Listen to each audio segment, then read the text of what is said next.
you are joining it.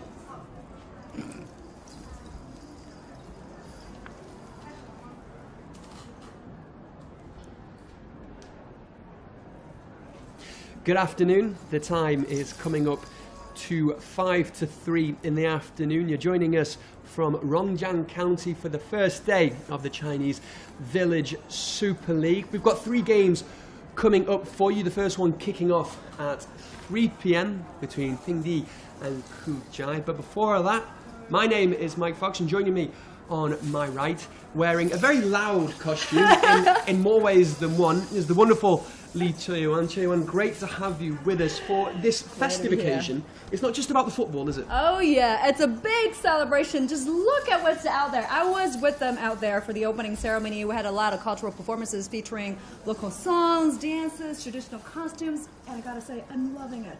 The vibe is electric, and I'm wearing a traditional Miao dress. I gotta stand up for this. This is so pretty.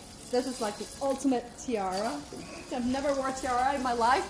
This is the time to do this, man. They are so kind to give me this makeover. If you ever had the chance to come here, you get the chance to experience this. But back to the sports. We just had the opening ceremony, and the players are now making their way into the field. The game is about to start, and this is a game completely organized by and for the local villagers. So none of them are professional players, right? They are truckers, they're farmers, local villagers, teachers, policemen.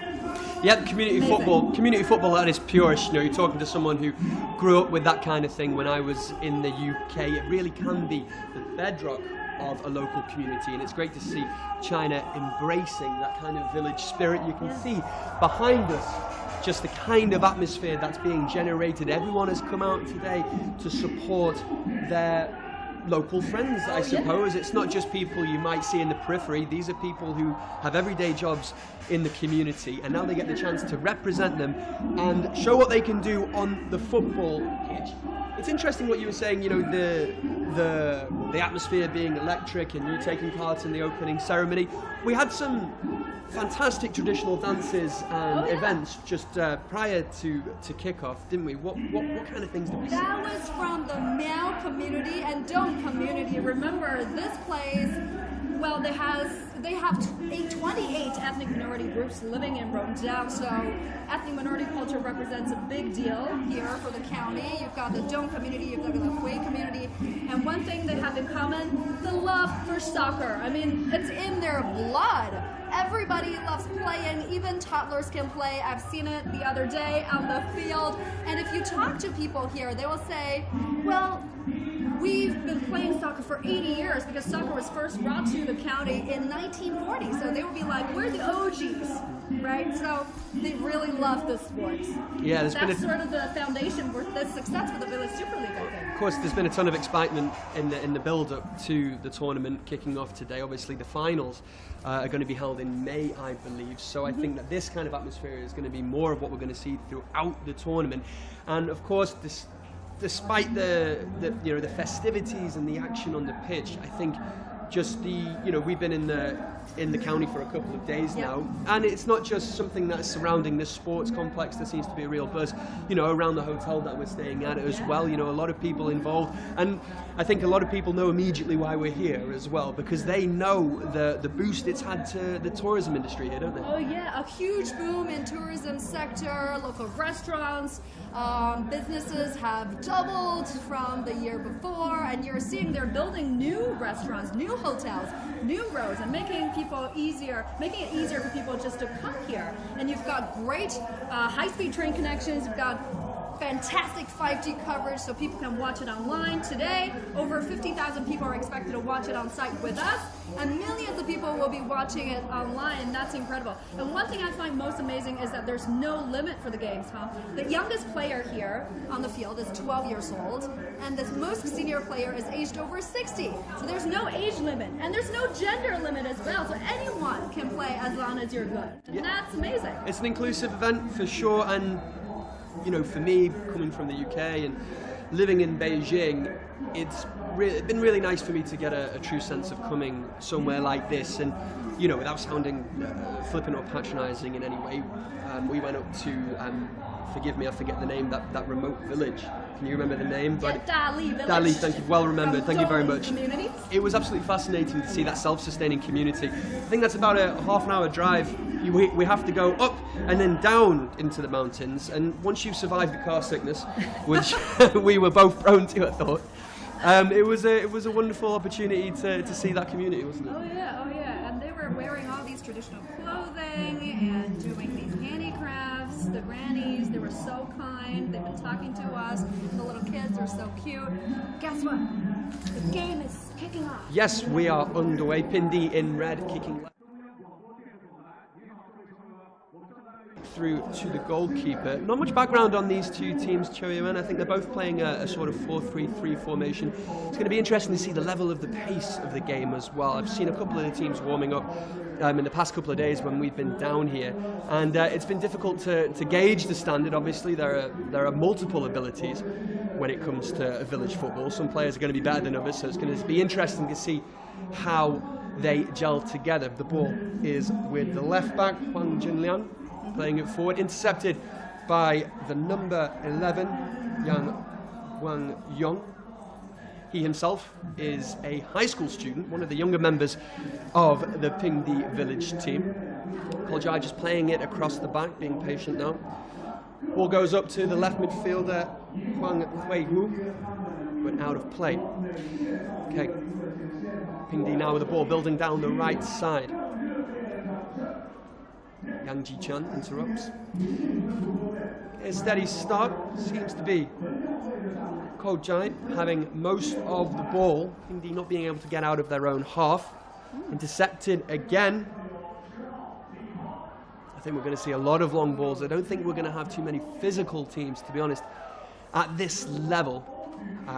Sometimes the higher you get in professional football, the more you try to make that physicality count. But at the amateur level, it's all about keeping it on the floor, I think, and trying to give it to the better players, trying to make sure they can make something happen. Mm-hmm. But at the moment, it's all Pingdi, it seems. Guizhou playing it back to Shi Qingxiang, who is a civil servant, hopefully giving his team some good service today. Guizhou trying to build from the forward in the final third. Going forward is Zheng Yu. He's going to play it into the box, miles over the bar. It remains 0-0. A cagey first couple of minutes or so, Chayan. Yeah. Things are quite fast-paced. Faster than I thought. Pretty intense, huh? Yeah, I think one thing you can always tell at this level, and I think it's important to point out, is fitness levels. We've got 90 minutes, 45-minute halves. And of course, when you're training day in, day out at the professional level, your fitness levels are going to be extremely high. When you have to keep down a full-time job, no doubt, sometimes with a family, it's hard to reach that level of fitness. So towards I'd say the end of the second half, we're really going to see the business end of the game. Some players are going to start to tire, and I think that's when we'll see a lot of the better players really coming to the foray and trying to make things happen. Because take it from an old amateur footballer in myself, that was when the difference really came in, when players started to get tired towards the end. Okay, free kick from the offside into the box, easily cleared from Wei Dehua. Out for a Pingdi, throwing down this left-hand side. Wants to get a ball into the box. Fantastic ball into the box. Chest down from the number 14. And it's right into the top corner. Fantastic finish. 3 minutes into the game. A goal for number 14, Pingdi Village. The Pingdi Village. Fantastic. I'm just trying to get the name of the young man who scored. Wang Yupan. Fantastic finish. Chest down right into the top corner. The scorer. Beg your pardon, Number it wasn't 54. Wang Yupan. Wang Gaoming. Fantastic finish. Gaoming, aged 20. It's a forward. On the file, we've got, he's a high school student. I don't think a 20-year-old is a high school student. Probably is holding a high school diploma. That's what they meant. Could be a teacher. Okay, Guizhou trying to advance now. An early goal for Pindi, and it's been one-way traffic since kickoff, it has to be said. They've looked very comfortable, and now their confidence is going to be sky high. We can already see from the kickoff, they're keeping it on the floor a lot better. Just glancing at my team sheet, it's the actual Pindi village that have a younger team, so I think they're going to be a bit more sprightly, but the Guizhou village might have a bit more experience in their lot. We'll have to see as time goes on. Guizhou need to get forward, but they haven't offered much in attack, trying to make things happen, but they've only got the lone striker playing in between the four defenders. It's going to be hard for him to get in between them, especially at this level when, you know, there isn't that much quality in the final third. You're really going to have to rely on your teammates, but a fantastic start for Pindi. They're going to try and build on this. Definitely. The Pindi village come from the Dong community. This is a village of less than 900 people, and the main source income comes from growing tea, kiwis, and vegetables like grapes. I'll have to get my hands on some. I can talk to the coach. Ball out wide, but intercepted by Yang Tunjie. Plays it through. It's well cleared by the centre half. Second ball is won by Guizhou, but Pindi picking up things in midfield, and I have to say they look a lot more comfortable on the ball, able to build a lot easier. The ball is now with the right back, Huang Junlian, playing it forward down that right side, out for a Guizhou throw. Picking it up in the centre is Guizhou again, winning a few second balls now. Intercepted though by the number 54, Wen, who got the opening goal of the game. Building down that right side now is Pindi through Wu Jubin. It's back to Wu again. Free kick for a knock from Liang. That's the first foul of the game I think we've seen. Not been a too physical contest so far. It's going to be interesting to see how Guizhou can get themselves back into this contest, because it's been one-way traffic and they haven't been able to offer much in the final third. The ball that's going to be played into the box from Wang Mingchen. He's another college student. Big punt forward. Easily dealt with by the centre half and cleared. Picking it up in the central midfield again is Pindi. The ball's going to be played forward. Time to build. This time a free kick in the direction of Guizhou. And here they go, trying to build from the centre, out wide. From the left is Yang Xuefu. Picked up again in central midfield, not able to do much in the final third. It must be a frustrating time from those from Guizhou village who have come to support their team today, not being able to muster anything in attack. It's all gone a bit flat inside the stadium as well. I think the atmosphere has had a lull, but what's this? Through from the number 8, and against the run of play, Yang Yitian has made it 1-1. What a strike that was! What a moment! Fantastic ball into the box as well, against the run of play completely. Can't believe that they managed to get themselves from the number 9, I beg your pardon, Zhong Yu, the number 9 there, who is a police officer at 25 years of age, getting his team back on level terms. And there's one thing he can charge his team with, it's not being able to get forward much, but they've scored and been able to make it 1-1 in these early stages. And I have to say, that was completely against the run of play. It's those boys in red that have been making all the front running and looking very comfortable on the ball. And is their confidence going to be knocked now? Let's see that here is Wen trying to build down that right side. Plays it back inside to Wu Yahong. Slowly building now through Li Huanke. Ball into the box, easily dealt with again, intercepted. Pindi looking a bit frustrated. 1-1, surprising scoreline. Yeah, incredible. And looking at Pindi Village, Guizhou Village have been there for 20 years. They've been doing youth soccer training for 10 years. They're not bad. They are pretty experienced. Yeah, they seem to have the older team, whereas I think the youngsters in this game so far have been shining for me. Not too many experienced heads being able to put their foot on the ball and picking a pass.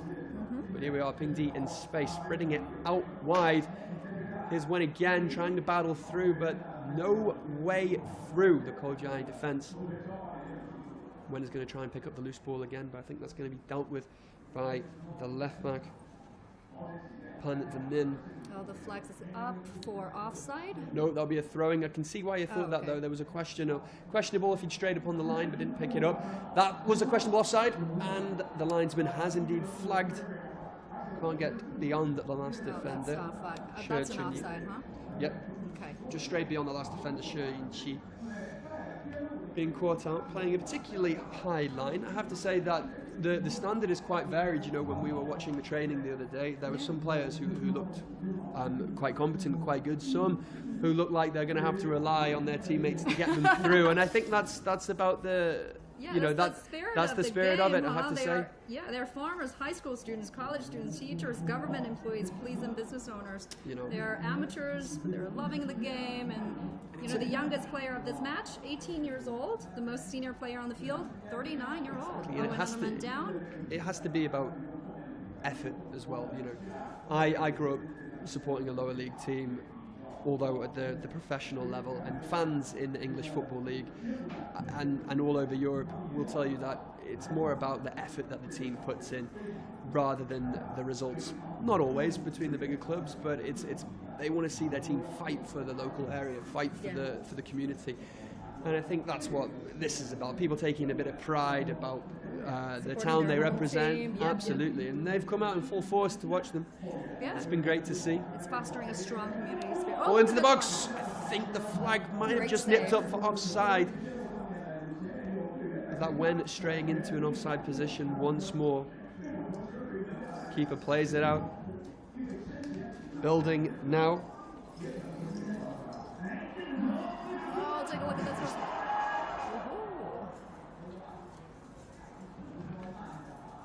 Number 76 from Pingdi team.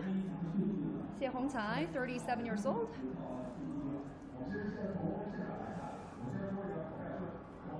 Guizhou have come back into this game, I think it's fair to say. Looked a bit scared in the first 10 minutes or so. But Pingdi building now. Fantastic challenge in the box. Brilliant challenge. And the danger is cleared. Now on this right-hand side, ball out for a throwing. Pingdi in red, if you've just joined us, kicking left to right against Guizhou Village in white there. The score is 1-1 when Guoming putting Pingdi 1-0 up after just 3 minutes. And then they were pegged back about 7 minutes later from a fantastic finish from Zhang Yu for Guizhou. And it's 1-1 in these early stages. Pingdi having lots of the ball. Guizhou come back into the game against the run of play, I think it's fair to say. And now we're seeing a much more even contest. Throw into the centre field, cleared again. And the Guizhou defence will build from the back once more.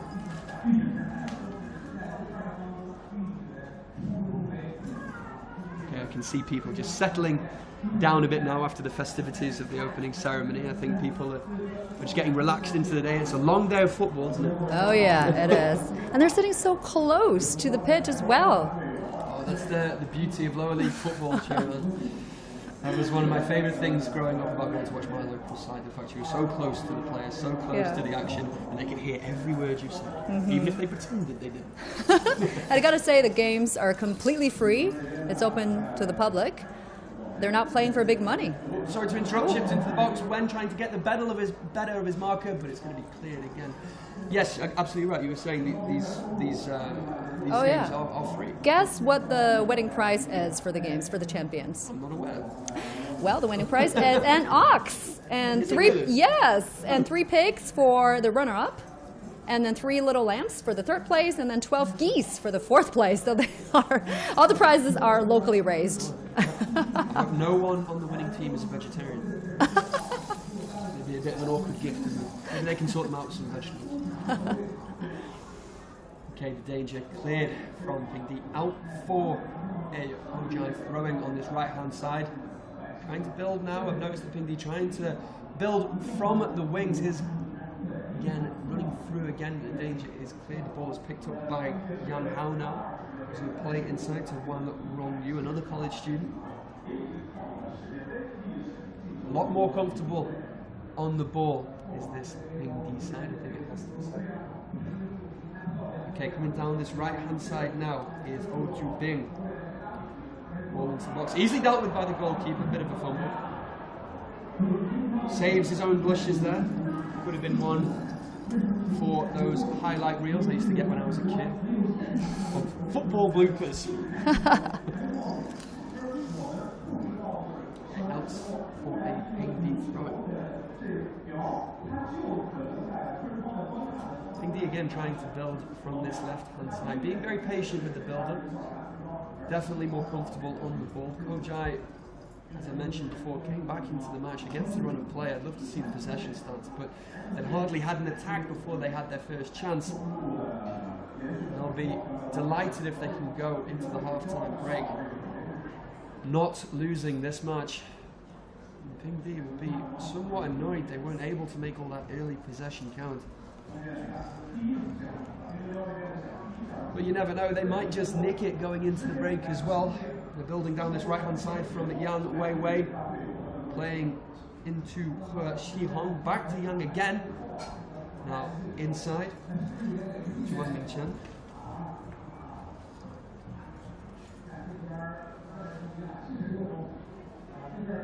Can he find a delivery from this right-hand side? Can't beat his man. Fantastic second challenge, but it's Ping Di picking up the loose ball from this left-hand side. Spread out to the white flank, easily dealt with by the centre half, but Wen is there again. Anxious faces on the Ping Di bench. Great ball into the box, is going to be dealt with by the keeper. He palms it away, but I think it's going to be dealt with there by Yang. Plays it up forward on that right-hand side now. Only one man with him. He's got two now charging into the box. Can he find a delivery? He can!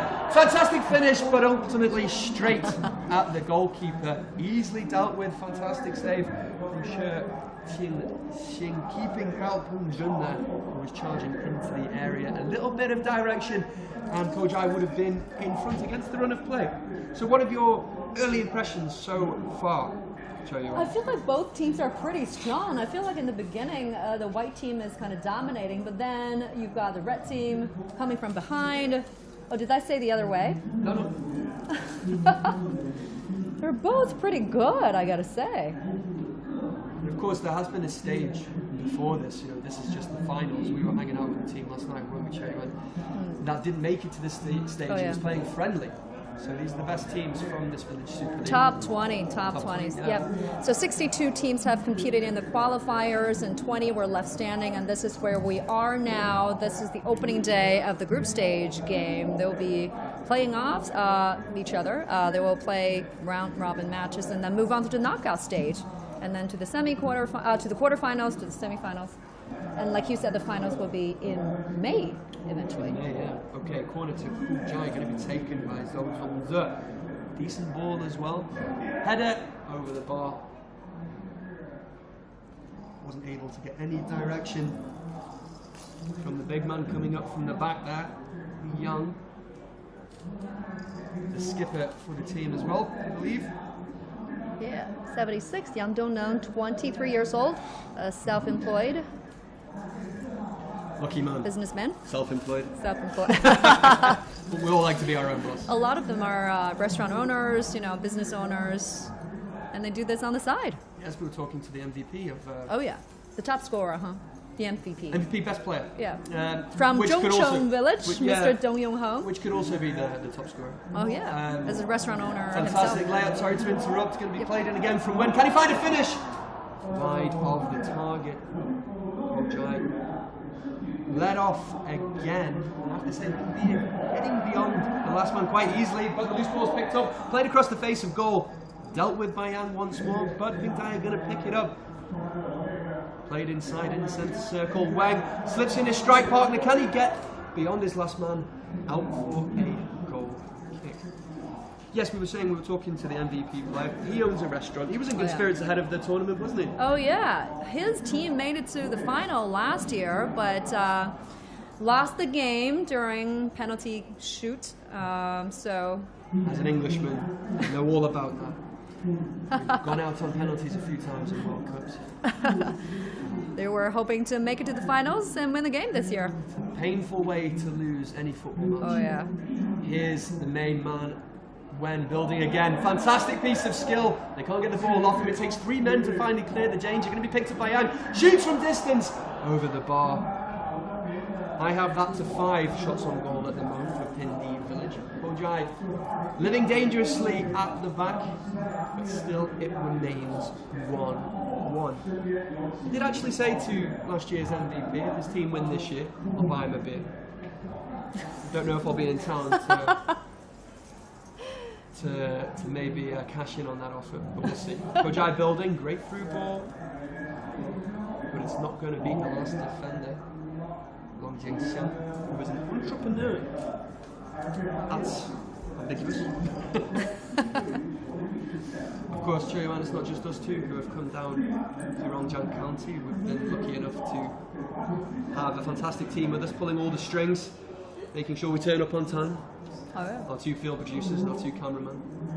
Working very hard behind the scenes as well. The number 14 into the box, into the side netting. And I want to pay particular tribute to my 2 producers, Yuan Rei and Yihan, for taking me to the hospital in the early hours of this morning, as I had Yeah, you mother really had of a all scare. ear infection, and it was incredibly painful. And I just want to say, it's great when you've got fantastic colleagues, but it's even better when you've got great mates. They're great, aren't they? Yeah, and, I I'm was glad very you're touched feeling a by- little better by now. how well they looked after me, and yeah, cheers guys. Okay, corner is going to be taken in from the number 92. That's Wang Mingchen. A lot of fans gathered by that corner. Plenty of places around to get refreshments, believe you me. Oh, this is a quick break to rehydrate. I may enjoy one myself after today's play. I have The to say, medic teams are in. yeah, he's looks come down like, holding his ankle. Doesn't seem to be in too much pain. He's going to be stretching off anyway, so we might have to have a substitute.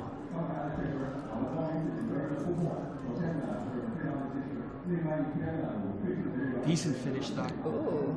from Wen. What a That's a bit of strike. quality that I Yep. think is gonna count at these Village Super League games. You know, a lot of the players won't be able to chest that kind of ball down, strike into the top corner. So if you've got someone in your lineup who is able to showcase that piece of skill, and you only need one opportunity to score, and so far they've made it count. But despite being the better team, it's 1-1. And Ping Di will be looking to make that possession count. Wang is going to send in this corner from the right hand side. Outswinger. The header goes in. Wang with the shot. Danger clear. They're going to pick up the loose ball from 3/4 inside the Guizhou half. Out wide to Wang again. But it's out for a throw. He can't quite reach. It remains 1-1. I think we've got about 15 minutes until half time. If you're tuning in, it's 1-1 between Ping Di and Guizhou. We are live here from Rongjiang County on the first day of the Village Super League. My name is Mike Fox, my co-commentator. I'm delighted to say is Lee Chuan.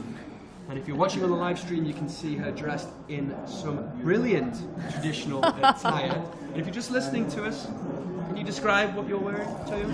Oh, I'm wearing this traditional Miao dress. It's a major ethnic minority community here in Rongjiang. This is a great place. The ethnic minority here represents about 80% of their population. Everybody here loves soccer. We were just wearing these at the opening ceremony a little earlier. Everybody was singing, dancing. It was great. The vibe is amazing. And I'm wearing all black. We should get you a So sorry. costume. I feel the colours of your outfit are made even brighter by the drab blackness of mine. Old habits die hard, I have to say. Okay, here's when building down this right-hand side plays with a nice 1-2 with Wang. The loose ball is picked up by Wang Lupeng. Guizhou playing a nice 1-2 with Wang, but intercepted in the midfield by Ping Di again. And here's Wang Mingchen. Can he get a ball into the box, or is he going to build on this right-hand side? Young intercepts, but Ping Di have the ball back. being very patient. Only one man in the box, has to find a decent delivery, easily dealt with by the centre half. And cleared from danger. Now Guizhou on a breakaway. Can't quite get the level of control, but he's managed to beat his first man on the right hand side, charging into the box now. Are we going to see a fantastic piece of brilliance? Can he find a ball across the face of goal? But the striker, Joseph Young, can't quite reach. Can he build from this right hand side now? The ball is with Joe.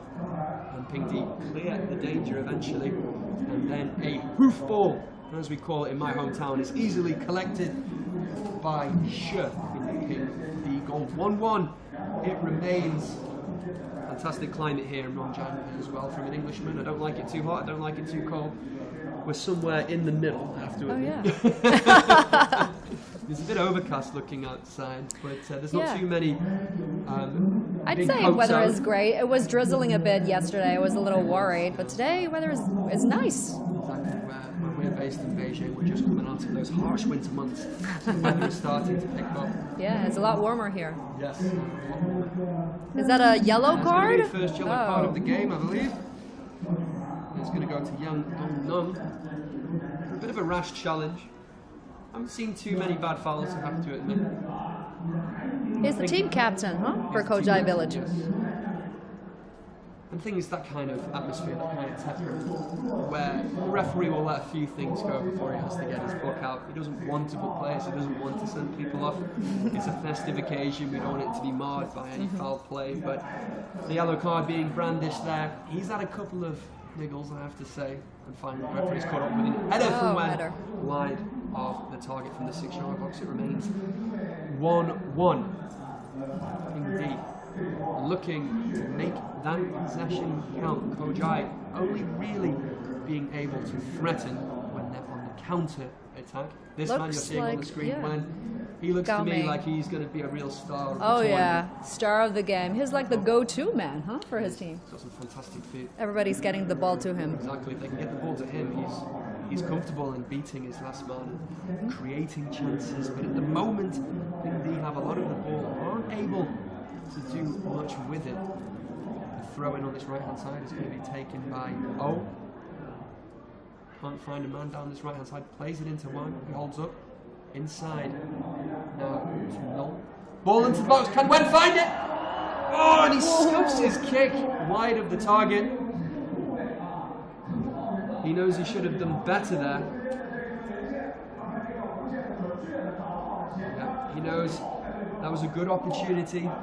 Evaded his marker, wasn't able to send it on target. And I think if it was on target, despite the scuff, I think it would have found its way into the back of the net. The keeper was in no man's land and trying to deal with that. It remains 1-1. Goal kick. Pingdi building from inside the opposition's half. Easily dealt with from Guizhou, building down this left off. Pingdi again trying to make that position count. Can he cut inside the left winger? Excellent defending. It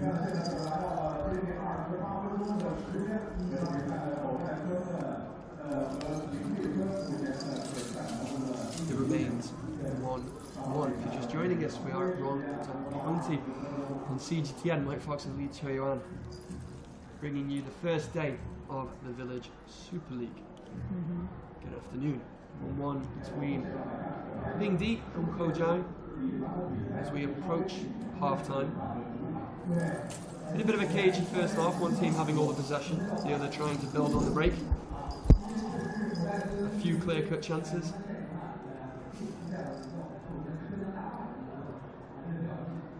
Guizhou intercept now, trying to build on this left-hand side through Long. Fantastic crossfield ball now.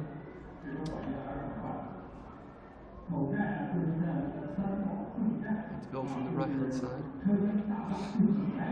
Intercepted again. And now Pingdi will try and make something of the loose ball. Stringing a few passes together, but not being able to create much of an opening. And I think both teams know half-time is fast approaching, perhaps taking their foot off the gas, so the coaches and the managers can have a word with them in the changing rooms. Shirt tucked there from Guizhou on Wu Yao, 36-year-old, one of the elder statesmen, captain of his team. Two captains colliding there.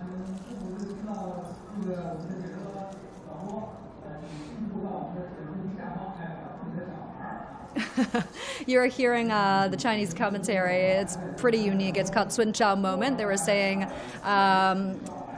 someone is trying to find you. Please come to this. Wasn't me, was it? The loudspeaker.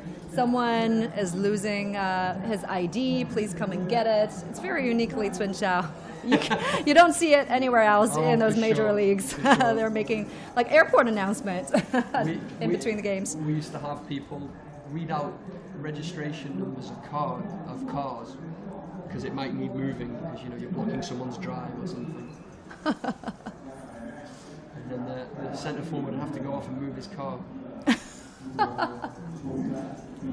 that's why I've been personally delighted to see China embrace this kind of community football. Oh yeah. Yes, it is about the results, but also it is about representing your local area. And we think about just how vast China is, how vast a lot of countries are in having a top flight team. We were saying the other day that the closest Chinese Super League team is a 2-hour train journey away in Chengdu, Rongcheng, I believe. So if you want to watch some football, take the family out, it's a long and often quite expensive trip to make. So having these tournaments throughout the year is a good chance to watch some games, get a feel for football, and know what going to the match is all about. Very different experience from watching it on television. Definitely. Everybody is loving it. The vibe is amazing. You got to be here to experience it. The games are free. You might as well travel down here, enjoy the local culture, experience some great food. Well, and speaking of balls. food, we've had some decent dishes since we've been down here, haven't we? Yeah. What did we have for dinner the other night? Something that The took most my famous fancy. dish. Most All famous the dish boxes is the sweet and sour and spicy beef soup, beef hot pot. That's great. And then there is another dish called Niu Bietang. Probably you don't know what it is. It sounds terrifying. It's beef stomach soup with undigested food in the stomach, and we eat all of them. We haven't tried that yet, though, have we? Yeah, No, we haven't tried that. We had some fantastic food last night in the hotel we were staying at. The local and that was cuisine. a brand new hotel. It That is. hotel, It's been built just for this. Yeah. It opened earlier this year, 2024. Yeah, fantastic accommodation. I have to admit, hats off to those guys. A football hotel. We've got little footballs on our room keys, haven't we? That's what's so amazing about it. They've been able to draw in tourists, and they've been bringing in revenue, and they're starting building new hotels, new restaurants, new roads, which can bring in more revenue. It's a positive reinforcement. They've really been building on that good momentum. Building down this right-hand side is Kojai. Ball into the box. Oh, and it was dealt with in the nick of time from the Pingdi defenders. Zhang trying to get his second of the game as we close in on half-time. Wasn't quite quick enough to get in between the two centre-halves. It's out for a corner. It remains 1-1. Can Kojai go in front just before the break? Pingdi having all of the early possession, but not been able to make it count. They went in front after 3 minutes from a fantastic finish from Wen Gaoming. That was cancelled out 7 minutes later through a goal from Zheng Yu. Corner goes in. Over the bar from Yang, the captain. Has his name in the referee's book, remember. He's on thin ice right now. Another one from him, and he could be going for an early bath. Are you enjoying all my football cliches, Choyuan? I'm having great fun. We were so good at this. And I know the game has even caught the attention of the English Premier League. Can you believe it? Last year, the Village Super League and the Premier League actually signed a strategic cooperation agreement And then the Premier League launched Premier Skills Projects in Rongjiang in December 2023, providing training lessons for the locals. How amazing is that? Yeah, it's good to get international attention. We were talking to a lot of the people on the sort of rehearsal for the opening ceremony. And lots of youth training here going on as well. 70% of the schools here provide soccer training. So they're starting in elementary schools, middle schools, high schools. Yeah, they had a message from Michael Owen, former Liverpool, Real Madrid and England centre forward. They played it on the big screen here just before the opening ceremony, wishing the tournament well. He was a big star in the late 90s, early 2000s, scoring lots of goals for England, a player I grew up watching. So huge star. A very huge star. And I think he might be the first of many. You know, the tournament, I think this is its 3rd edition. And I think it's only going to get bigger, and they're going to get more interest from overseas. And who knows, maybe they might get a couple of teams from overseas coming to play in the tournament and try and test their skills in this environment, because it's very different from anything I have ever played in. I played to a half-decent level when I was younger. They are playing on artificial grass. You can sort of see how the ball is zipping along that surface, so it's not going to be impacted too much by the weather. That means it's going to be the same for all teams, all styles of footballs, easy to maintain as well. And I think that's a very positive thing to have, because, you know, these village pitches, wherever they are, if they're in China or in England, they are susceptible to the elements. And games get called off very easily because they don't have the technology to keep the pitches fresh. So artificial grass is definitely a positive for all these teams, especially Pingdai, who I think are playing some very good football, keeping it on the floor. Guizhou being very direct in their approach going into the final third. It remains 1-1 if you're just joining us. First game of this year's Chinese Village Super League. My name is Mike Fox, joined by the wonderful Li Chuyuan from Rongjiang County. Tense moments as we approach half-time. Pingdi looking to go back in front. It's going to be Wang trying to whip the ball in. Can he find his teammate Wang, who seemed to cause all sorts of trouble for the Guizhou defence? Ball goes into the box, easily dealt with, low one. Could Guizhou pick up the loose ball? Comes back to Wang. Can he find a second ball? Cutting inside. But he's dealt with by Li Yan, who plays the ball forward to no avail. Going to be picked up by Shi in the Pingdi goal, who hasn't had too much to do despite conceding. The only chance from Guizhou other than the goal came from Yang, but his effort was straight at the goalkeeper, either side of him, and it would be 2-1 to Guizhou. As it is, it's 1-1 heading into the half-time break. But here's Wen building down this right-hand side now. He's being dealt with by Yang Tongyang. Ball comes in centre. Pingdi managing to win all the loose balls. Ball goes over the top. Easily dealt with by the goalkeeper, who punts it forward. Now here's the number 9 Yang trying to cause problems. This is basically the Guizhou strategy I see. They're not going to beat Pingdi keeping the ball on the floor. They're going to have to send in some long and direct balls, trying to cause problems. And of course some long-range efforts as well, as you just saw from the number 50, Zhou Zongze, the captain, of course. I think. I think I've named the whole team captain at one point. Okay, here's Wen coming forward again, trying to beat his man. I think when he has the ball in these positions, he's odds on to beat anyone who tries to go one-on-one with him. He does have that extra bit of quality, I think it's fair to say. Be interesting to see if other teams have players like that who can make something out of nothing. The ball goes forward, but is easily dealt with. Now Pingdai going to try and build in the final third. Fantastic ball out to Wen. Can he find a cross on the edge of the area? On the edge of the 6-yard box, I beg your pardon, and that was Yang Guangyong, who couldn't direct his close range effort on target. It goes out. Well, that was a great pass from Wen Gaoming. Yes, he could have had an assist to his name as well of a goal.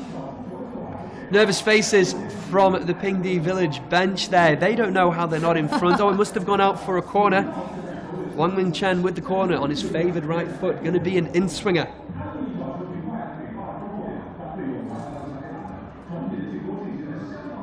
Kojai only with one man forward. In-swinger from Wang. And here's Wen picking up the loose ball. Can he find a turn? From the edge of the box. Miss kick there. Wen with an effort. Easily dealt with. And Kojai should clear the danger. It's out for a Pingdi throw. No, I beg your pardon. It's still in play. Fantastic skill there from U. But not able to build.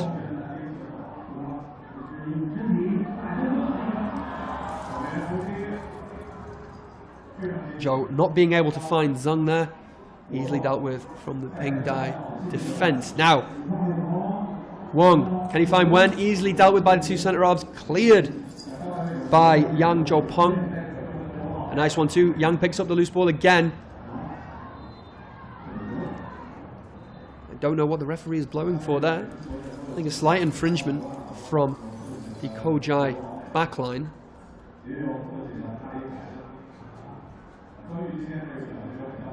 And it remains 1-1. I keep guessing when half-time will come, and the reason is because I can't find a clock anywhere.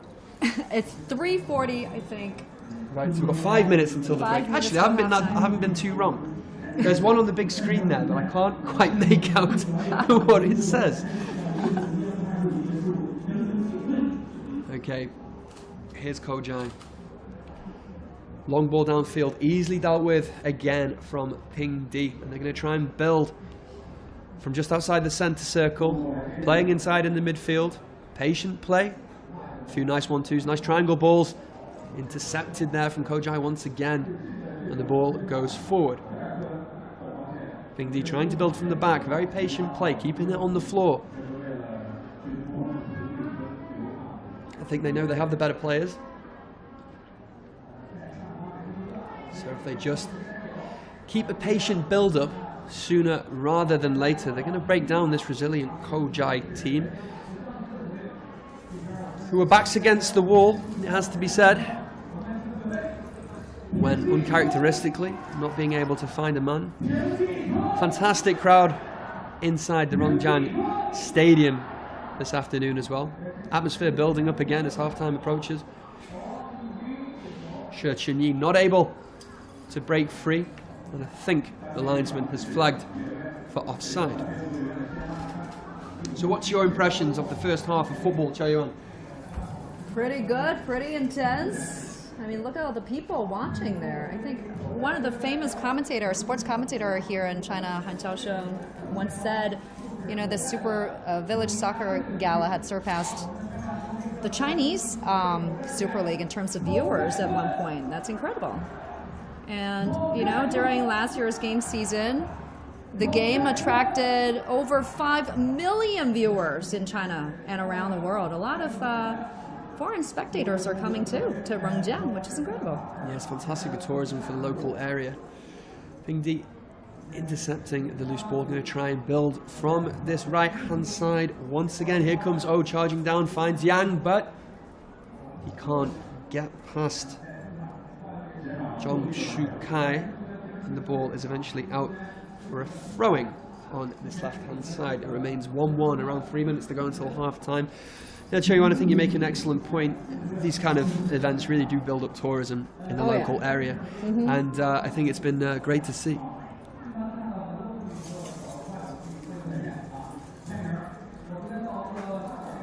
Building down this left-hand side now are Pingdi. Ball goes into the box, to no avail. Easily collected from the Kojai goalkeeper. And I think it's a fair point to make as well that the Chinese national team haven't been doing very well in recent years, and the Chinese Super League isn't in the best of places for multiple reasons. So it's good to see something very unique to China and very unique to Chinese football taking off and grabbing the attention of people in the country, people in the local area, and people from overseas, because this is something truly to be proud of. And you know, I don't think I'm saying anything too controversial when I say Chinese football hasn't had that recently. And this is an event which is, you know, for me, who's been in all sorts of football environments around the world. I've thoroughly enjoyed it, and I would love to come back, and I'd love to see how it is able to build in the future, because there's a lot of potential here, a lot of potential for growth, and to really make this something, because the enthusiasm is there. Here's Wang from outside the box, flash in the pan effort, way over the bar. It remains 1-1. And it's really bringing people's passion and confidence back in terms of soccer playing here. Absolutely. Those Jokai substitutes and management team, I think, will be delighted that they can go into the halftime break not trailing. It's been one-way traffic for the most part. Guizhou trying to play a more direct game, but Pingdi being able to keep it on the floor and build. I think we're approaching halftime. The time is now 3:45 p.m. The score is 1-1 between Pingdi and Guizhou. I think it's fair to say the game's sort of winding down into the halftime break. Lots of the crowd moving around now. 1 minute of added on time, and I tell you what, in this modern game, 1 minute of added on time is rarely seen. 4 minutes used to be the sort of optimum that we would see, and then the World Cup in Qatar changed all that, and we were seeing 13, 14 minutes of injury time. Absolute madness, and now just for this 1 minute of added on time, takes me back to the good old days. Guizhou trying to build down this right hand side. This Pingdi team are very difficult to break down. Patient play from Guizhou. Can he find a cross? Ball across the face. Disappointing ball in the end. Not able to find one of three men charging into the box for Guizhou. It remains 1-1. Not long to go until the halftime whistle. In fact, no time to go until the halftime whistle. There it is. Mike Fox and Li Yuan from Rongjiang County for the first day of the Chinese Village Super League. It's 1-1 at the break in the first game between Pingdi Village and Jokai. We'll be back in around 15 minutes time for the second half. Until then, we'll see you soon. Yep.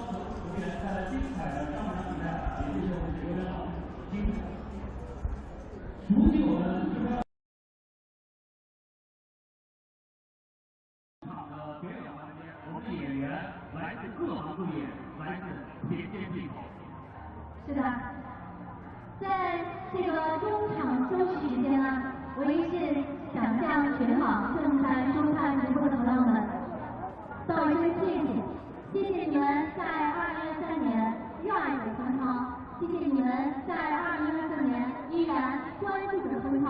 我相信你们的这份热爱一定能够化为6个字：贵州中超加油，打在我们的公屏上。就让贵州中超加油这6个字飘满全屏，让我看到你们的热爱，好吗？好的，朋友们，接下来我们要欣赏精彩的中场文艺表演。接下来由我们带来歌曲的是2022年星光大道总季军，也就是我们贵州籍的歌手戴领导老师。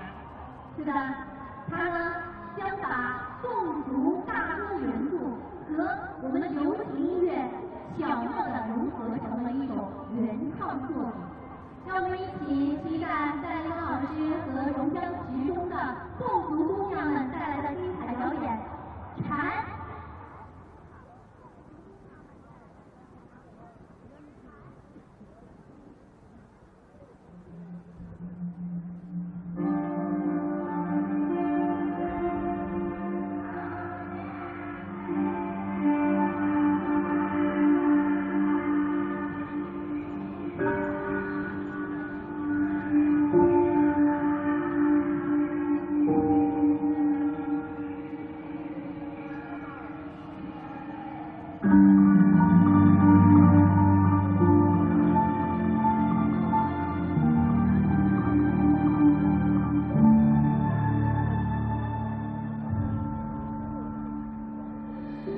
清晨的森林里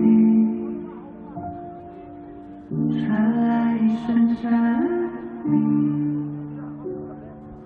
鸟群咖啡蜜，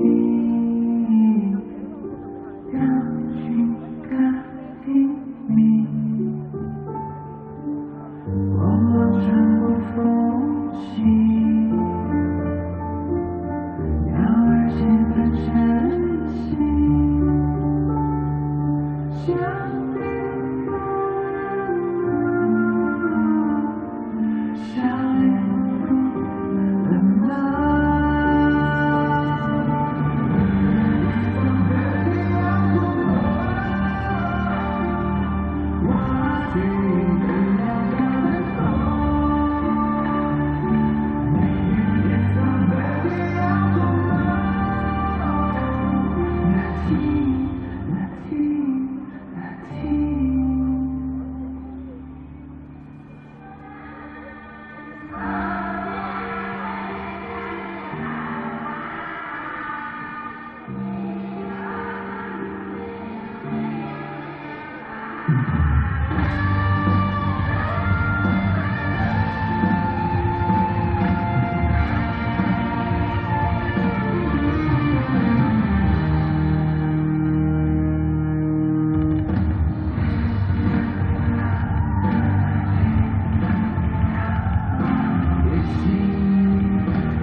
清晨的森林里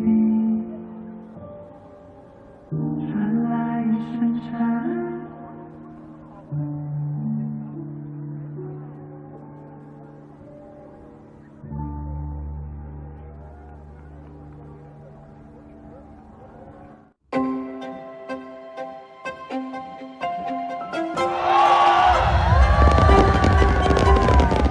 Warshang, Kikan, Trenchal. Warshang, Kikan, Trenchal. Yeah, so this is the VSL, the Village Super League. How many people did you say? 50,000 Wow. average. Wow. Yeah, it looks like a real atmosphere.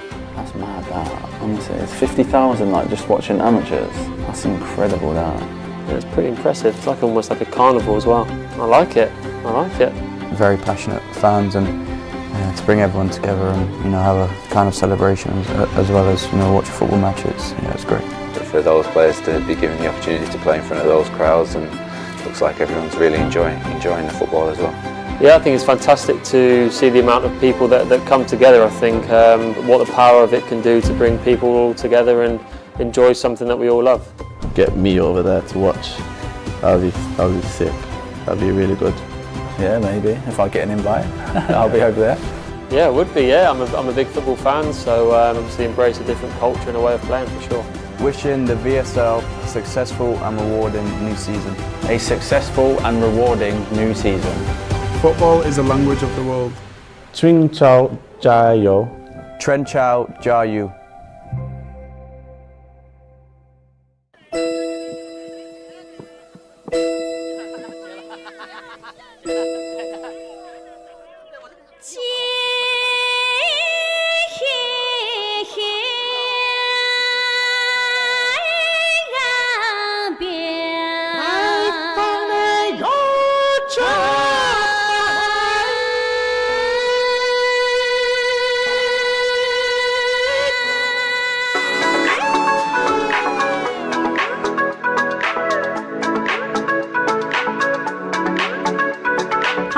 This is AI Mandan from CGTN Sports Scene. The Village Super League, or Chun Chao in Chinese, is a grassroots football competition. Local teams from different villages compete for the title, and it's located in southeast Guizhou province, Rongjiang County, which is home to 16 ethnic groups. During the football games, local villages would showcase their rich ethnic diversity through performances and parades. The first VSL season was held in 2023, and numbers show that it had more than 58 billion views online. And from May 13th to October 28th, the city received over 5.2 million people in tourism and reached almost 6 billion in tourism revenue. Despite the economic boost, the league also became a bridge for international exchange. The VSL signed a memorandum with the English Premier League in 2023 to agree to provide training courses to the Rongjiang League to promote football development. In February this year, the VSL held an international friendly with a French youth team, which mainly comprised of students and volunteers, on the 60th anniversary of the establishment of diplomatic relations between China and France.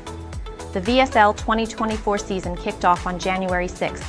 A total of 1,800 football enthusiasts from 62 teams are divided into 10 groups. Students, police officers, vendors, and construction workers all came together, making the games very entertaining and also competitive.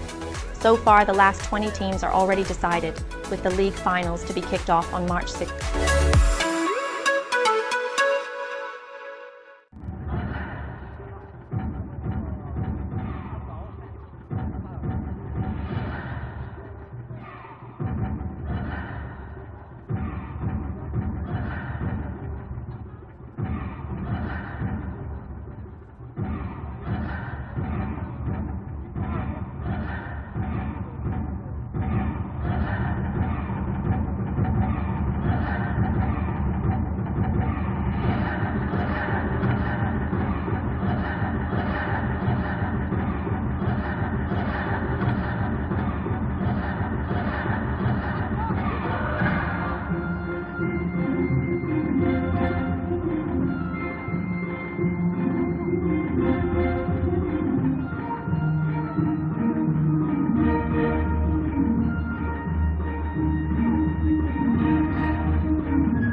谢谢我们的反应编剧。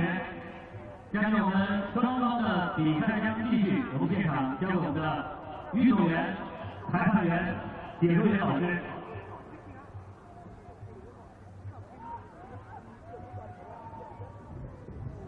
确实是非常的精彩啊！网络上的评论我们也在看啊，不但来到中高足球场看足球，很多的球迷说句实在话啊，那我们解说员和这个足球运动员比较伤心一点的，不是来看球的，来看民族文化表演的，更有精彩啊！对我来说也是个体验。我们看到现在场地当中，有一个很有特点的一个小，我看看是发生了什么啊？我看到现在拿着玫瑰花是谁呢？对，口袋社员们在场边搞一个小仪式，让我们看看这不是什么全都证明吗？今天是什么情况？今天据我所知啊，好像是终于订婚的日子啊！本来说是昨天是前天还是后天，但是今天因为春招疫症啊，这个看到东西。So what if she doesn't want to 现场的球迷，让我们把掌声送给周玉以及他的新婚眷属啊！我看到今天啊，是我们刚看过的第一。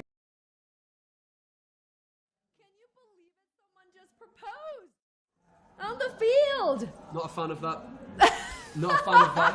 Luckily, she just said yes. Luckily, she said yes. But did she say yes? Did she say yes because she wants to marry him, or did she say yes because she didn't want to disappoint the crowd? Yeah, absolutely. Especially it was one of the players as well. Imagine if she said no, it was one of the players who did it. Wait, is he a player? Yeah, is the guy? Is the guy from Pingdi Village? It's the guy from Oh my God. Village. Oh, okay. Yep. The Kojai Village? It is. Very brave move. Yeah. He was in a white shirt, so he's one of the Kojai members. He mark his proposal date by a victory? With a victory. Who knows? Maybe that'll all give him a boost. Maybe he didn't even want to propose. The team just needed a boost. They said, the manager said, right, who wants to propose to their girlfriends right now to give the team a bit of confidence? Because it's 1-1 in the first game of this year's Village Super League. My name is Mike Fox, joined by the wonderful Lee Cho-Yuan, dressed in a very loud piece of traditional attire in more ways than one, more jangling than a chandelier, I have to say. It's really heavy. Don't go through that. It's making my head hurt a little. Don't go through a metal airport detector wearing that. You'll hold the entire crew up. 1-1 going into the second half, which is about to get underway. First game of the Village Super League, 1-1 between Ping Dai and Kojai Village. Yeah. Ping Dai having most of the possession in the opening stages. Fantastic finish from Wen Gao Ming, opening the scoring after just 3 minutes. That was cancelled out 7 minutes later after a decent finish, 1-on-1 against the goalkeeper from Zhong Yu, against the run of player. It has to be said, Ping Dai having all of the possession, pretty much. Chances few and far between. We know how important it is to get off to a winning start. It's going to be Zhong kicking off for Kojai Village from left to right this time in white. Indeed, you'll be looking to make that possession count. They would have been unhappy to go in at the break, not winning this one. As it stands, it's 1-1. First game of the Village Super League. Packed house here in Rongjiang County. Excitement has been building for a couple of days. Me and Cho-Yuan came here yesterday to soak in the atmosphere. Corner to Ping Dai on this left-hand side. That's their third of the match. We came here yesterday to soak up the pre-match atmosphere and watch some rehearsals for the opening ceremony. It was great. What good fun, wasn't it? Experience, yes. So fun. I've been talking to villagers. They say it's all about having fun. It's play for play's sake. You know, they're not playing for big money. Just talking about the prices, yeah. playing for meat. Ball goes into the box. Wang's going to try and get hold of it. Oh, flag goes up offside. It remains 1-1. And I don't mean that flippantly. They are playing for, I mean, it's the symbolic nature. Oh, yeah. But they're playing for animals. They're playing for prizes, you know, stuff that villagers value. Oh yeah. You know, and ox, pigs, lambs, geese. a lot of these local areas are self-sustaining. Oh yeah. So cash prizes aren't going to really do much. You know, they want things that help the local community. They want things that feed the local community and help the infrastructure. Yeah. We did see a big improvement in infrastructure in the village, by the way. You know, the infrastructure that China has built in rural areas over the past decades has allowed people across the country to be able to arrive by safe, efficient, and economic means to places like Rongjiang, which used to be isolated from urban areas due to geographical conditions. I can see why, because after our car journey up there into the yesterday, mountains. I mean, Deep in the mountains. It was wonderful, but every time we thought we were closer, there was another mountain to climb, literally. And Not sure how many mountains we I lost count. I was too busy trying not to be sick. It was the first time I've had car sickness in many years. It was a long and winding road. Yeah. I think I won't be doing that again in a hurry. But it was a fascinating journey to go from the relatively flat landscape that we're on now up into the mountains, then back down into the mountains. And this little village, which has been around for 600 years, is sort of located in this little nook right in the mountains, isolated, but at the same time, it's very self-sustaining. Now they get a lot of money from tourism as well. Many people coming to see how that village operates, how the locals operate. We saw them making lots of products, lots of belts. Couldn't move for a belt, could you? We had some tasty chua as well while we were filming. Oh, yeah? And I believe our vlog on that is out now on all CGTN social media platforms. If it's not out now, it will be out very soon. Be sure to check it out. It was pretty fun. It was pretty fun. Yeah, that was all the economic benefits that the Village Super League has been able to bring to surrounding regions. Zhang with the free kick into the box, but it's easily blocked. And now it's going to be brought out by Wen, the star man. Beg your pardon, that's Yang, who's also crossed on the left-hand side. Ball goes into the box, takes a deflection, easily gathered by the Kojai centre half. Boy, they're on fire today, the Qingdi Village. Absolutely, having lots of possession, but not being able to turn that possession into goals. Wang, who's been causing all sorts of problems down that left-hand side, winning a corner for his team. A throw-in, I beg your pardon, for his team. It's going to be taken by the number 18, Wu Yao Hang, playing in central midfield. Can he find a free man? Throwing easily dealt with. Yeah. Cleared. Number 18 was a village official, 36 years old. Interesting. They come from different walks of life. Fascinating. But they're all here for one reason today. Ball on this right-hand side. Wen causing all sorts of problems throughout. Look at that. That's the prize.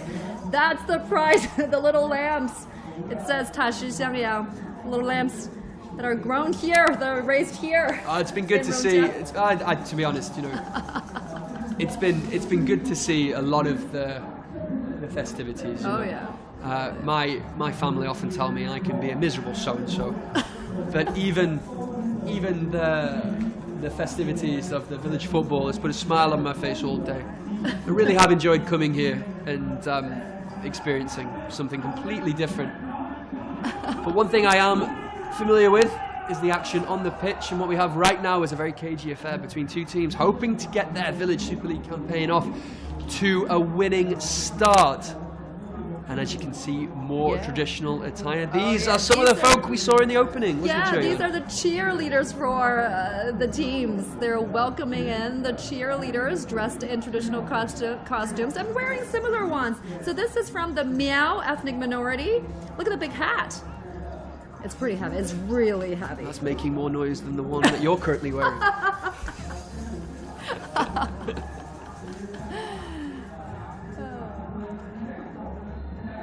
tense moments as we get into this second half. Of course, it's important to create a party atmosphere, but it's even more important to get off to a winning start, and that's something both these teams don't look like doing.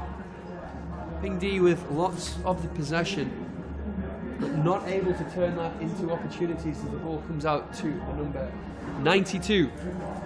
All these people from different villages, as you can see on the banner, they're really showcasing their local culture. Yeah, I think that's brilliant, you know, and they were all getting the chance to do that prior to kickoff, you know, dancing and with the festivities, everyone being given a chance to take part. It's a completely amateur setup. The only professional thing here is me and you, Cho Yuan. And even then, that's a stretch. A stretch for me, but not so much for you. You've been so professional. You've been so good at this. I don't know. So glad I'm doing this with you. I don't know. There's a lot to take in, I have to say. We've also got a fantastic team with us on this trip. 2 brilliant camera guys, 2 fantastic field producers, running around, making sure we get our stuff done. Bit of a scrappy affair. Can he find the man on the right? He can. Wen can't find time to turn and shoot. Great strike, fantastic save. I think the ball came back in from Wang there. Easily collected in the end. I think that save is one that we call sometimes one for the cameras. Yeah. The goalie 66, Yang Zhe, 31 years old, works in telecommunication. Nothing related to sports, but it's pretty good. I wonder if you could help me with my internet. It's on the brink. Fantastic play there, decent triangles. Was a decent effort. Perhaps I'm being a bit harsh when I say that was one for the cameras. Was it a full stretch? When we glance at the replay, it remains 1-1 if you're just joining this. My name is Mike Fox, joined by my CGTN colleague Li Choyuan for the first day of the Chinese Village Super League.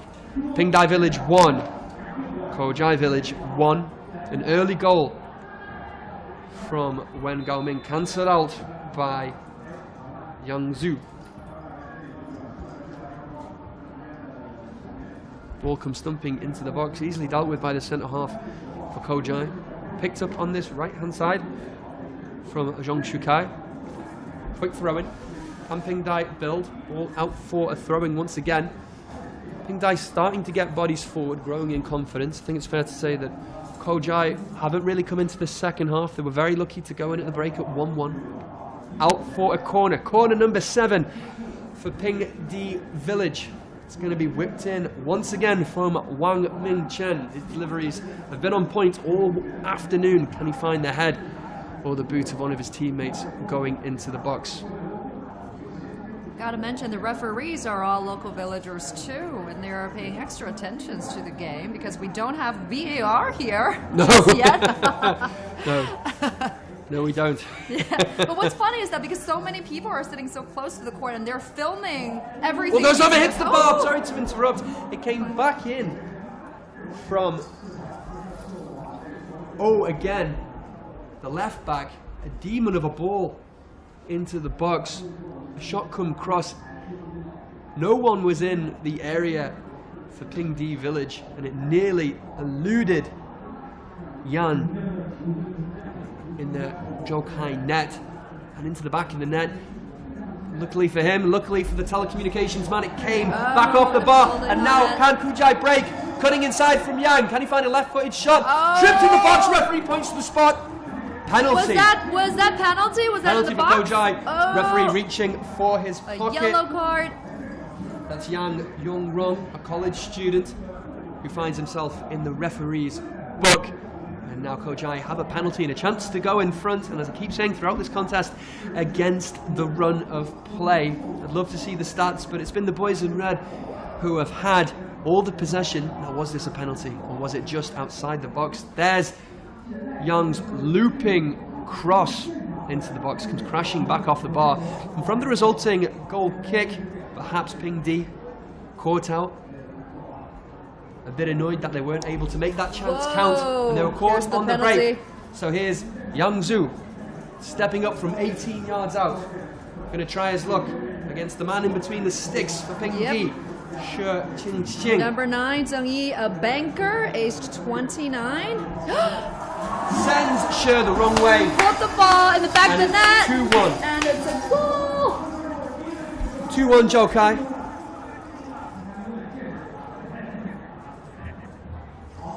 Zhou Jai, I beg your pardon.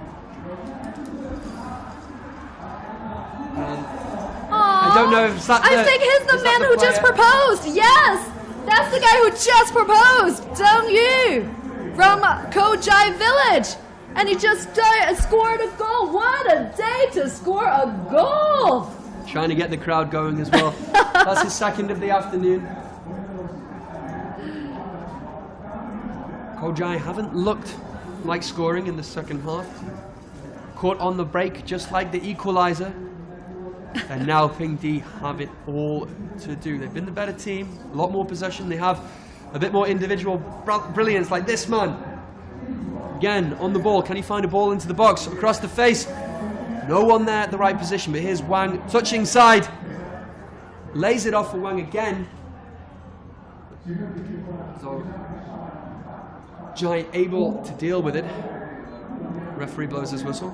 I'm not sure what for. It's going to be a free kick to Ping Di, I think, for a handball from Zhong. Taken quickly.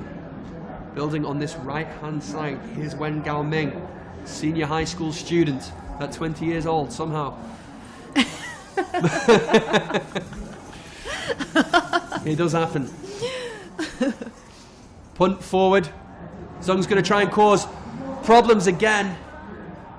The judge read completely in the right way by Ping Di, and the danger is cleared. But that's been their game plan throughout this match.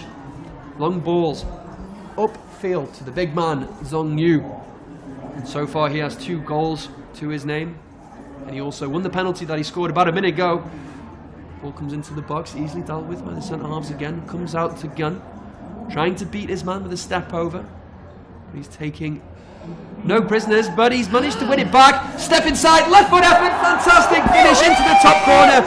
And that's the equaliser that Ping Di Village so richly deserve for all of their possession throughout this match. And it's their main man, Wen Gaoming, getting the goal again. Second goal for him. The step over was dealt with, but he managed to pick up the second. Cut inside, another step over into the roof of the net. Sensational strike.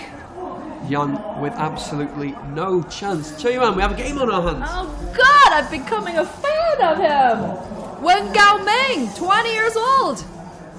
A star of the field. Like a missile, he fires it into the back of the net. Such a great game. Yes, this game's got off to a fantastic start in this second 45, just like it did in the first half. 2-2 now. I think we're just approaching the 55th minute mark. 2 early goals in the second half, just like in the first half. Ping Di with much of the possession. Guizhou trying to hit them on the break. The centre forward, the number 9, the man to look out for. He's got 2 goals, and he proposed to his wife, his future wife. Zheng Yu having a day to remember. Can he make it even more special by getting a hat-trick? Fantastic challenge. Here's Zheng. Great ball through to Wang. What a block from the centre half. Wu Dongkai. Now Yang tries to bring it out on this left-hand side, but the referee has blown his whistle for an injury. It'll take a few moments. Man down. 2 men down at the moment. Struggling to see who's that down for Ping Di.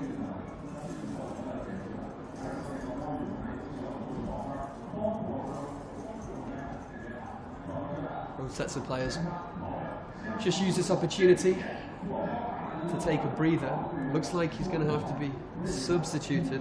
I can't be sure. I think that midfielder Li Huanhe Don't quote me on that. Oh, the medics are rushing in. Yeah, he needs medical attention. Looks like he's caught a nasty one to his left ankle. We were talking to a medic yesterday, weren't we? Oh yeah, we did. We did. Delightful young woman. So we have a very strong team of medics standing by. We've got ambulances on standby just in case any emergency, and the closest hospital is only 5 minutes away. As I found out. That's the hospital you went? It was the hospital I went to, and full credit to the medical staff there. Obviously, it wasn't very busy. It was 4:30 in the morning, but was seen straight away by the doctor who isolated what was wrong with me, and I was dealt with very professionally and very quickly. And at one point, I didn't know if I was going to be able to join you today, Toyuan. Oh, thank God you're here. Once again, thanks to my wonderful two producers and friends, Yuan Ray and Guizhou, for helping me out. Yeah, look, they've I'm got up. eternally grateful. Looks like they are okay. They are able to continue with the games. The stretcher not needed then, and I think he can continue. We're going to resume with a no contested drop ball for Ping Di to try and build from midfield. Nice pass out wide to Gung. Can he find a man? Can he go solo? Decent defending. The loose ball might fall to him again, but it's dealt with by the Zhou Jai defence and out for a throwing on this right hand side for Ping Di. Ping Di now hoping to get the winner. They fell behind thanks to a penalty in the 50th minute from Zhong Yu, his second goal of the game, mere minutes after he proposed to his girlfriend. A moment they'll remember forever. A hat-trick and a new wife. Does life get any better? Can he get that hat-trick goal? Intercepted in midfield from He Xinghong, setting up Wen on that right-hand side, causing all sorts of problems all afternoon. Can he get a ball into the box? Fantastic defending there from Yang Yulei. Ping Di centre halves dealing with the loose ball again. They haven't been able to create many clear-cut chances. Zhou Jai. It's all about Bin. Lumping balls to the big men. Poor piece of control there from Wang on this left-hand side. Out for Ko Jai. Throwing. As you can see, this beautiful shot. We are on that far side if you manage to catch it in those little hutches in our commentary position. Okay, Ping Di building. Can he find someone on this left-hand side? Down to Yang Guangyong, but it's out for a throwing. Ping Di looking to build. They know they have to be patient. They have the better players. They've had more possession. They've created more chances, but they've not been able to convert. And 2-2 is the final score as we approach the hour mark. Here's Yang again trying to build, but he's out-muscled by Wang Yupan. It's out for a throwing. Been impressed by some of the Ping Di Village players, Wen in particular, as well as Yang Guangyong. Super impressed. Wen Gaoming and Yang Guangyong pretty good today, doing really well. Yeah, fantastic pieces of skills to lead to both goals.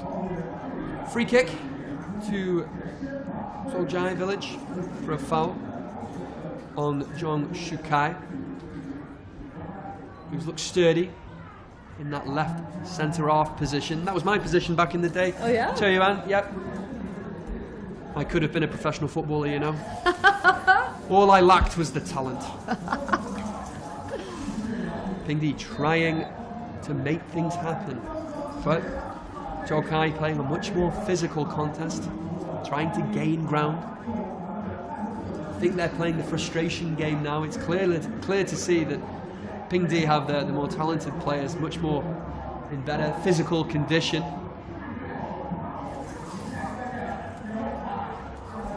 Here we are again with the local villagers playing traditional music instruments. Zhou Kai with the ball across the face. Sorry to interrupt. Ball goes over the bar and Ping Di breathe a sigh of relief from Yang Junjie and his skyrocketed effort.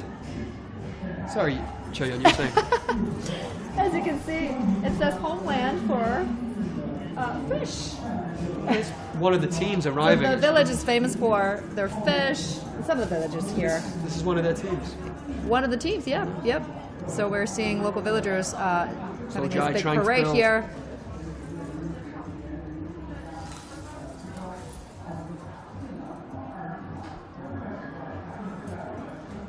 (2-2) in the opening game of this year's Village Super League. Yang Dong-nung. I was going to say with the goal kick, but he's left that to Oh Ju-bing, college student. You see these traditional men and women doing laps of the pitch. More villagers joining in. And carrying some traditional instruments as well. It's truly a big celebration. It's like a carnival that's bringing everybody together. On the pitch, Zhou Jai trying to build. Danger snuffed out by Ping Di. Gun will pick up the loose ball, trying to build now on this right hand side. Here's Yang. Picks out Wen. You're seeing the parades on your screens, but there's a real chance here for Ping Di. There's the number 92 Wang. Shoots, blocked. Suspicions of a handball. Waved away. Ball comes to Wang. He crosses. Danger cleared. He gets a second bite of the cherry, and it's out for a corner. Is it? No. It's going to be dealt with by Zhou Jai. 6s and 7s at the moment for Zhou Jai. Ping Di picking up the loose ball, being very patient with the build-up. Sloppy pass there from Gan.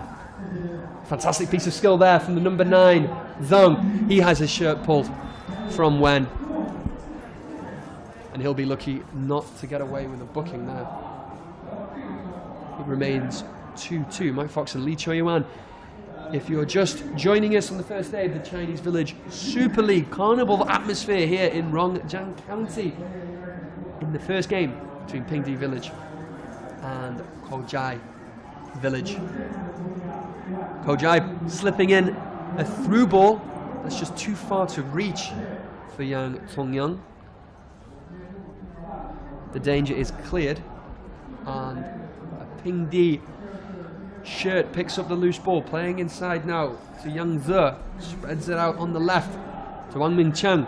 Fantastic ball over the top, but it's not going to elude the goalkeeper. So Zhong Ze and Koujai are able to build on this right hand side. Here is Zheng Yu, already 2 goals to his men. Can he turn provider? He manages to pick out a teammate. Decent piece of control, not able to take it around his man, and that for me is a foul, Choi-yuan. Let's see. Oh, I think the referee's got that wrong. Personally, I'd love to see a replay of that. I think the referee's got that wrong. I don't know how he's pointed it in that direction. Unfortunately, we don't have VAR here. Oh, that wouldn't be a VAR because it wasn't a penalty or an offside, but at the same time the referee's got to do better when he's that close in. I think that looked like a dangerous challenge for me. Would love to see the replay, could be wrong, but my first instinct, I thought that was a dangerous challenge. Ball comes into the box from Gan, finds one! What a save! Fantastic save there from Yang Zhe, I believe. It's Yang Guangyong again. Thank you. Sorry, I'm getting my names mixed up, I do beg your pardon. But what a volley there from Yang Guangyong. Even better ball into the box from Wen Gaoming. Tips it onto the bar from the goalkeeper, Zhou Zhongze. It remains 2-2. Now they're trying to build on the edge of the centre circle. Ball through there from Wang Lo Ping. Now here's Wang Zhe. Can he find Zhang? But strike! Just wide of the target. Xie Hongcai, another senior high school student in goal. Ping Di Village, I think, may have had that one covered. Poor choice there from Yang, his teammate, and man on a hat-trick, and soon to be married as of this half-time break. Zhang was in plenty of space. Maybe he didn't see him, or maybe he wanted to go for glory in front of this large crowd who have gone a bit flat in this second half. I think everyone's getting settled into the day. It's a long day of football, isn't it, Choyewon? Oh yeah, they're having a quick break to rehydrate.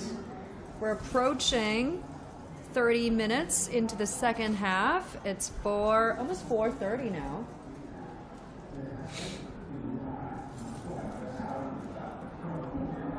And it's so special. I don't see it anywhere else. You've got villagers parade in the middle of a game. You don't see that very often elsewhere, huh? I know, it's been fantastic, yeah. Taking a bit of attention away from what's going on the pitch when I'm trying to commentate, turning my head a little bit. Anyway, now here is one of the players who's impressed me the most. Yang plays it inside for Gen. Can't quite control inside the 6-yard box. And the two centre-halves there, Feng and Wang, able to deal with it. One or two injuries coming in as we get into the second half of the second half, really. That's Wang Gaoming. It remains 2-2. Pingdi Village opening the scoring through Wen Gaoming after just 3 minutes. Then, against the run of play, Koljai equalising through Zhongzhu. That striker then proposed to his partner on the pitch and then made it even better by putting his team in front after winning a penalty 10 minutes into the second half. But he was outdone by Wen just 5 minutes later with a fantastic piece of individual skill. A couple of step-overs that Cristiano Ronaldo would have been proud of before firing into the roof of the net. As we approach the final 15 minutes, it's 2-2 between these two village sides in the first game of this year's Village Super League. I saw Maddox went in, but the man was able to get up. Number 77, the center back of the Koljai Village, 30 years old. Be able to continue with the game. We're back underway then. Nice control there from Zhong Yu. On a hat-trick, of course. He's got some work to do from this right-hand side. Plays it to Yang Xuefu, who's going to try and run at his man. He needs a ball into the box. And he's tripped by Li Huanhe, I believe. I beg your pardon. Oh Ju Bing. Is he challenging the referee? No, he's not challenging the referee. I don't think he has much to argue on that one. He sent his opponent flying with that tackle. The referee not reaching for a booking. I haven't agreed with a lot of the decisions the referee has made with in this first encounter. He's got a couple of them wrong. I would have given a yellow card for that challenge. Nonetheless, it's going to be whipped in from Yang Dongnung. Can he find the head of his big centre-forward teammate Zhongzhu on a hat-trick? Two-man wall. 14 minutes left. Fantastic ball into the box. Shirt tugging there. Referee says no. Ball comes back to zone. Wide of the target. Pingdi breathe a sigh of relief. Yeah, that's the team captain, Yang Dongnung, 23 years old. Pretty young player. Self-employed businessman. It remains 2-2. Substitution. It's coming from Zhou Kai. Wang Ziyang coming off. 23, I believe. Ding Deng Biao, 27 years old, another self-employed businessman. And that's good that he's self-employed. He's given himself the day off.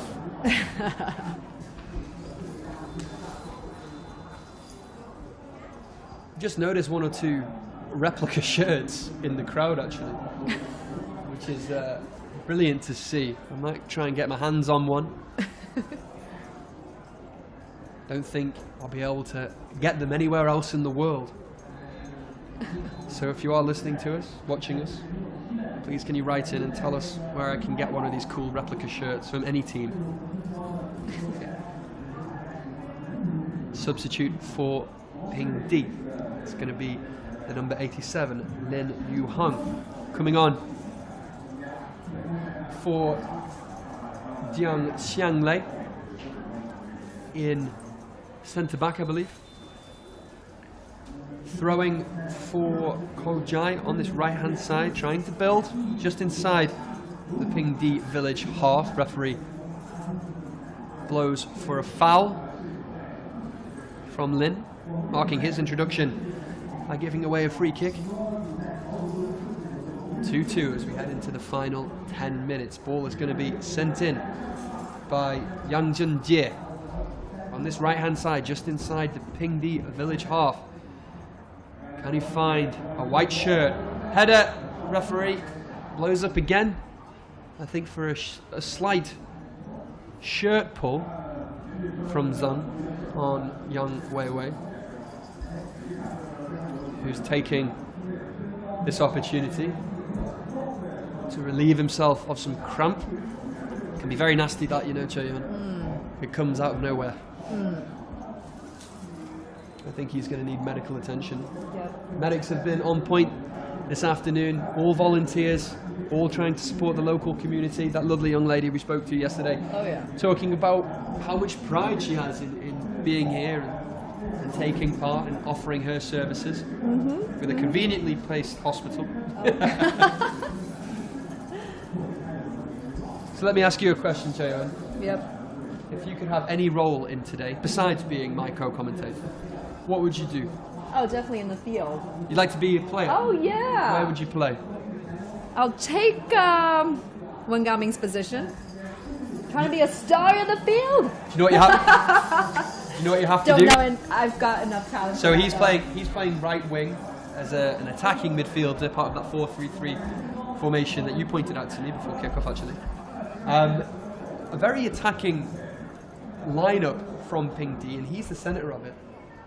Across those three attackers, they want to get the ball to him to run at the defender on that left side, try and get past him. He's obviously quite quick. Here we're seeing the goals, again opening the scoring, and then Wen equalising just 3 minutes later, very much against the run of play. Then sending Xie the wrong way with a penalty early in the second half before a fantastic piece of individual skill from Wen made it 2-2, rifling into the top corner. And although Pingdi have had much of the possession throughout the contest, it's anyone's game because it's been a game of few clear-cut chances.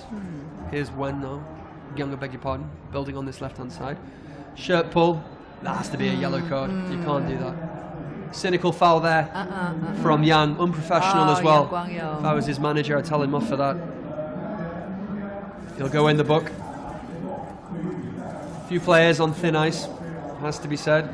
Zhou Zongze also in the referee's notebook, as now is Wang. 2-2 remains the score. Free kick taken by Li. Building on this right hand side. Patient build up from Guizhou.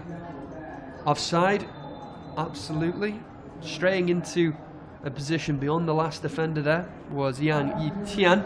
Haven't seen too much of him in this second half. A Metropolitan Police officer, no less, I think. Oh, number 48. And I just got onto the field in the second half. 34 years old. Ball over the top. Can it find Gunn? First touch isn't the best, but he puts the defender under enough pressure to win a corner. Maybe a bit too much pressure because this whistle-happy referee has blown up for another free kick. It remains 2-2, 10 minutes left. Pingdi, better side throughout. Guizhou making their opportunities count. Been a very good game, I have to say, Chaeyoung. I've been impressed. Definitely. It's been played in the right spirit. The crowd have been supportive. It's been a good family atmosphere so far. Very impressive. We're just getting started. 2 more games to come, one at 5 o'clock and one at 7 o'clock. Mike Fox, Lee Chaeyoung here with you on CGTN throughout the day. Ball comes into the box, it'll fall for Wang! I think he was taken by a bit of surprise, and his snapshot goes off his left shin, wide of the target. Golden opportunity there for Pingdi Village to go back in front. You see it falls to him at the last moment, at full stretch. Calls for offside, possibly. Flag didn't go up, so it would have stood if he connected properly. It remains 2-2. Yang Guangyong, been impressive throughout this contest for Pingdi Village. On that left-hand side, the senior high student, part of that three-man forward formation, trying to unlock the Koljai defence, which has been quite frustrating for them throughout, but it remains 2-2. Not long left. The announcer trying to get the crowd going as Pingdi come forward. Here comes He Xinghong trying to find a red shirt. He eventually finds Yang Hao, who slips it in for Yang, but he can't quite get there in time, and it's collected by Zhou Longze, who clears, but the ball is going to come right back at him as Pingdi being very patient and very elegant with their build-up. I say that as the ball is hoofed into the air from Wu Yahong, but it could break for Yang on this left-hand side. He needs to be patient now. Can he find a red shirt? He has Shefang near him. Instead, he goes inside to Tianze, who missed touches, but he still comes away with the ball, but then his pass is interrupted by Zheng. He gets away with it. Pingdi Village coming forward again, being patient in the final third. Step over from Zhang, finding Yang on that left-hand side. He manages to keep the ball in play. Can he win a corner or even find a Pingdi teammate? Instead, he's fouled by Yang Junjie, and it's going to be a free kick in a very dangerous position for Pingdi Village. And that man, number 92, Wang Mingchen, been fantastic with his deliveries all match. Can he find a perfect delivery as we close in on the final few moments of the first game of this year's Village Super League season? Two-man war. Here comes Wang with the free kick from this right-hand side. Can he find Wen Gaoming, who's been an absolute nuisance throughout this contest? Good ball into the box. Oh my word. I thought that was looping in into the net, but it hit the underside of the bar and out into the side netting. It remains 2-2.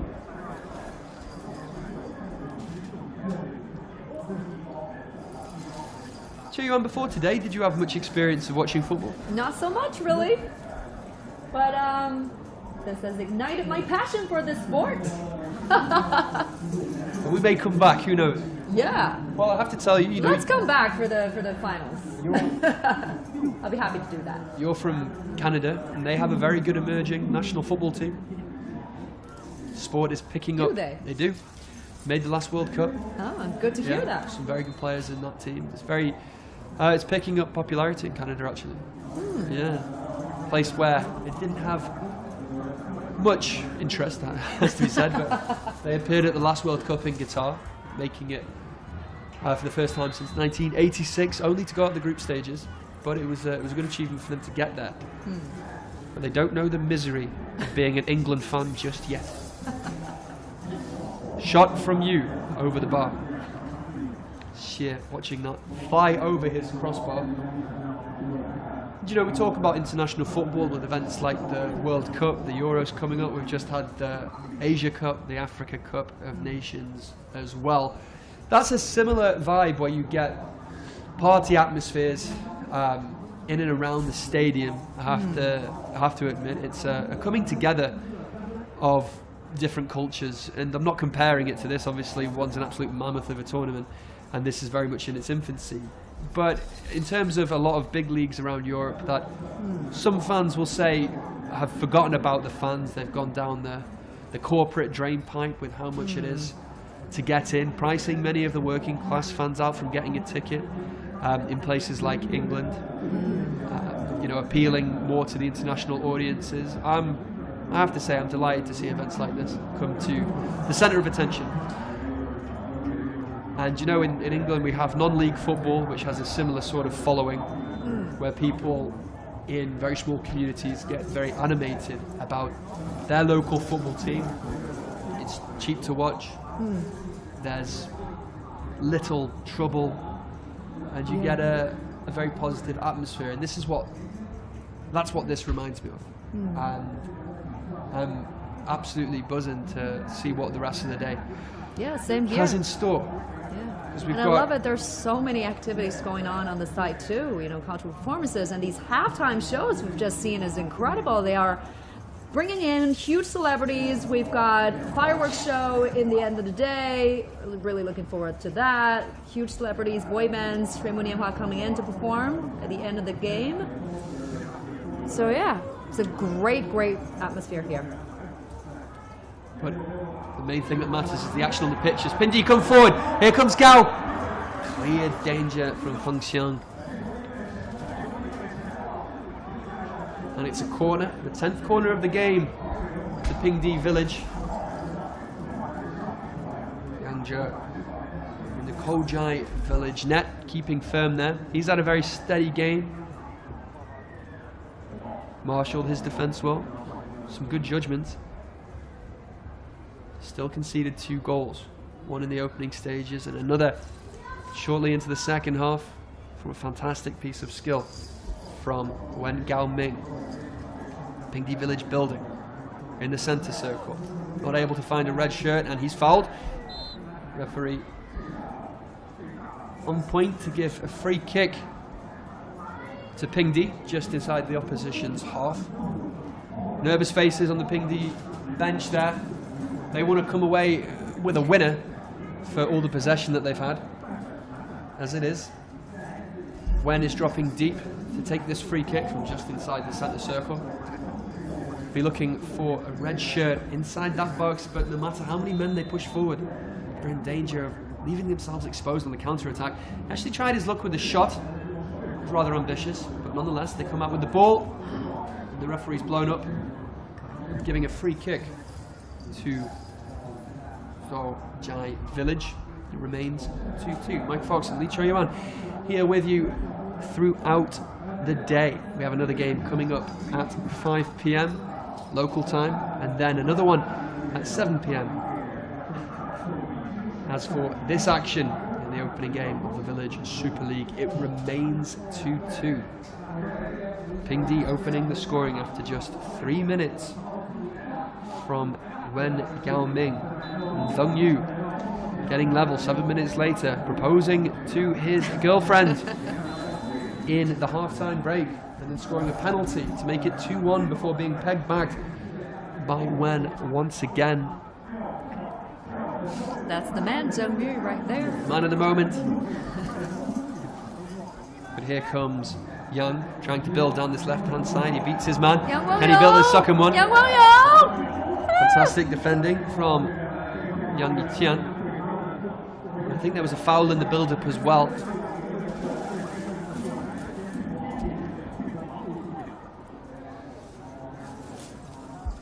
Approaching stoppage time. For my money, I think there will be about 3 minutes added on time. We've had a few injuries in this one, so for stoppages, 3 or 4 minutes for me. I could be wrong. Pingdi looking for a winner, having had much of the possession throughout. The last minute of the game, the time now is 89 minutes into the game. Can one of these two teams get a late winner? Here comes Wen, building down that right-hand side, but he's stopped in his tracks by Yang. And then Zhou thumps one upfield, hoping to find Zhang. Loose ball picked up by Wang Ziyang. Nice bit of skill in the centre circle. He's pegged back by Wen. Referee gives a free kick. Like the psychic I am, 3 minutes of injury time. Okay, so 3 minutes left. Chances of a late winner coming from one of these teams diminishing. The ball is on this right-hand side with Yang Junjie, but he's denied by Yang, who's been impressive throughout, charging down this left-hand side. Can he find a cross? Can he find a red shirt? No foul for me. And Zhou Jai pick up the loose ball in the centre circle now through Wang Ziyang. Over the top, can he find Zhang? Can he beat his man on his left foot? Cuts inside, Fantastic defending from Huang Junliang, who can't clear just yet. He goes down in the box. Referee waves away the penalty appeals. The loose ball is with Wang Ziyang once again. Tempers flaring in this one. Both teams seeming a bit tired, losing their heads a little bit. And it's out for a Pingdi Village throw on that right-hand side. Just a couple of minutes left for one of these two teams to find an equaliser. In what's been a thoroughly entertaining first game of the Village Super League season. Now here's Wan. He's been pulling the strings for Pingdi in this contest. Foul on Li Chao from Wei Dehua. And Guizhou will have a chance to bomb the ball into the box once more, looking for their big man, Zhong Yu, on a hat-trick, of course. One was a penalty early in the second half, the penalty that he won after some nice skill on the turn. How good it would be for him to mark the day. He got engaged with a hat-trick, ball comes into the box. Danger not cleared. Pingdi eventually come away with the loose ball through Wu Dongkai. He's charging down that right-hand side, cuts inside. Can he find a red shirt? No, we can't. Ball is picked up by Zhou Xiangyong. Nice flick on, but it doesn't clear the midfielder. He gets a second bite of the cherry, does Li Huanhe. It's a hoof-foot upfield, ball falls to Zhang Jiayuan. Miss hit there, and then Li Tao hits his own man, and here's Zheng charging through. Goalkeeper comes to collect. Xie Hongcai saving his teammate Xie Chenyi's blushes after he thumped the ball against his own man, which nearly led to a goal-scoring opportunity. And now Pingdi have the chance to come away with the ball. Last chance, surely, for one of these two teams to get a winner. Ball from Yang over the top. Can he find it? Fantastic goalkeeping from Yang, who collects. And surely that will be that for the first game of this year's Village Super League. Stoppage time quickly running out for either side to grab a winner. 2-2 is the score. If you're just joining us, Pingdi Village opening after just 3 minutes through a brilliant strike from Wen Gao Ming. That was cancelled out through Zhong Yu. Zheng then scored a penalty that he won 5 minutes into the second half, and then about 3 minutes after that, Wen went up the other end and step over his way to an equaliser, firing into the roof of the net. Commentators there, I don't see why we haven't been sought out yet, Cho Yuan. We're far better looking. It was good to see the media attention. Oh yeah. That this game is getting. Hundreds of journalists, reporters have gathered here to report on the games. Great media attention in China and beyond. I think we're really approaching the end of the game here. Times are running out. I think we've got enough time to restart the game, and then the referee will blow the final whistle. A good, entertaining game. Pingdi will be disappointed, I think, on the balance of play. They haven't come out with a victory. Guizhou will be delighted to get a point out of this one, having been pegged back for most of the game. 2 goal scorers, Wen and Zheng, scoring for their teams. Ball is cleared, the game restarted, and the referee puts the whistle to his lips and blows for full time. So the opening game of this year's Village Super League ends. Pingdi Village 2, Guizhou Village 2. An entertaining affair. Cho Yuan, what are your thoughts? Wow, what a game. I really thought Pingdi Village was on their way to win this one, right? Yeah, it was a close game, to be fair. A lot closer than I thought it would be, given credit. Beg your pardon, that wasn't the final whistle. Oh, now we have the final whistle. The game is over. A lot closer than I thought it would be after the first 5 minutes. Pingdi absolutely came out the tracks and were looking unstoppable, having a lot of the early possession. Oh yeah. And then going in front through a fantastic straight from Wen. But that was pugged back a few minutes later after a one-on-one finish from Zhang.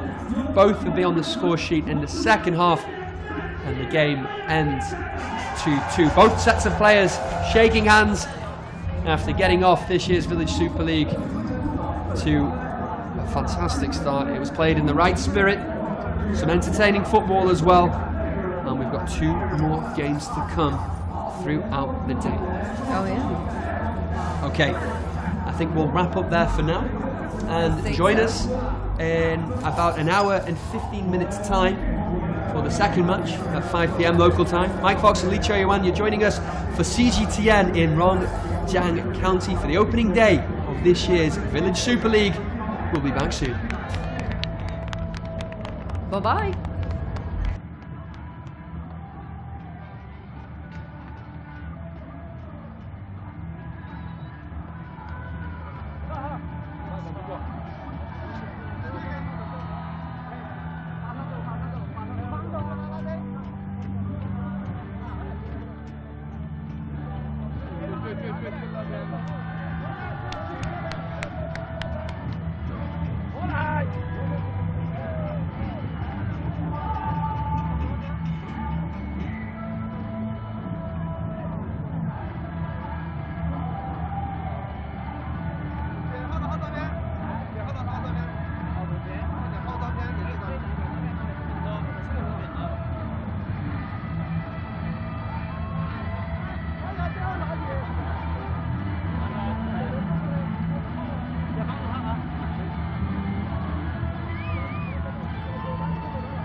我们的双方啊，12场比赛的双方球队游戏好啊，身着白色上衣蓝色的就是塔，哎，你看一下啊，这个是不是塔的长相啊？白色的好啊，他们传统的球衣颜色好像现在有所变化啊。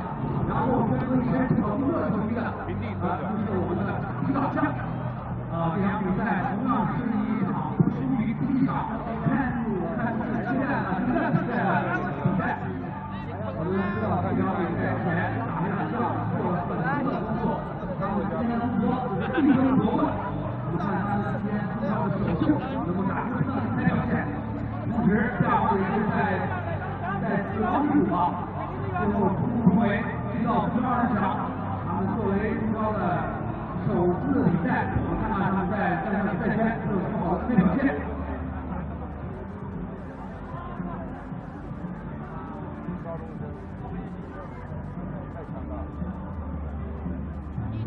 也看到今天啊，我们的第二场比赛已经满腹如愿。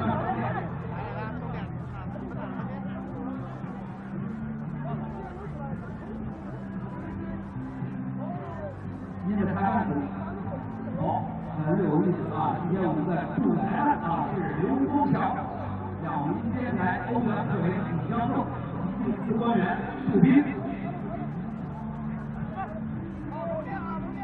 刘国强老师在刚才的对话当中啊，表现非常的出色，是我们新晋裁判组的优秀的主裁。这场关键的时刻啊，是万众瞩目，值得期待。好，现场的朋友们，屏幕前的朋友们啊，欢迎来到2024年贵州中超决赛圈比赛。现场的朋友们，你们的热情还在不在？热情不够，你们的热情还在不在？你们的欢呼声还在不在？好，感谢大家精彩的互动啊！刚刚第一场比赛是由口袋和皮皮给大家奉献了一场精彩的队伍大战。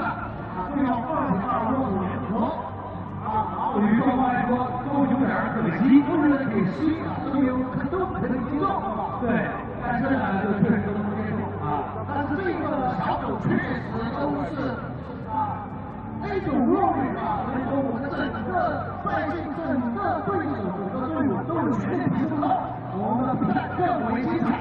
你这个话说完以后，并不高兴，并不有弱旅啊。因为内部相对时期啊，期待一下我们要下一周才看到第5比赛。哎，这一周的比赛日啊，就是我们 A 组率先出战。我们看到这个穿着红黄色相间球衣的党项分，我们还没有拿到啊，目前在看党项的和亚王的首发阵容啊，他们是一双名将，看是否做好充分的准备。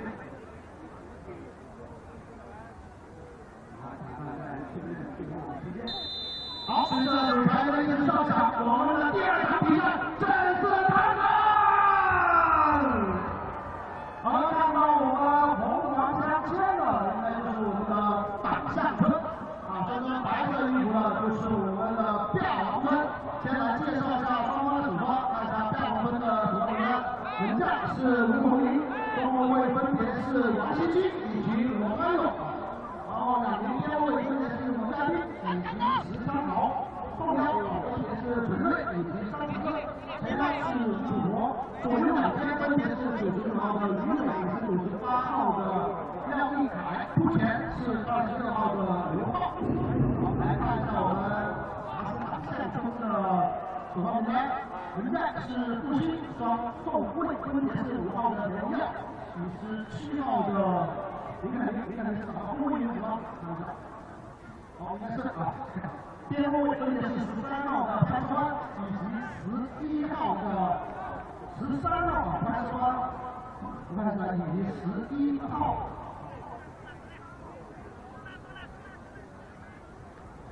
就1号朋友13号服务员啊，潘世光、潘伟伟是吧？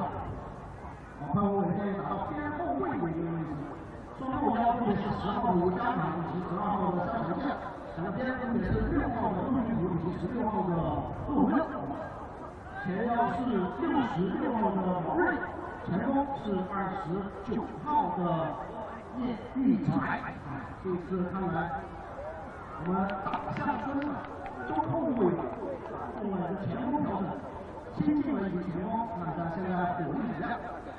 因为我们解说者文班上的战反排在主比赛，现在就来到了解说区。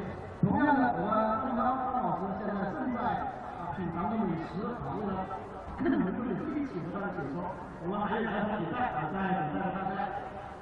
好了，今天确实我们中超决赛开始了，受到了很多的关注。今天现场来了很多的朋友，更有很多成千上万的朋友在网络关注着中超比赛。今天我们不仅有比赛，还有条理，以及到最后的烟花秀，期待着大家。好，我们现在想象在后场拿球，那有边路，然后16号向前速送，漂亮，什么什么？来到这个正广场，有请往前速送，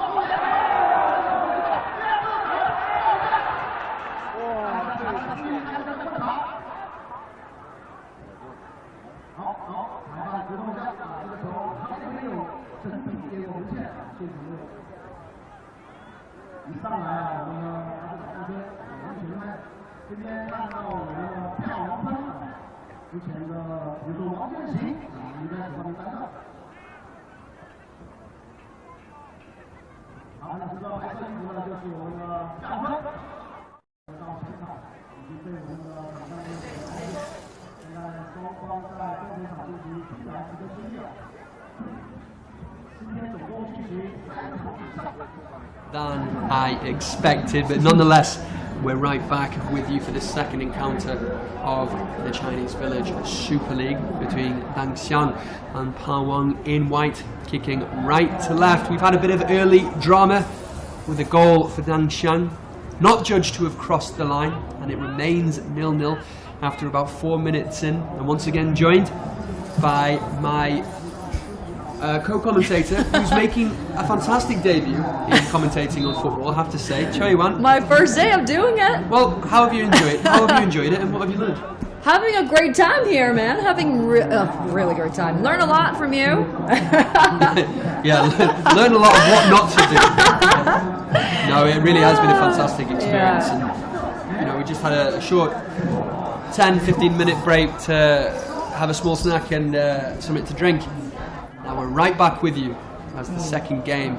Yeah, we're having really back-to-back games this whole intense. Afternoon, huh? It's 3 intense. Yeah, 3 games back-to-back. The crowd has not waned, it has remained at the same level. Mm-hmm. And the players on the field are aged between 16 to 48. To tell you a little bit of Dangxiang Village, it has a population of 947 people. 58 of them are from the Yao community, and that team was first founded in 2003. A very young team making his debut at this year's Village Super League. Yeah, wanting to get their campaign off to a good start. The first game between Pingdi and Guizhou ended 2-2 in an entertaining affair between two teams playing very different styles of football. Here we have Dangxiang in the striped shirts trying to attack the goal of the men in white. Pawang Village. That's it, I was just testing you. Pawang, I appreciate that. It's been a long day and a long evening. It's a bigger village. Here comes Dangxiang, ball across the face of the goal from Long Xiaodong. The danger is cleared, out for a corner.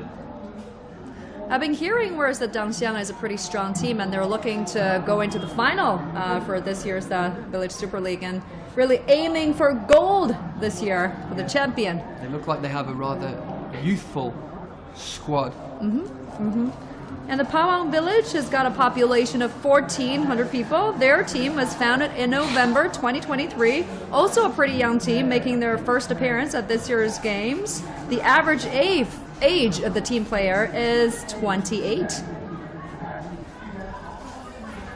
They'll be hoping to make that more experience age gap count, but at the moment it's Dangxiang making all the early running. Decent ball inside from Wang Hui to Lu Dongdong. Intercepted, cleared. Ball comes forward.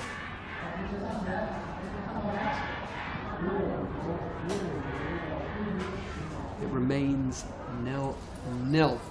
About 7 minutes into this game.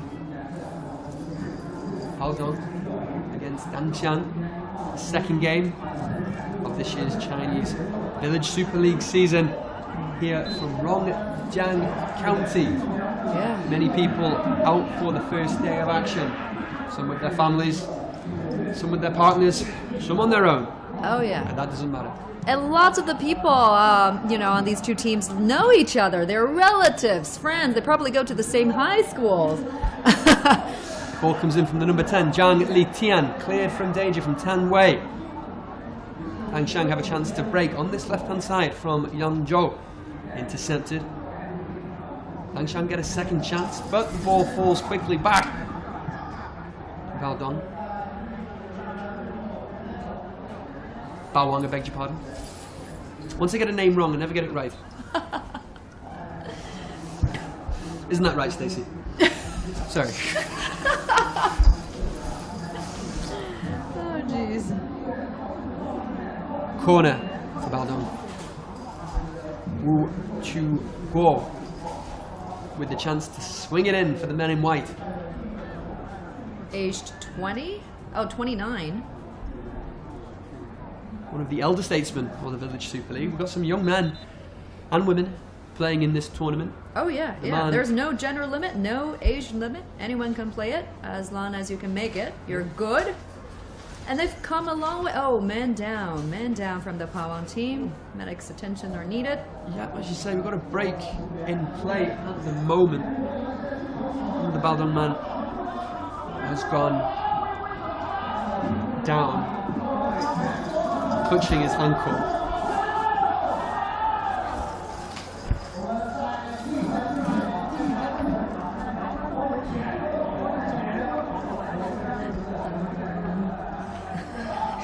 Choyuan is just spelling out a couple of names for me that I keep messing up. I'm forever the consummate professional. I'm writing them down in big letters so I don't get them wrong again. Thank you very much. Pawang Village. There we go. I won't make that mistake again. Right, Dan Chiang with a corner. Got Pawang. Have a man down in the centre circle. Yeah. Villagers cheering on for their own team. Rooting for their home teams there. Getting a sense of how many fans are here supporting their respective villages. Look at the crowd. On average, each game could attract at least 50,000 people to watch it on spot. And with millions or even tens of millions of people watching it online. Wu with the corner into the box, can't find a white shirt, cleared by Dang Xiang, and the ball will go out for a throwing on this right hand side, 0-0. Yeah, I completely agree, Choyuan. Fantastic atmosphere throughout the day so far and in the days building up to it. Oh, yeah. Reminds me of my non-league teams in the UK, carnival atmospheres, people from all walks of life. Foul throw, surely. Linesman says no. Lineswoman, I beg your pardon, says no. Dang Xiang trying to build, trying to get out of their own half, finding it difficult at the moment. Pawang looking very organised. But here come Dang Xiang in the centre through Ju Chao Chao. He's held up, manages to evade his man. Can he find the ball into the box? No, he's denied it. Will go out for a throw for Dang Xiang. Very even first 10 minutes or so. Neither side looking particularly threatening. Dang Xiang trying to build down this right hand side. Pan Wei Wei with the throwing, finding Xiao Xiangdian, who hooves the ball into the box. That'll fall to the feet of Nia Yu Chai. Plays it back to Pan Changlei.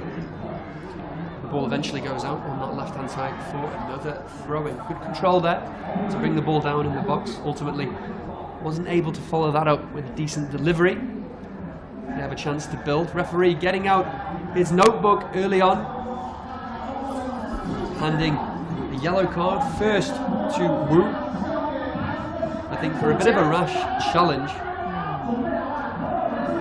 Yellow cards coming out early in this one. Yeah, we're just 13 minutes into the game, a yellow card already to the Pawang Village.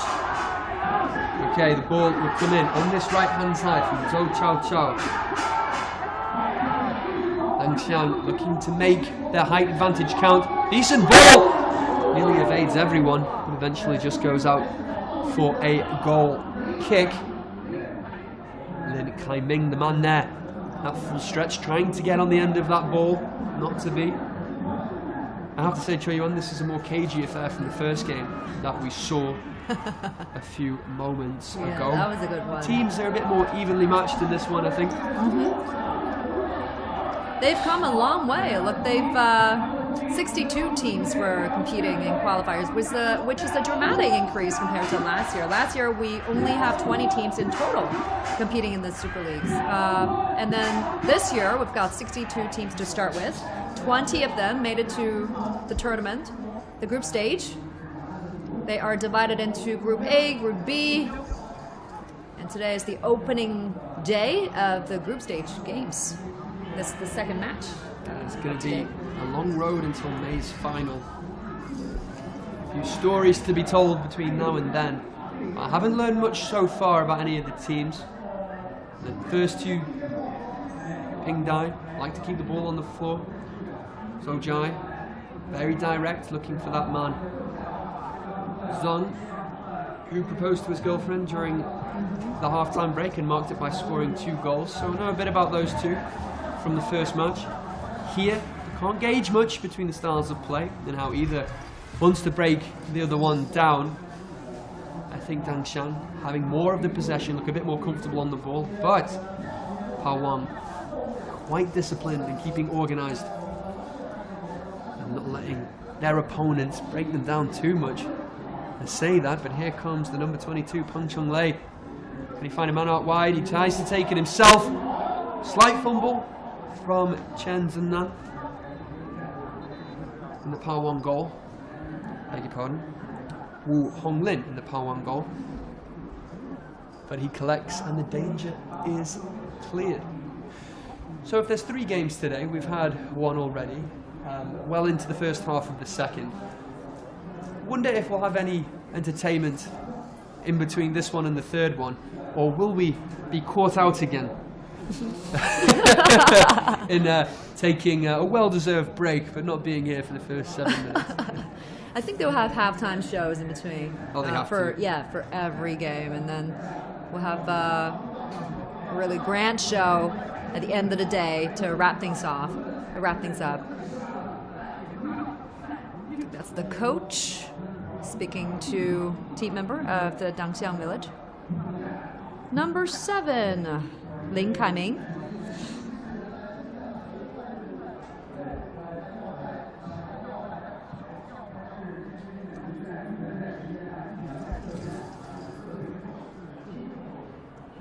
Cagey affair so far. Wang Shijin there, trying to get some advice from his goalkeeper. Wang Shijin playing at centre back. Clearly not a professional athlete, but that doesn't matter. It's not about that. It's about the opportunity to play for your local community, to impress the locals, to build this brand of village soccer, which has become an absolute phenomenon in China and is building its reputation internationally as well. Michael Owen giving a message just before the festivities got underway on the big screen, former England international. And who knows in the future who will be sending their best wishes as the league looks to build its reputation around the world. But today is all about Rongjiang and the people in the local community, and more importantly the teams that have come to represent those local communities. And we have 2 of them here, Dangshan against Pawang, and it's Pawang building with a free kick just inside their opponent's half. Wu Chou Guo to take the dead ball. Substitution already. I think a couple of injuries have arose already. Bit of a slower game, I have to admit. I think the quality in the first one was a bit higher. But Wu, who was already in the referee's book, takes the free kick. Easily collected by Tian in Dangshan net. Beg your pardon, Fuxin. Punt downfield. Here comes Du Yunhan. Slips in. Wu Jiabin. Zhou Cheng was the man who had the opportunity. Couldn't quite direct his chance on target. And he goes out for a goal kick. 0-0 in what's turning into a bit of a stalemate. Neither side know how to break their opponents down. Not much quality on display in the previous match. We had a couple of players that really stood out for me. And the first goal was made 3 minutes into the game. Things happened Off to a really quick start fast. in that one. Off to a quick start. Much more cagey affair here. Pa Wang on the back foot here as Dang Xiang try to create an opening. Zhou back inside to Shen. Holding now on this left-hand side. Here's Long and Yong. Liu Yue. Ball comes into the box. The nod down. Here's Zhou. Trying to turn, but he's dealt with in the end by Lin Kai-ming. Managed to pick up the loose ball. Trying to twinkle toe his way to an opportunity, but the big centre off, giving no nonsense whatsoever and clearing the danger. Come back, they do, Dang Xiang.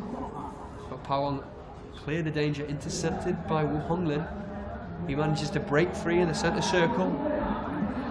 No, can the number 87 there. I don't think he's beat the offside trap. Number 87, Zhou Bing, aged 22.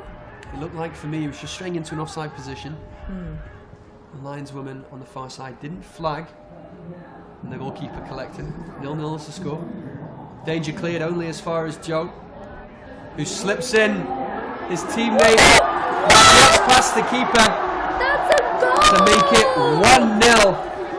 1-0. Liu Jinfu getting the opening goal of the game for Dangxiang Village. What a strike there! Oh man! 20 minutes have gone on the clock. And I think on the balance of play, they deserve it. A great finish.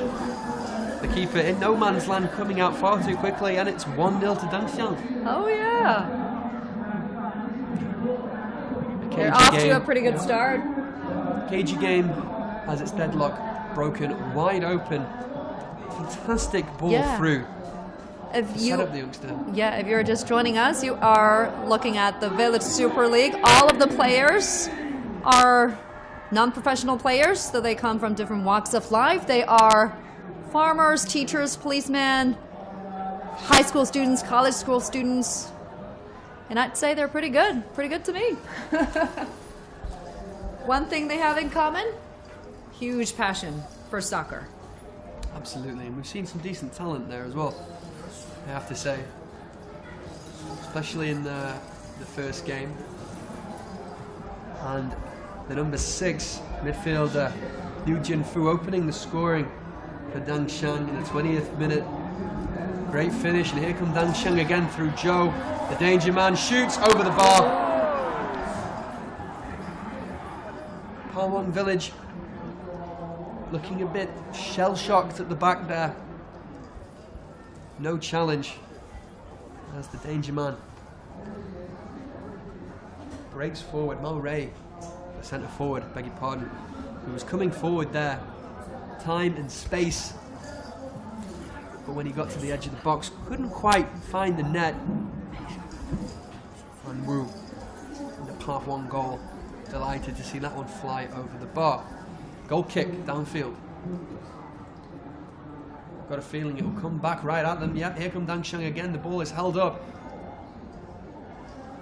Ma Ray sets up Wu, plays in Liu again, who tries to cause problems for the back line. And I think this is going to be one-way traffic from here until half-time, because Pa Wang Village can't seem to get out of their own half at the moment. Ball over the top. He beats the offside trap, but that's easily dealt with, and the ball falls to Liu Yuan Ray. Now, Dangxiang can clear.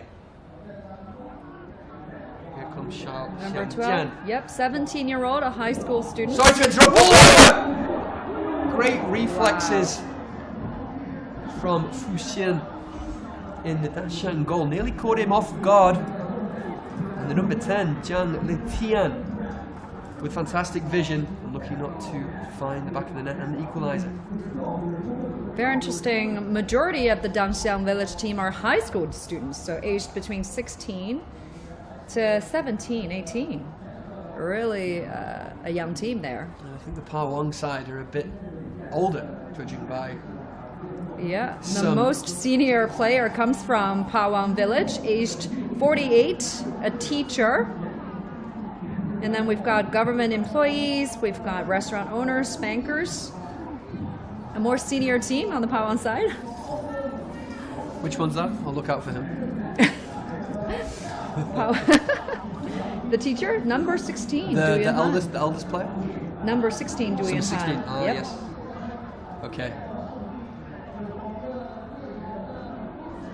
And right now, he's helping his team try and get back in this game, because it's the youthful exuberance of Dangshan that have taken an early lead through Fujian. Decent finish as well. But here come Pawang. Danger is cleared. Punt upfield. Joe will try and get it, but it's out for a throw, and on that far right-hand side, it remains 1-0. The second game of this year's Village Super League between Dangshan and Pawang villages. The first game between Pingdi and Guizhou ended 2-2 in an entertaining way to kick off this year's tournament. Oh, very much so. This one's been a bit more cagey, a bit more static, I have to say. But we're only 25 minutes into the contest. Plenty of time left and plenty of time for Pawang to get an equalizer. Yeah. Dangshan, a pretty young team. Average age of the Dangshan village team is 18 years old, whereas the average age is 20 years old for the Pawang village, so 10 years apart. And I think, without going into too much details, you can sort of tell that the Dangshan side is a bit fitter, a bit more brighter on the ball, a bit more daring, a bit quicker, but that doesn't mean for much when it comes to experience, because you can have all the youthful exuberance behind you, but you have to be organised. And I think the Pawang side might be a bit more experienced. They've definitely been here before. Playing a much more defensive formation, I can see, playing 5 at the back. A brief break during the first half.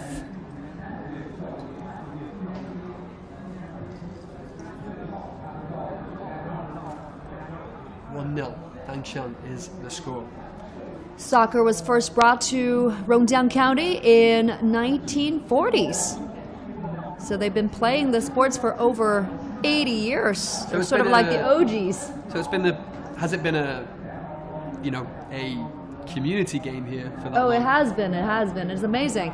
It's a mountainous county, not that big, but it has 14 standard soccer fields. It's got great facilities. Youth training going on as well.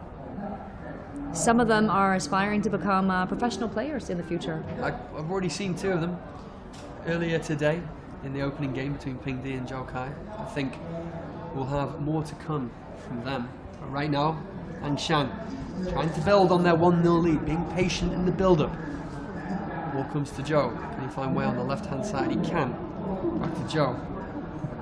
Very patient. Not a fast-paced game like the opener. Got some decent football on display from the team in front. But he's caught in possession, nearly there is the number 8, Li Ziyuan. He's a lucky boy because Yang Jiagang is coming away with the loose ball. And now Dangshan have the chance to just take a bit of time and try and build from the back. It's Tian Hongyao playing it on the right-hand side to Jiaheng. Here's Xiao Xiangjian, back to his goalkeeper, Fu Xin. Patient build-up from Dangshan. Fu almost caught out by a spectacular long-range effort, and he might be caught out again, because here comes Du Yahan over the bar.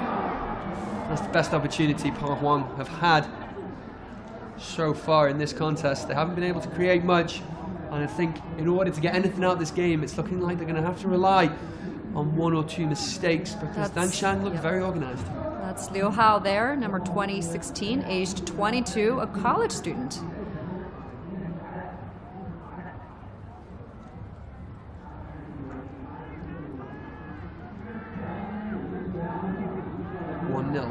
Dangshan is the score. Yu Jinfu opening the deadlock after 20 minutes. And ever since then, They've had most of the possession.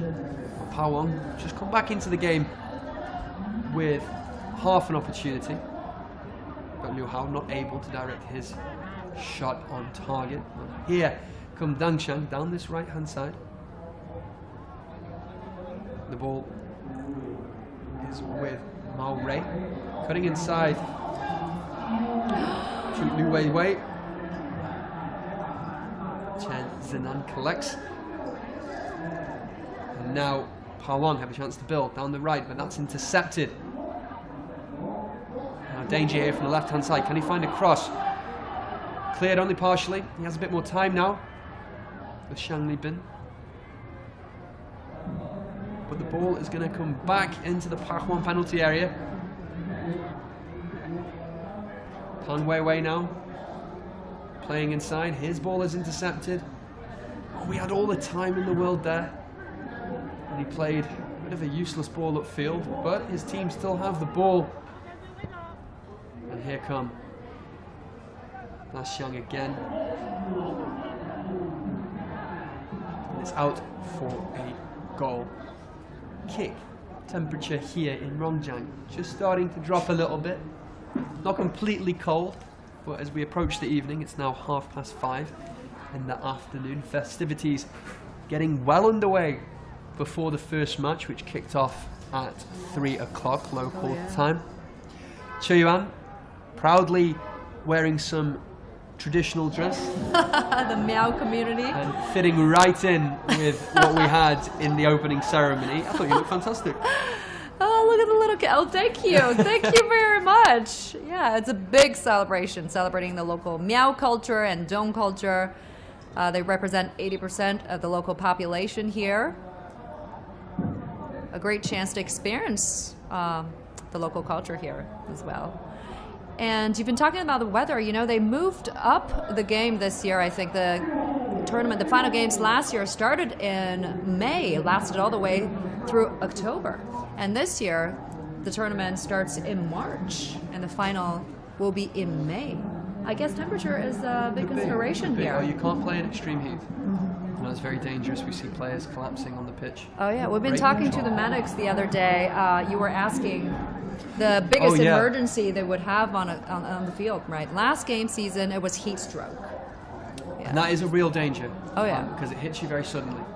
And it comes in various waves. And I think when you're in real danger of heat stroke, you don't perhaps see it coming. Oh yeah. It's a very gradual thing. So they decided to start the game a little early this year, starting in March. I think that's a good choice. Perfect playing conditions, and also playing on artificial grass. So the pitch isn't susceptible to the elements like a lot of pitches at this level are. I think that means all teams have a level playing field, because if the pitch was dug up and torn apart by the rain and the mud, then the teams who are a bit more physical would be able to fare a lot better than the teams who like to keep the ball zipping along the ground. And one of those teams who are playing some decent football, I have to say, are Dang Xiang, hoping to build on their 1-0 lead. They have a free kick. And he's going to try his luck from distance, I think. Oh, yeah. I think that's number 6, Lu That's a free Jinfu. kick. He shoots. Woohoo! He had the power, but not the direction. It remains 1-0. Referee thinks it took a slight deflection, so they have a corner to Dang Xiang on that far left-hand side. It's going to be taken by Lu, who just took the free kick, who also got the opener. 1-0 is the score. Dang Xiang lead. 20 minutes. Lu with a cheeky little finish past Chen Zinan in the Pawon goal. Yeah. And now he's going to take the corner. 19 years old, another high school student. Corner goes in. Looking ahead of Zhou. It'll fall to Wu Jianheng. That's blocked. The ball is now out on the right-hand side through Lin Kai-ming. But Liu Hao intercepts. And it will be a throwing to Dang Xiang on that right-hand side, trying to build his Xiao. Nice 1-2 with Lu, trying to get the ball into the box. Danger is cleared by the big man, Lu Yue. Throw it again, taken by Pan. Wu can't quite get to it. The danger is cleared for Power. And Zhou Bingyu can't quite contest for the loose ball. He's tracking back though. Fantastic piece of skill there from Zhou. On this left hand side is Liu. Half decent ball into the box as well. Header goes in. No power nor direction, but the ball will fall to Pan, who sends another cross in. Danger cleared. Here comes Nie, who shoots. Deflected back into the goalkeeper Chen's path. It remains, I beg your pardon, Wu Honglin's path. 28 years old, a government employee. It remains 1-0, Daxiang. The longer it goes 1-0, the longer Pa Huang will think they can get back into the game. But all they're doing at the moment is punting long balls, which are being gobbled up by the Daxiang defense and hit right back. Just about 10 minutes to go until half time. They have to change something, Pa Huang, in order to try and get something out of this game, because I think Daxiang are perfectly happy in dealing with the long balls forward. But Pa Huang desperately need a goal, and they need it now. Families and partners joined on the Daxiang bench. Some local fans as well. Yeah. Keep that megaphone away from me, mate, with my ear. That's one way to end up back in the hospital with an ear infection. The ball goes into the box for Pa Huang. Easily dealt with by Fu Xin. It remains 1-0. Yes, I mentioned earlier in the stream, I had to be rescued to hospital at 4:30 in the morning, I beg your pardon, by my two wonderful colleagues, Yihan and Yang Rei. And if it wasn't for them, I wouldn't be sat here giving you this cutting-edge commentary from Rongjiang. So I appreciate it. Yeah, they're really Ball good. goes into the box. Liu Hongliu can't quite get to it.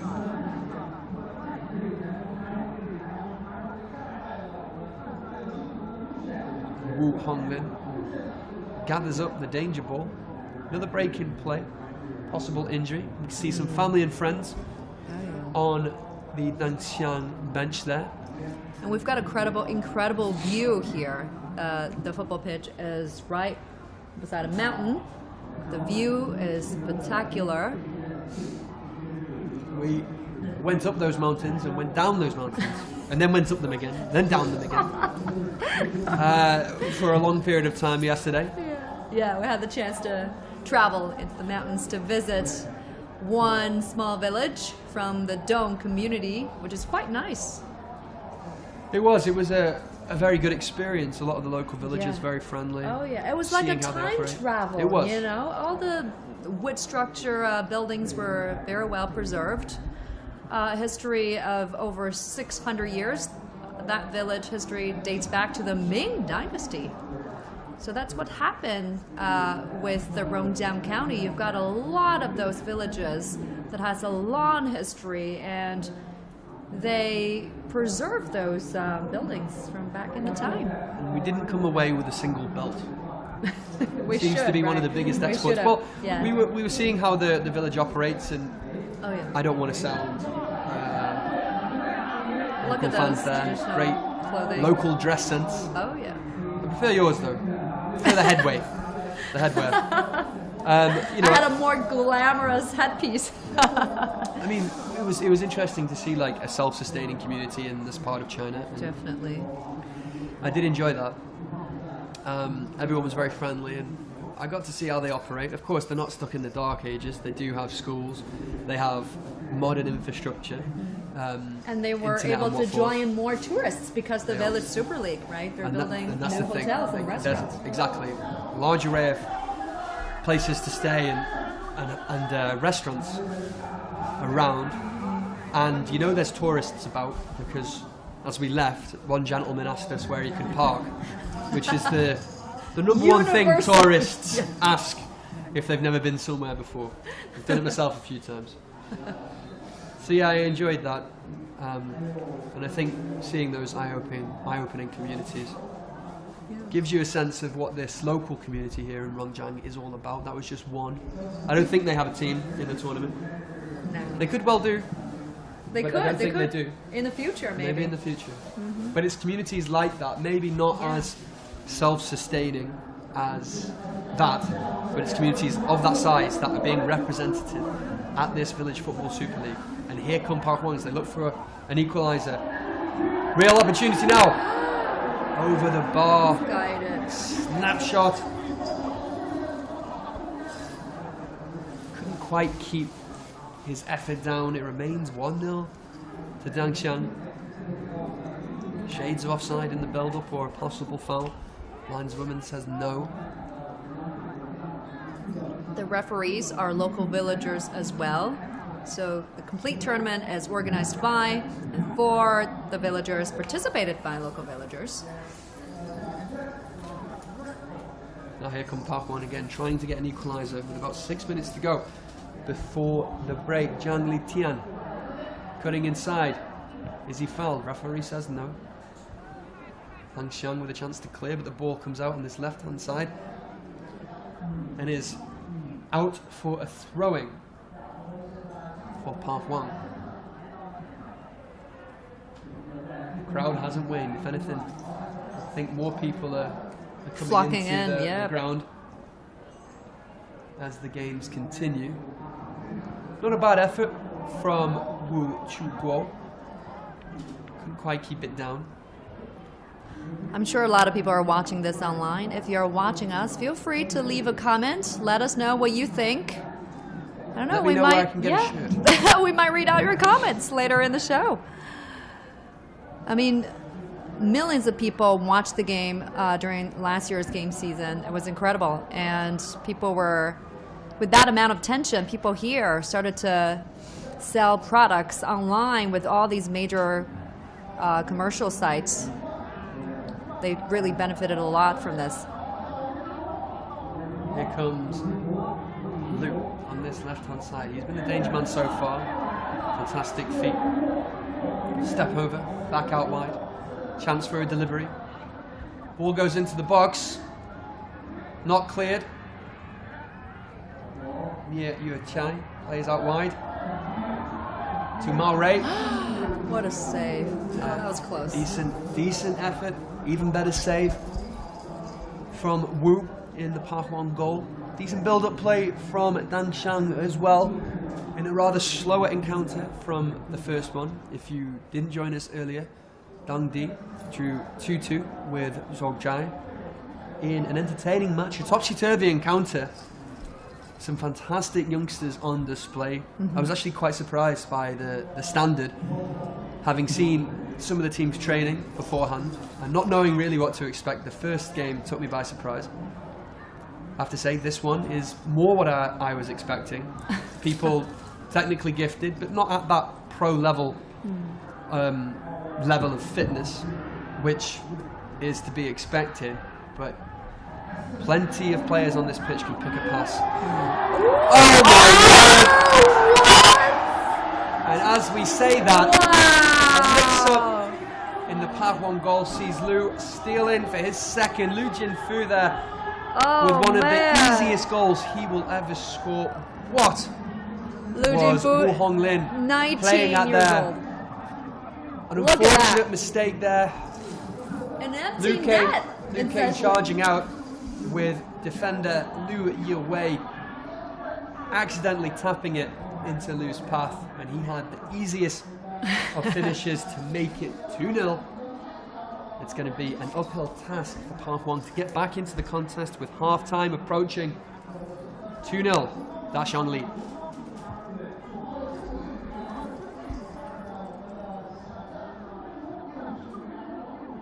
And that's the worst time to concede, Chaeyoon. With half-time approaching. Yeah. You have one game plan, and now whatever the coaches thought will have to go out the window. Could get even worse. Here's Liu Honglio charging inside. No one can get near him. Squares past. Luckily, Chen Rei came to his rescue. Out for a corner. One-way traffic.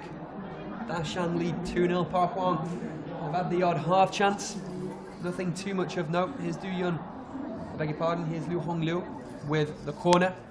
Going to be whipped in on this left-hand side. Yeah. A young player, 17-year-old, high school student. They're really building on that momentum. Yep. A huge boost in morale for the Dangxiang team. Oh, they would love a third goal on the stroke of half-time. Really put this game to bed. Wang An Yong there, I think one of the eldest statesmen of this Village Super League. Let's see. He's had a lot to deal with in this first half, as Dangxiang and their younger team have ran riot a little bit, giving too many opportunities away to their opponents. Wu with the free kick. The board for stoppage time hasn't gone up quite yet. It can't be far away.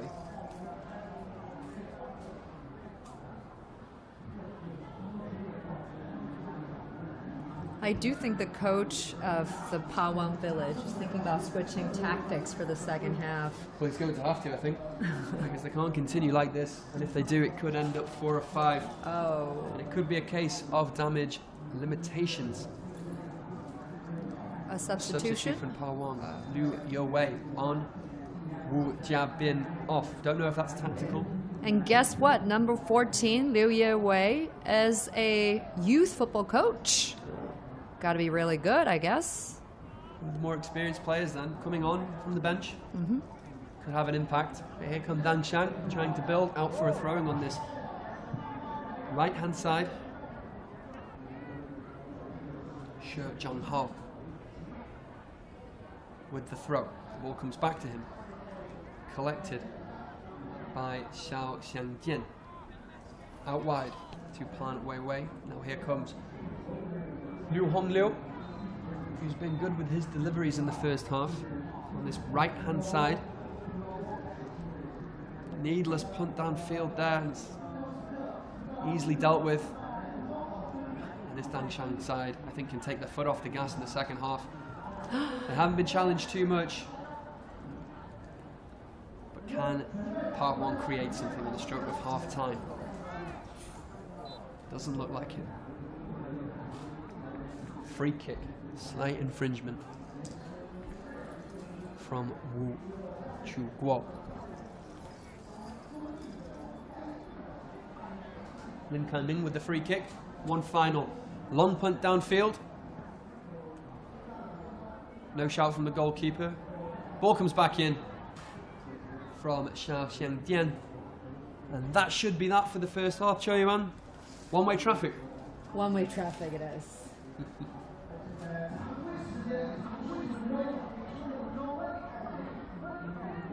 They're still playing. I think we're approaching halftime, but not there just yet.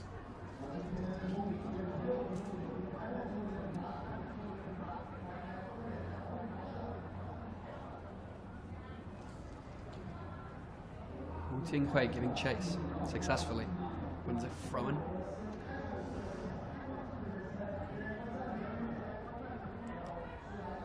Here's Pan. Plays a nice 1-2 with Nie out for the throwing for Pa Huang. Here's Shou Zhanghao. They're really struggling to get out their own half of Pa Huang. And here's Dangxiang. Got it right, yeah. Whoa. Coming forward. Oh, that's a foul.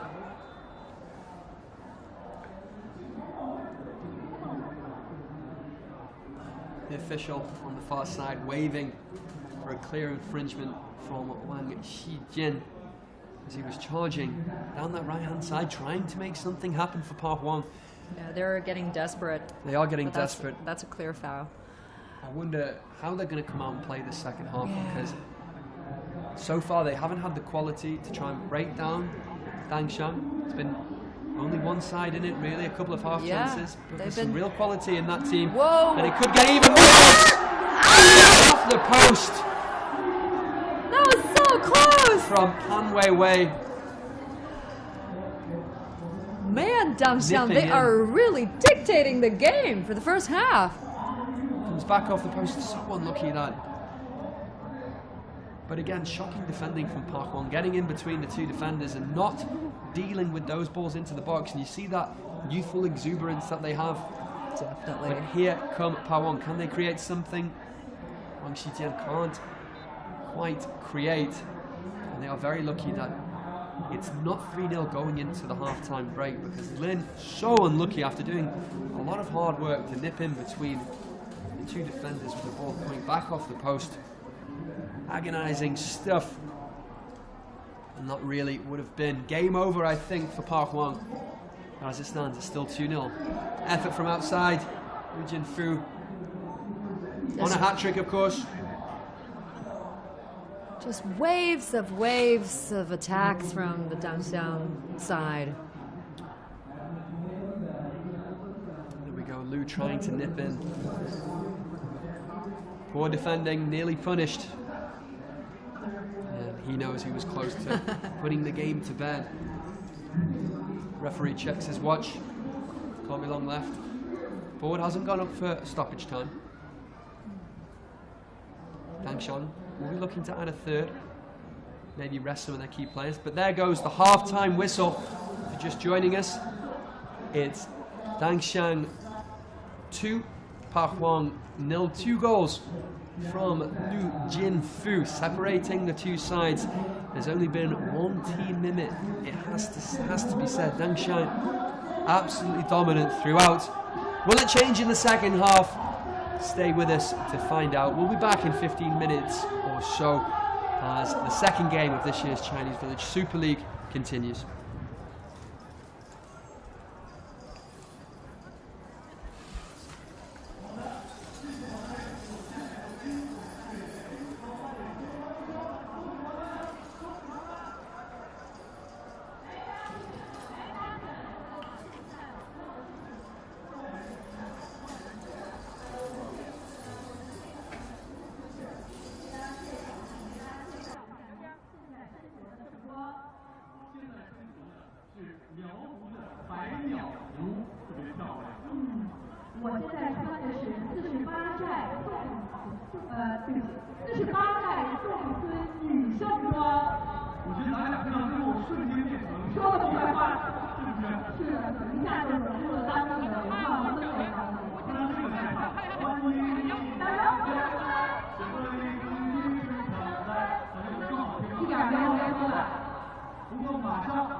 Khan, Trenchal.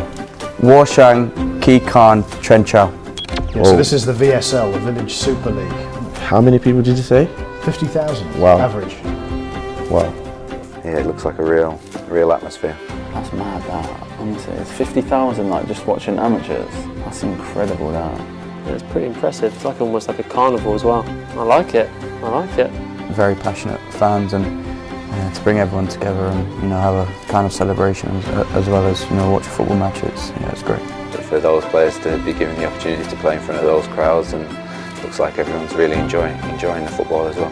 Yeah, I think it's fantastic to see the amount of people that come together. I think what the power of it can do to bring people all together and enjoy something that we all love. Get me over there to watch. That'll be sick. That'll be really good. Yeah, maybe if I get an invite, I'll be over there. Yeah, it would be. Yeah, I'm a big football fan, so obviously embrace a different culture and a way of playing for sure. Wishing the VSL a successful and rewarding new season. A successful and rewarding new season. Football is a language of the world. Trenchal, Jiao. Trenchal, Jiao.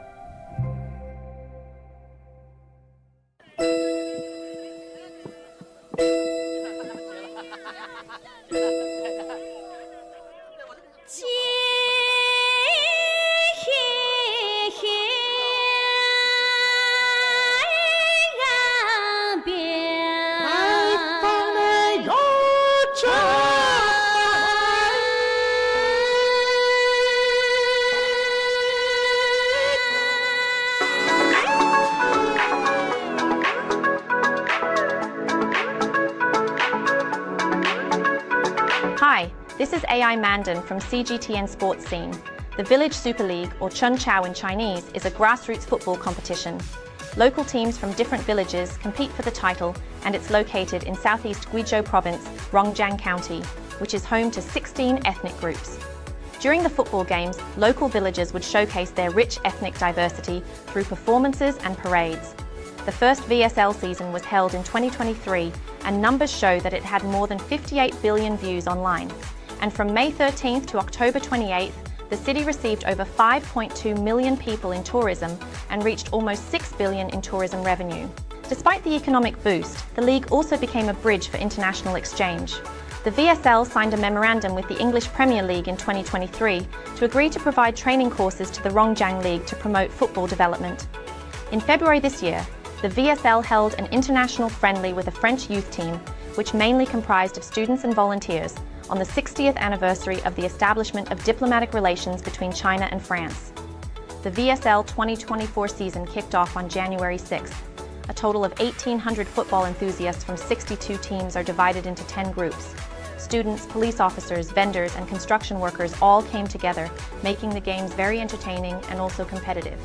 So far, the last 20 teams are already decided, with the league finals to be kicked off on March 6th.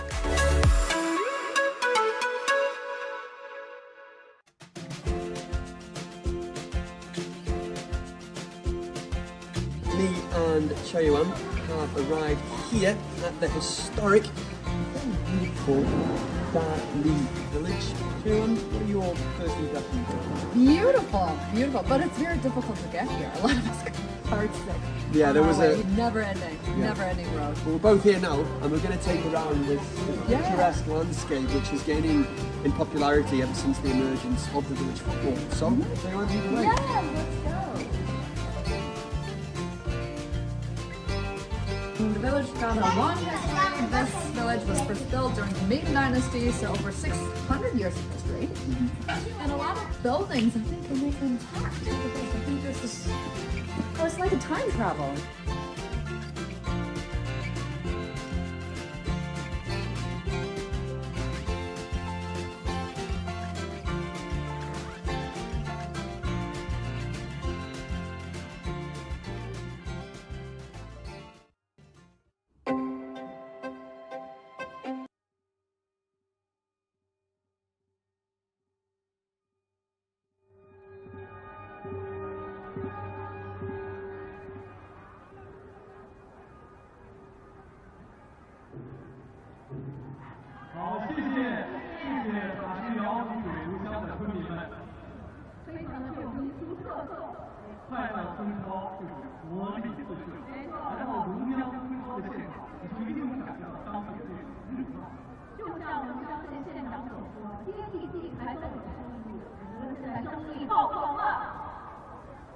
那接下来呢，这我们有请前东南籍歌手单干一和非洲同胞们带来歌曲《再次到春春》，有请。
谢谢张根一和各民族的同胞们为我们带来的精彩歌唱。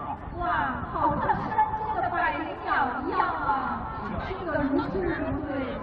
我们马上接下来还有一个精彩的节目，我觉得和现代的王歌很有渊源。哎，说到48代宋祖义圣光，现在身着中华，就在等待着我的同胞们登上舞台来表演这个精彩的节目。那说到侗族的琵琶歌，它是国家级非物质文化遗产，以3弦琵琶或5弦琵琶伴奏，多为自弹自唱、齐唱、对唱，起调的优雅柔软美好。是，下面就让我们一同欣赏亚王村啦啦队带给我们的48代侗族琵琶歌《侗族民俗永传承》，有请。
非常感谢48代侗族的同胞们为我们带来这个侗族民俗永传承的节目，谢谢他们。那接下来由我们把时间交给解说员、裁判员和球员们，开始下半场的比赛。好的，今天的表演精不精彩？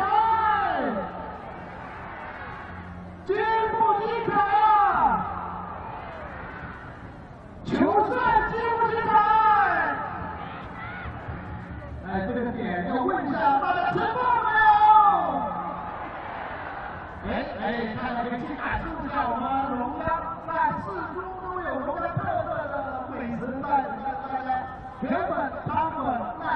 有请杨锦生期待大家品尝，好不好？我们的中超美食推荐官杨平老师上线了啊！他不是一个解说员，他是一个美食家，真是一个吃货。刚刚中场刚说的时候，补了眼泪，就吃了2米，想到的味道，确实这个香味儿啊，很有后劲儿啊，香味儿绵不绝，对吧？肉质细腻啊，不柴不老啊，所以说嚼劲十足。我们这个羊啊，这个养殖特别的有特点。纯生态养殖，我们看咱们的志愿者又拉起了一条我们的和平线，看来是我们在第3场进行对阵的双方球队应该是平永村吧，平永村和东城村准备登场了。现在看到这个打假教官换上了88号的88号。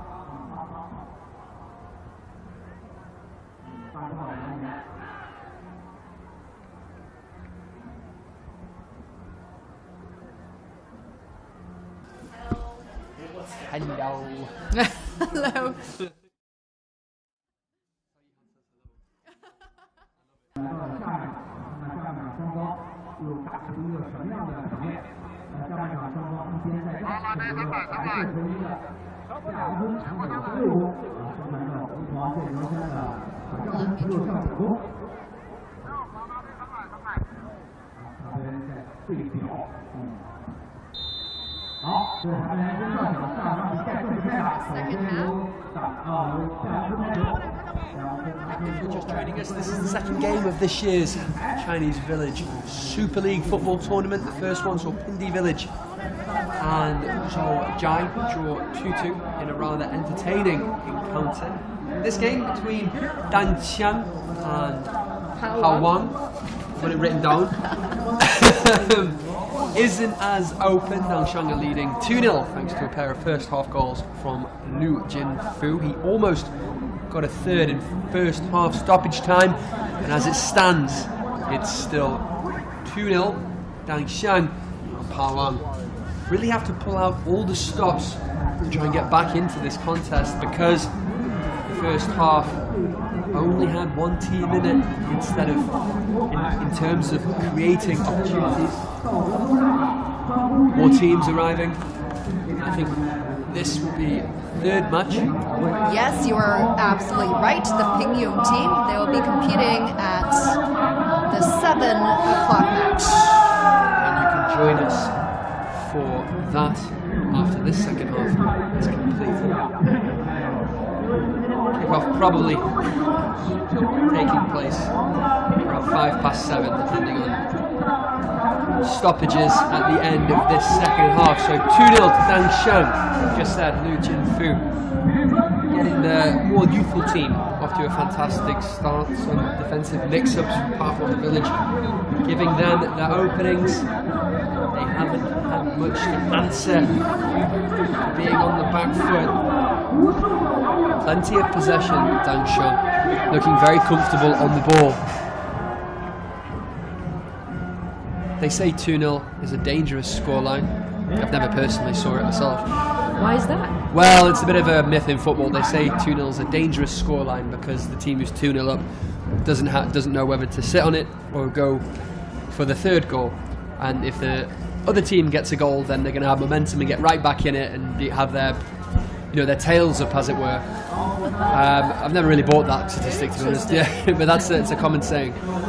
Okay, here's Danqiang building on this left-hand side through Liu, the 2-goal hero. Can't keep it in play. Out for a Pawang throw.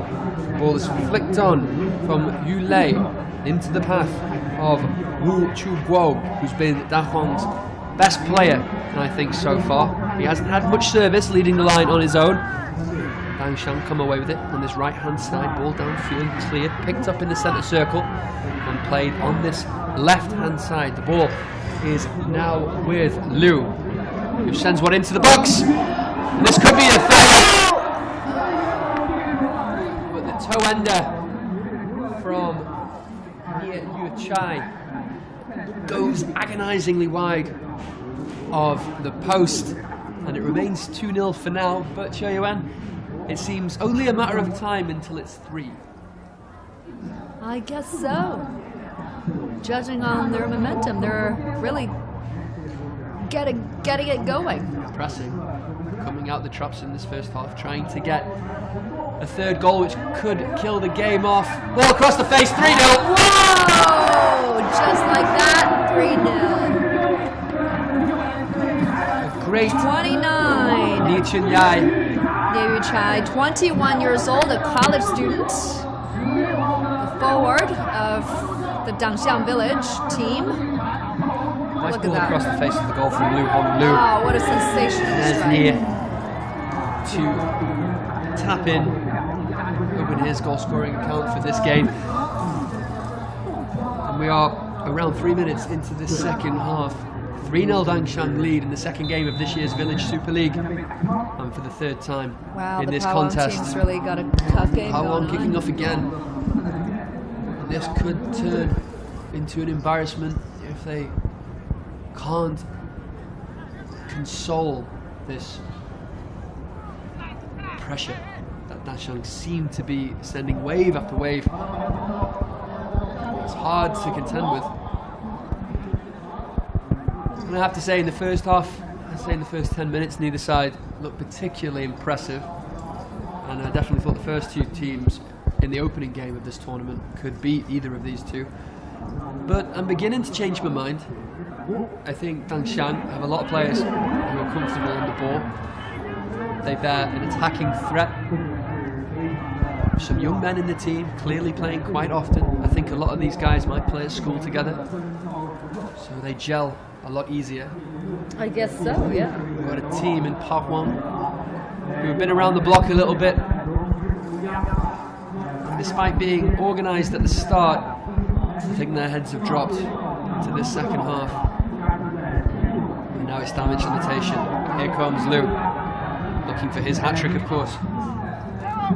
Ball is picked up by Mao Ray. He sets up here.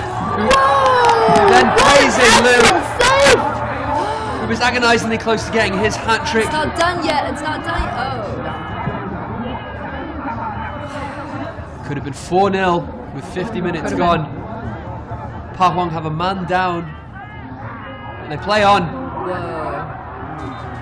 Ray shoots high, wide, and handsome over the bar. Referee will now have a bit of stoppage in the match for the injured man down in the Pawang half. Long and Yong is the man who looks like he needs some treatment, but what another fantastic effort from Lu. Crashing back off the bar, he's been the standout player in this match and maybe of the two games that I've seen so far. Causing all sorts of issues on that left-hand side for Pawang against defenders who can't keep up to his pace. 21-year-old on for a hat-trick for his Dangxiang side, and he's got plenty of time to get that elusive third goal. We've got about 35 minutes left here in Rongjiang County. My name is Mike Fox, joined by Li Qiuyuan as we kick off this year's Chinese Village Super League, the first ever and only available English commentary for the occasion. I hope you are well. I hope you are joining us from wherever you are in the world, and I hope you're enjoying the football on this fine Saturday. Okay, Pawang come forward. Here's Yulei, ball into the box again. No one is there. And Dangxiang can come away on the break as well. Here's Lu playing in Mao. Across the face of the goal, Lu's at the centre. He can't be picked out.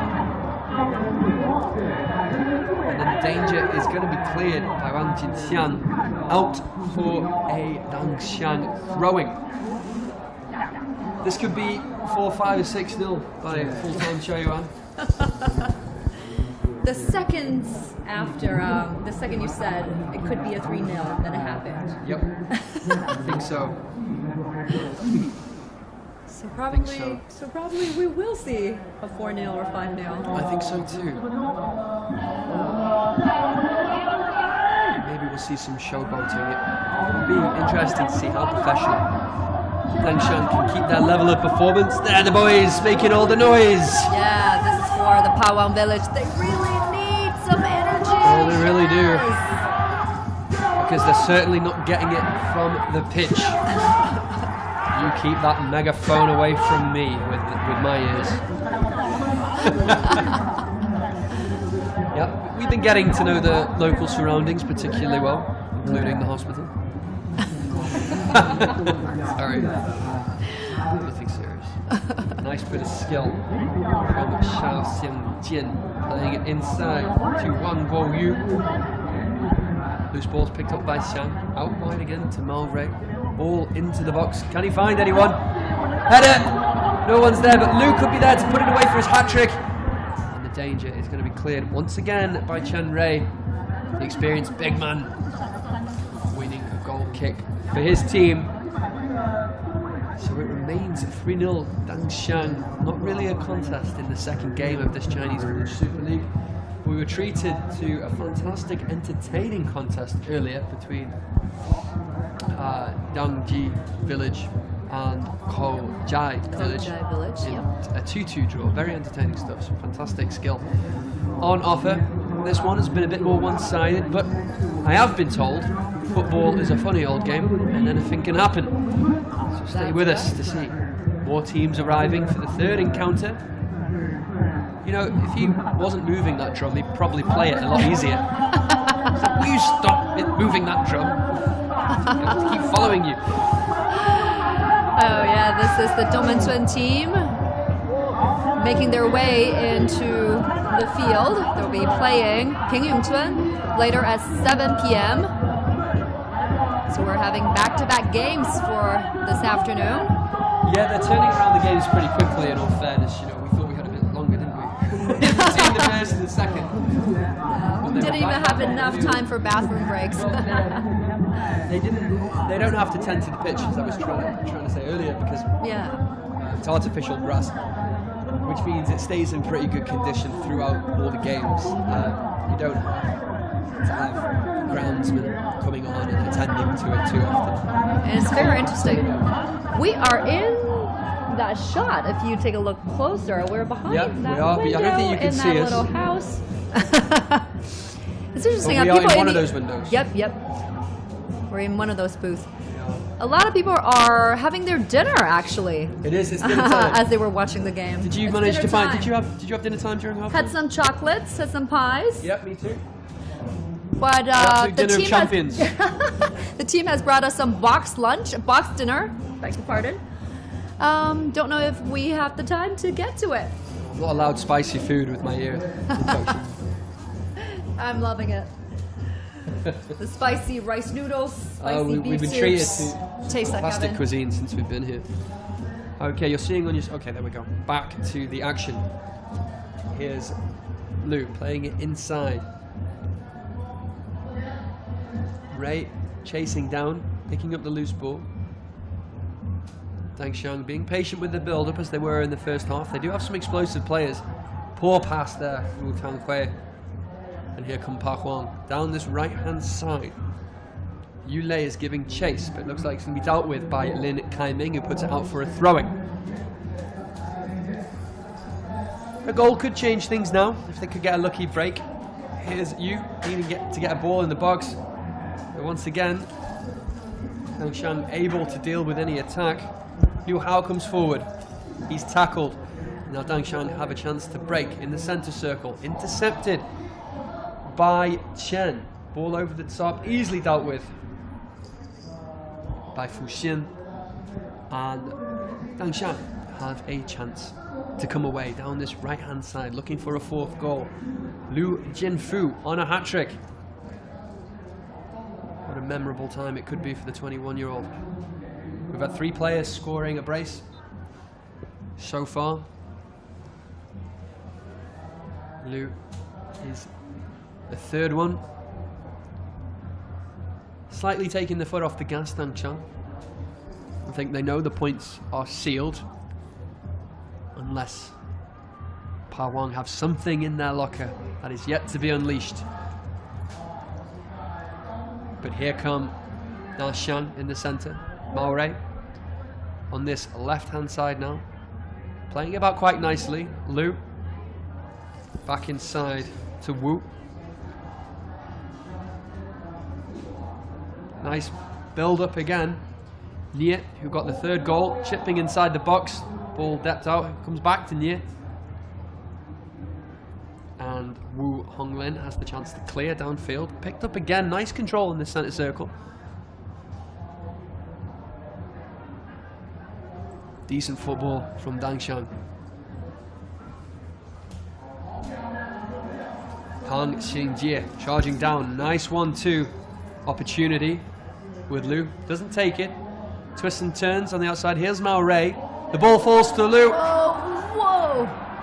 It was actually Nai Yu Chai with the effort in the end, trying to get his second goal of the game. Wide of the target. It remains 3-0. The young lads of Dangshan comfortably beating the Dad's Army of Pa Huang.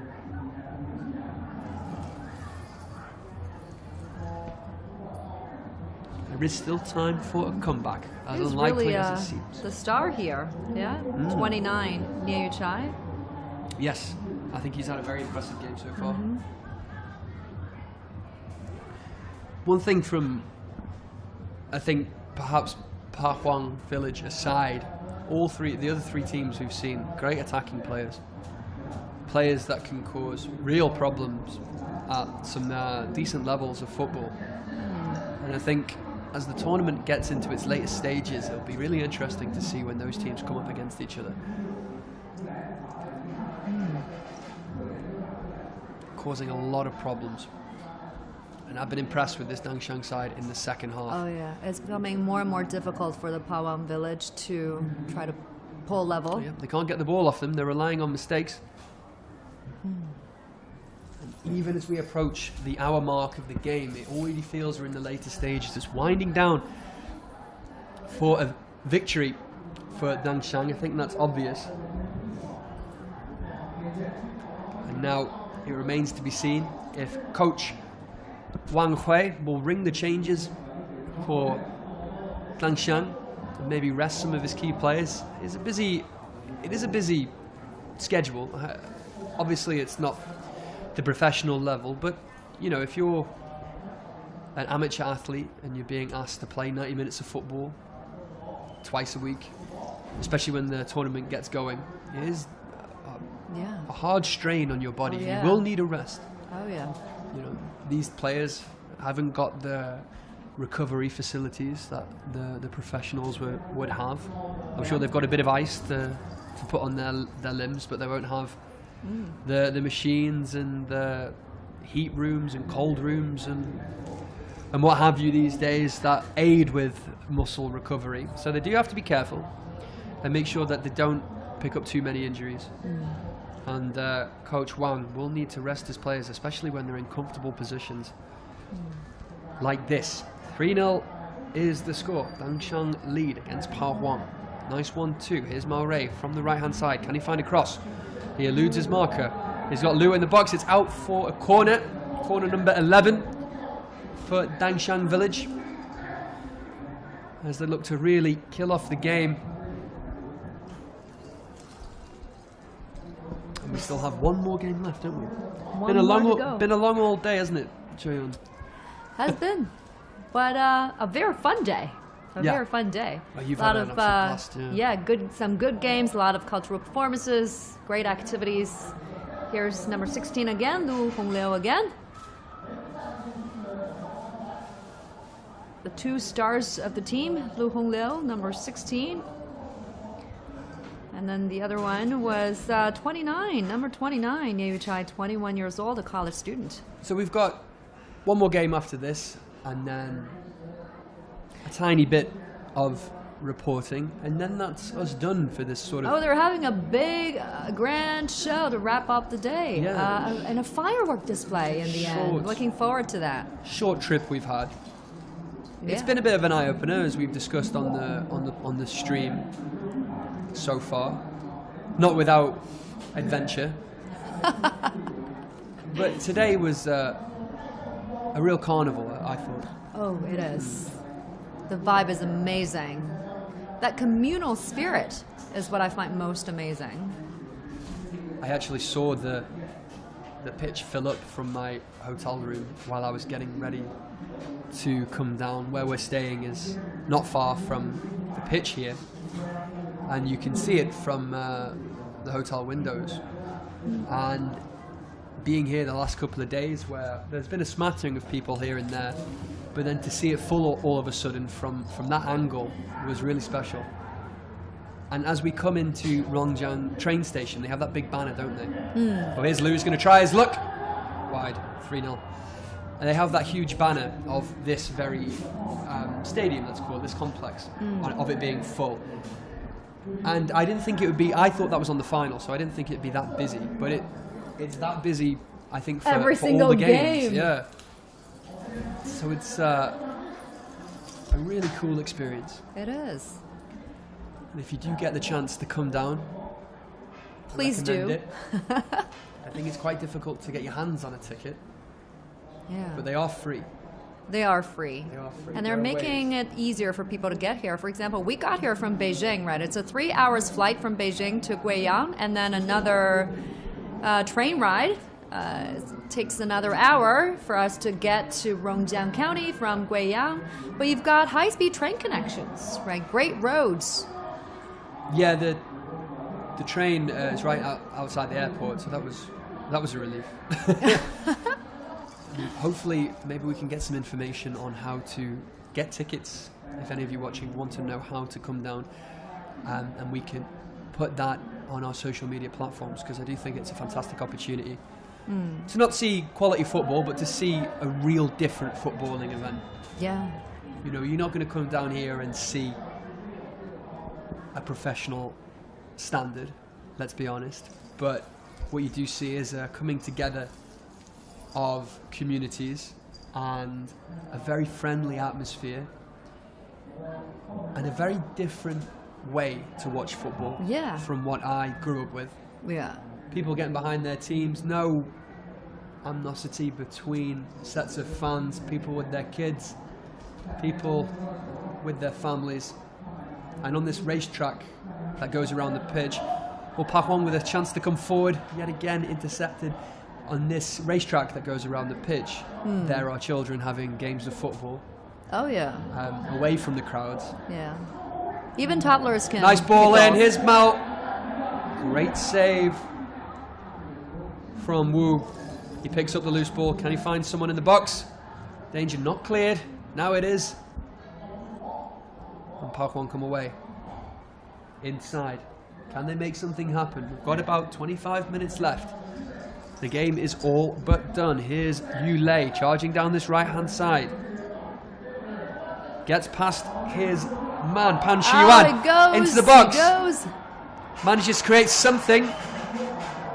And the danger is eventually clear, but the ball will come back to Zhou Bingyu. And the ball is now out of danger. And the referee is giving a free kick. In pain. And has also booked Yu for a bit of a rash challenge. That's the most exciting attacking play I've seen from Park Hwang in this second half. Hasn't been great from them. Damage limitation, if I'm completely honest. The Dashang side, a bit younger, a bit fitter, a bit more skillful. I thought that Park Hwang were keeping it together from an organisational standpoint in the first half. Looking tough to break down, but once that first goal went in, and then the second with the defensive mix-up, it was over as a contest. And then the third one going in not long after the restart. 3-0, Dangshan lead. And surely no way back for Park Hwang. Stranger things have happened. Substitute for Park Hwang, Yu Wenping. Coming on for Long An Yong. I beg your pardon, not Long An Yong, Wu Chu Guo. So, Du Yunhan, a 48 years old teacher, is replacing Lo Wanyung, 39 years old, who is a civil servant. 48 years old, Du Yunhan will be your most senior player on the field. You can see in the background there.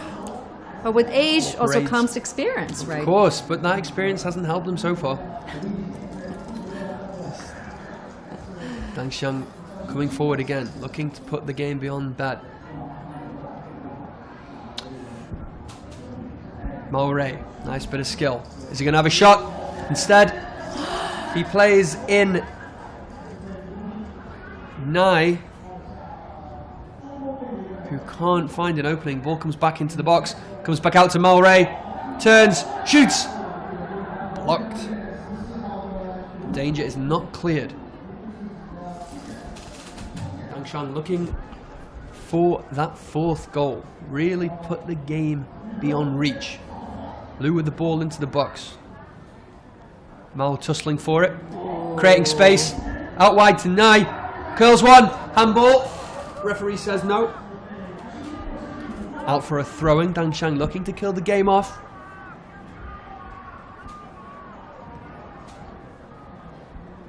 I'm informed we have viewers from South Africa watching our stream, listening to our stream. I guess so. Yeah, my mother-in-law. Oh. A big shout out to Mike's mother-in-law. Absolutely. A very supportive lady. Thank you so much for watching. Hope you're having fun with us. And right now, she's not watching a fun game. It has to be said. Because Dang Xiang dominating. are dominating. Right now they're having a quick break. This is the cheerleading team of the Bawang village. They look to be having a great time, don't they? They don't care that much about the scores. I tell you, I wouldn't They're want just to wear, having fun. I wouldn't want to wear those attire in the heat of summer. But now it's okay. Now it's fine. Yeah, No, not it's too fine. hot. Yeah, not too cold. Weather is nice. The Chinese commentator is saying the word Lao Biao because they are probably related to each other, you know, relatives. They come from extended families. Yes. So they're calling out all the relatives of the Pawang village to cheer up for their home team. There is a few of them. And this guy to our left from our commentary position has brought in 2 metal bowls to bang together.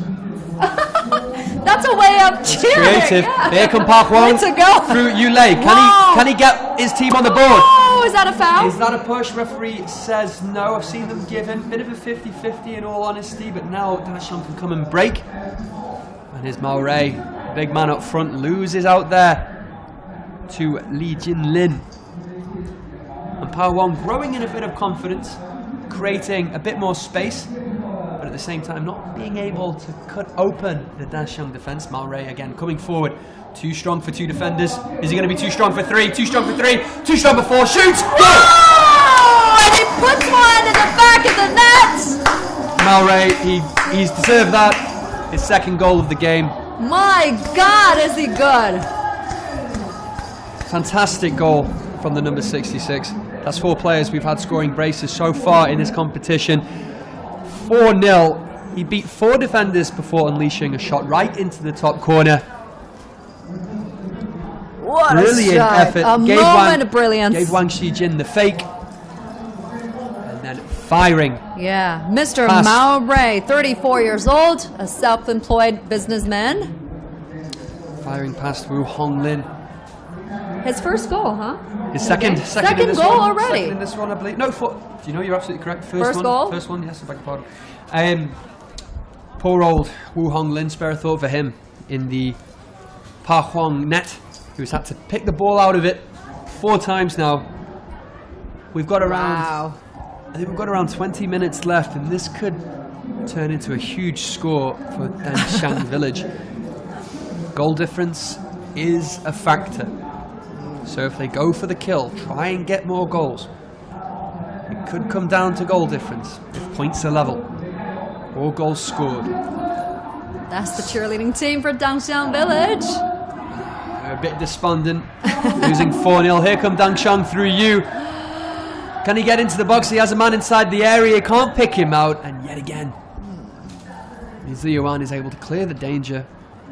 4-0 Dashang lead as we head into the final 20 minutes. Here's Liu Yiwei. Across the face. Can he find a turn? Easily collected. Liu picks up the loose ball again. Inside. Poor pass. Oh, here comes Dashang again. Can they make it 5-0? Brilliant skill from Liu Jinfu again. And he finds Mao Ray on the overlap there. His knight. But they can't link up. And Hu picks up the loose ball. And we'll just have a few seconds of relief. Oh, yeah. The goalkeeper, 31-year-old, is the retired soldier. At the other end, we've got a player down for cramp at the moment.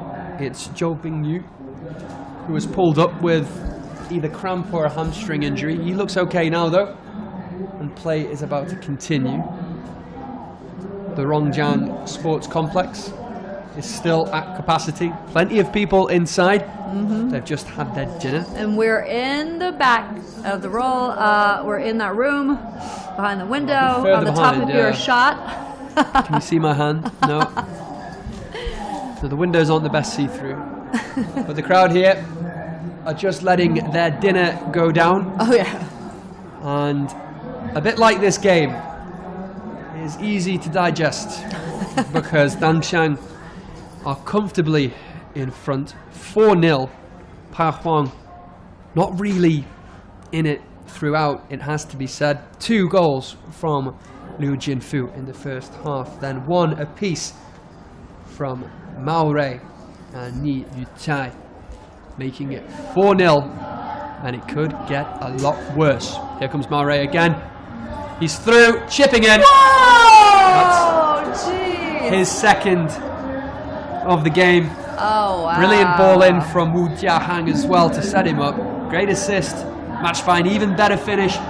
5-0. Dangshang Village need. Poor old Pa Huang. There's a chicken! Clearly a Pa Huang fan who's had enough and it just wants to leave. And I feel for him.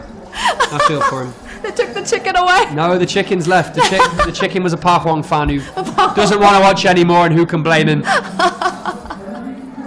5-0 with about 15 minutes to go, 15-20 minutes to go. Could get a lot worse. Oh, God. Could get a whole lot worse because this Dashang side, they look very fit, look very eager to get more goals.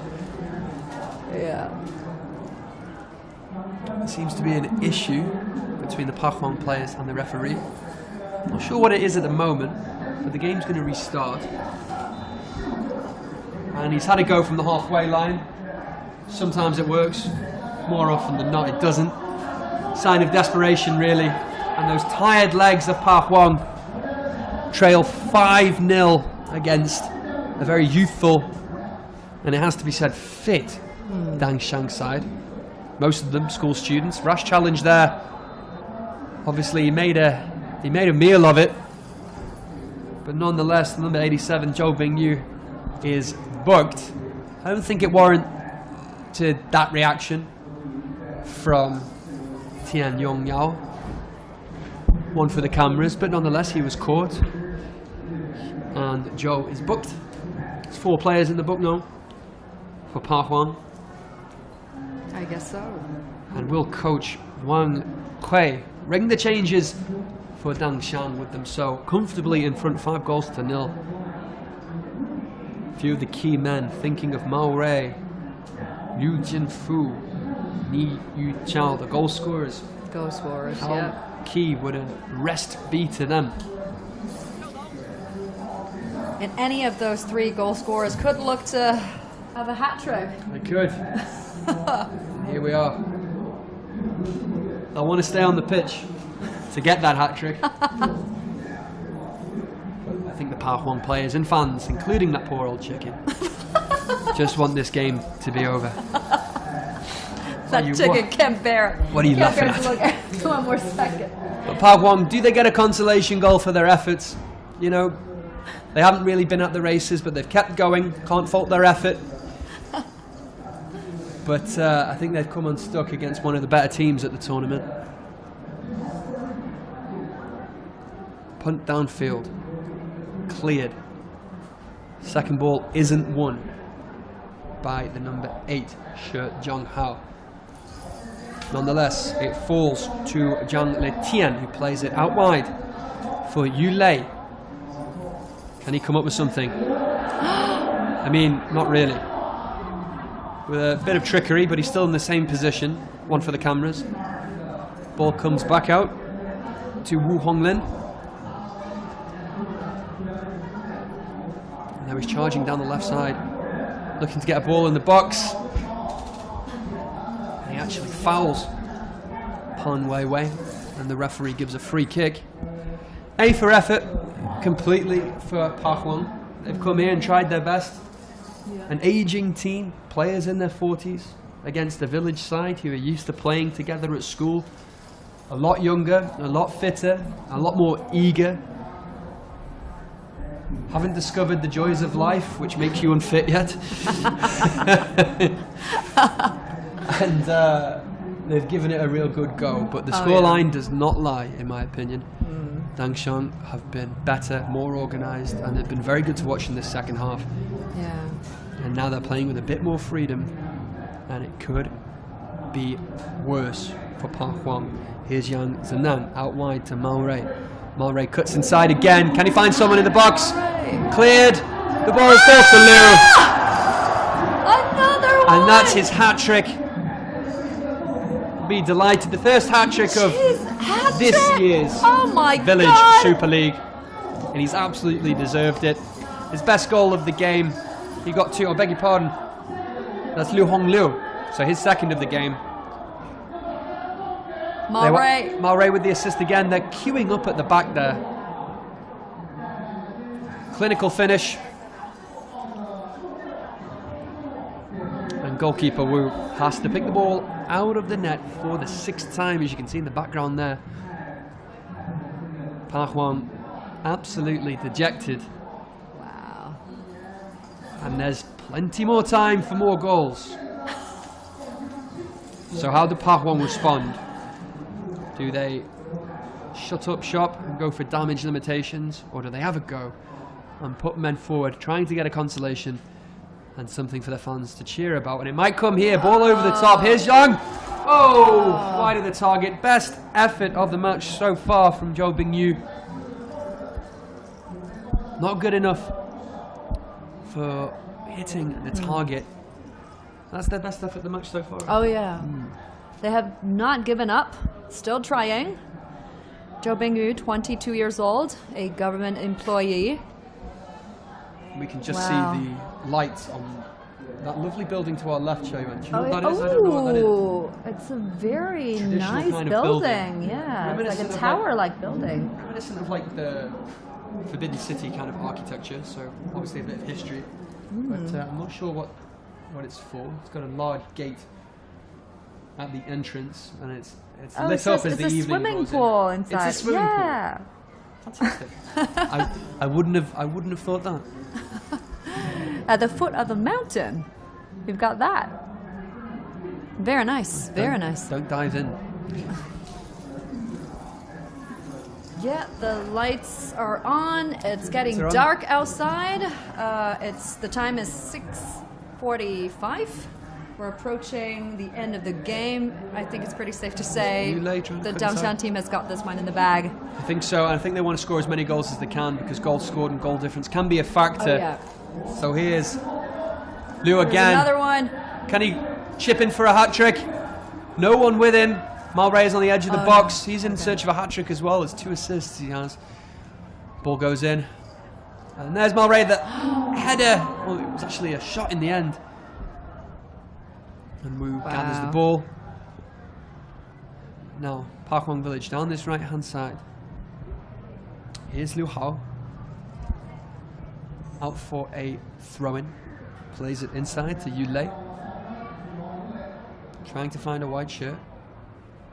Can't do so. Intercepted in the centre circle by Pan Shiyuan. and his pass is intercepted. Liu Yuwei picking up the loose ball in the centre circle now. Turns. Can he find someone out wide? He can. Charging down that right wing is Liu Hao. Ball into the box. Anyone there? Nope. Cleared easily. Good defending there. He's dragged down the referee. Gives a free kick, having tried to let the advantage play. 6-0 is the score if you're just joining us. This is the second match of this year's Village Super League. We are watching Dangxiang against Pa Huang. Dashang are leading 6-0. 2 goals in the first half, 4 in the second. 1 game to come before we leave you. Mike Fox, Lee Cho-Yuan.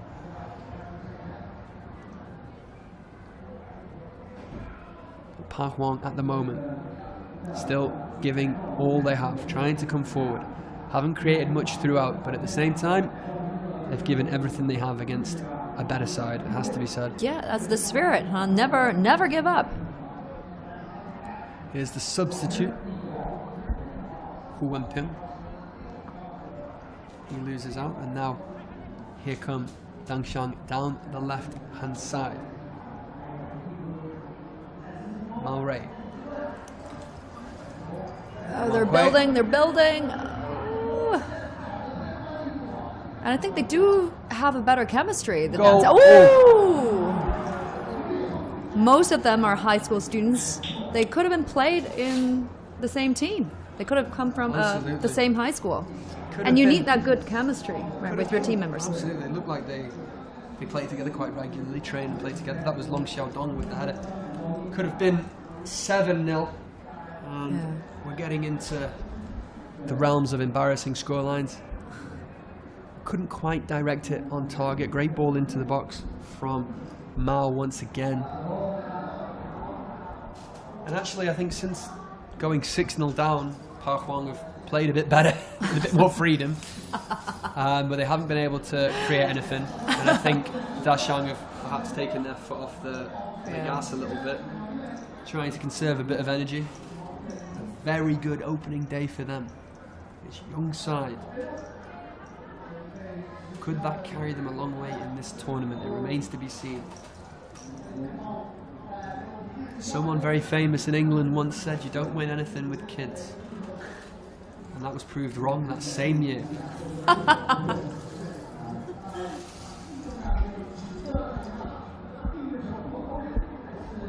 And of course, even we're now 32 years on from the class of 92. I'm sure many of these youngsters from the Dangxiang team will be aware of that famous Manchester United side, as will the Pa Huang club as well. Attacking from the right is Liu Hao. Can't find a way into the box. Good challenge there from Pan Weiwei. Out for a throwing. Zhang Litian. Liu tries to get into the box, but Wei has time and space to clear. The ball is now with Yang Zneng, who clears. Decent control. But unfortunately, Yang Zhou can't control the second ball. But he does win a throw-in on this right-hand side. That must be a foul throw, and that has to be a foul throw. I've never seen so many foul throws. That was a foul throw, but hey, what do I know? Now here is Yu Lei. He's looked at Pa Huang's best player in my opinion. Plays it inside. Zhang Litian. We're now in the last few minutes of the game.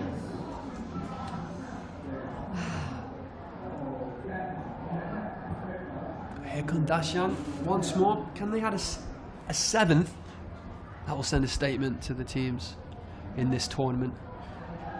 Very tired Pa Huang looking side, backing off. And the shot, which went wide in the end, came in from Wu Jiahang. He wants to get his name on the score sheet, the young attacking midfielder. I think they all do. One-way traffic from the start. 6-0. Dangxiang lead. Ball is intercepted. Mao Ray passes in to Long. The ball goes out for a Da Huang throw. People still coming in and out with one game to go. The night is drawing in, the floodlights are on, the mountain swimming pool lights are on, Choyuan. As you pointed out to me, yeah. A very pretty building to the left, which I thought was some historical monument. But turns no, out it's a swimming pool. Now, here comes Liu again. Comes off the post. That could have been his hat-trick. And Park Hwang will clear. Keeper would have been disappointed to be beat at his near post. As it is, the ball comes bouncing back. Park Hwang trying to build from inside their own half. Time and space now for Du Yonhan. He plays in Long An Yong. Coming from the centre field there was Liu Hao, but his pass was intercepted, and now Dang Shan coming forward once again. Here's Liu on the right hand side. He's got Lu Jinfu next to him.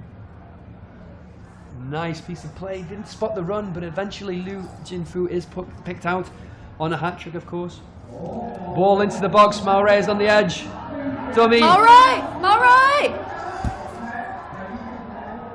He took his time. He dilly-dallied, and now he's on the edge of the area trying to build from this left-hand side. Needs support. Finds Wu. Has the ball back. Cutting inside now, finds Wang again. Oh, here's Liu, outside to Lu Jinfu. Wants to go alone. Ball into the box. Mao Ray will pick it up. It's Mao Ray in the end. It was Wu Jiahang. I beg your pardon. No, it was Pan Shihwan. Yes, I beg your pardon. 16 years old, the youngest player on the field, a high school student. And they're quite talented. Would have been good memory for him to get his name on the score sheet. I think they're all eager to score. They want more goals. Stoppage time. 2 more minutes. 2 minutes of added on time. For those who watch Europe's top leagues, it would be refreshing to see little amounts of stoppage time given out, as we're now used to the 16 minutes at the end of some games.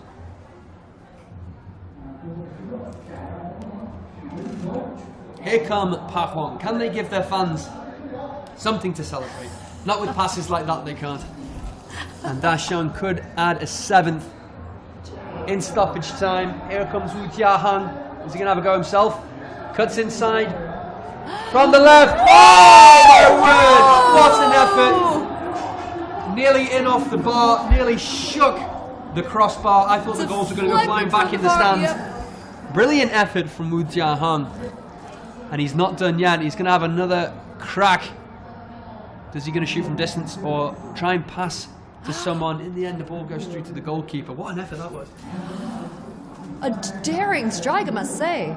That would have been goal of the day so far, and I doubt anyone could have matched that for what we're going to see. Here comes Yulei. Trying to build for Park Hwang Village. They have a lot of fans in attendance today. So far, they've watched them get absolutely trounced 6-0. It could be 7. Right. Here comes Long. Whoa! Side netting. That's a close one, too. Long Xiaodong, hoping to get his name on the score sheet. Not to be. Poor finish in the end. Great movement. Nice pass through from Mao Ray. But here's the effort from Wu Jiahang. Look at that left-footed strike. So close, so close. I wonder if Wu in goal got fingertips to it, but never mind that.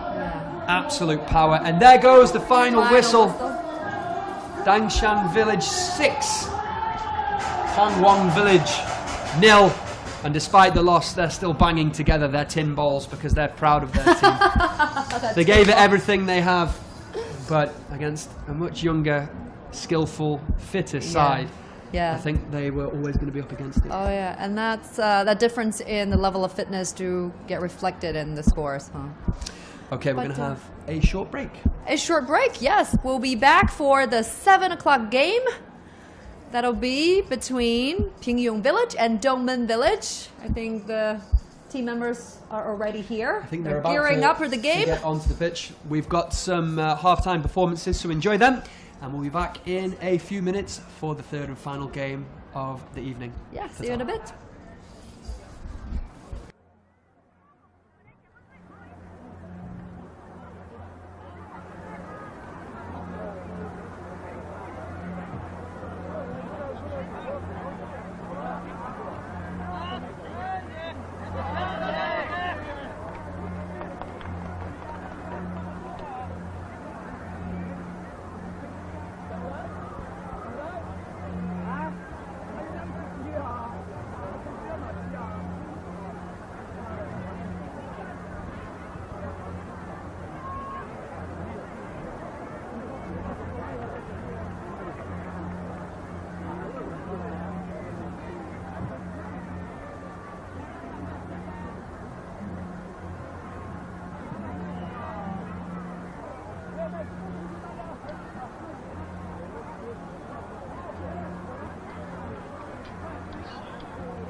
好的，谢谢两支球队为我们奉献了非常精彩的比赛。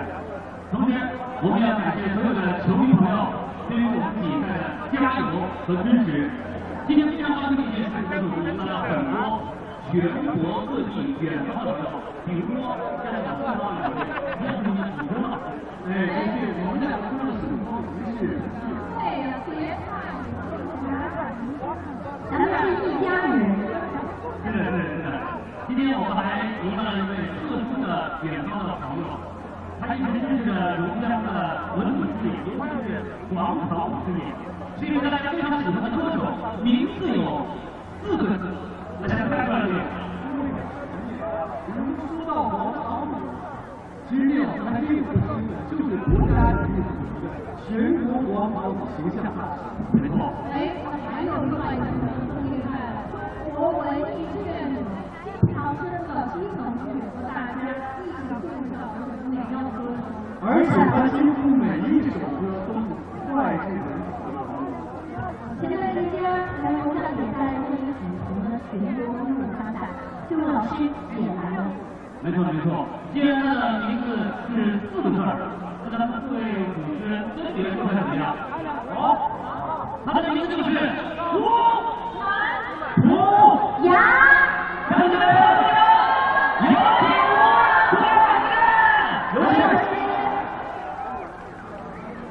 从那边婆婆推上。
来，让歌声传遍万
好，在这边我是来自中国大草原的中国的歌手乌兰迪亚。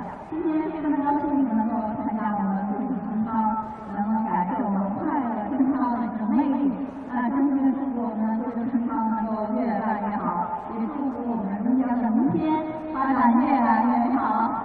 感谢春操，我记得2023年我们这个春操发起了喊话，邀请各组的朋友们来到美丽的贵州。那么今天有来无往非也，我们团人也敞开我们大心怀，邀请我们贵州的听众朋友、贵州的朋友、全国朋友在草原最美丽季节来到美丽的内蒙古，因为我们各族兄弟姐妹是一家。接下来这首歌的草原，让我们来给你们。好，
谢谢吴文彪老师。谢谢您，谢谢点燃我们这个春秋赛场，谢谢您。全场都叫了起来，跳了，太嗨了，我穿的裙子都跳了。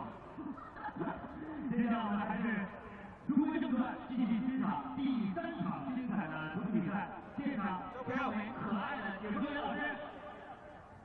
好了，现场的朋友们，我们的比赛，我们春秋赛场逐步进入高潮。现场朋友们，再次听到你们热情的欢呼声，再次想听到你们热情的大喊声。好了，我们今天的第3场比赛准备入场，现场朋友们，你们准备好了吗？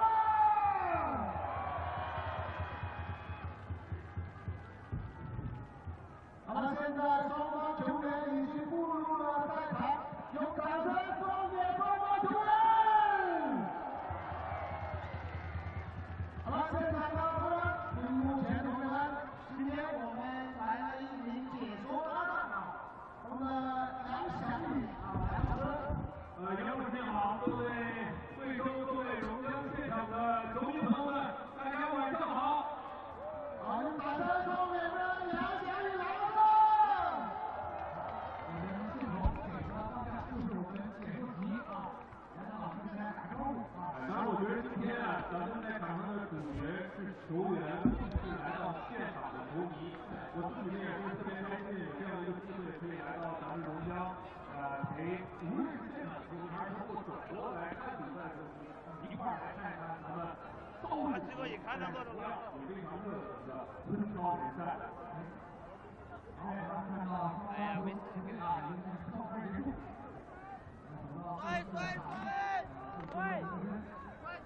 因为今天这场比赛呢，其实是咱们中超出道总决赛之后第一个比赛日的第3场。前面的2场比赛呢，我跟水哥我在旁边看了，我个人感觉好像到了晚上，不知道2位老师有没有同样的感觉？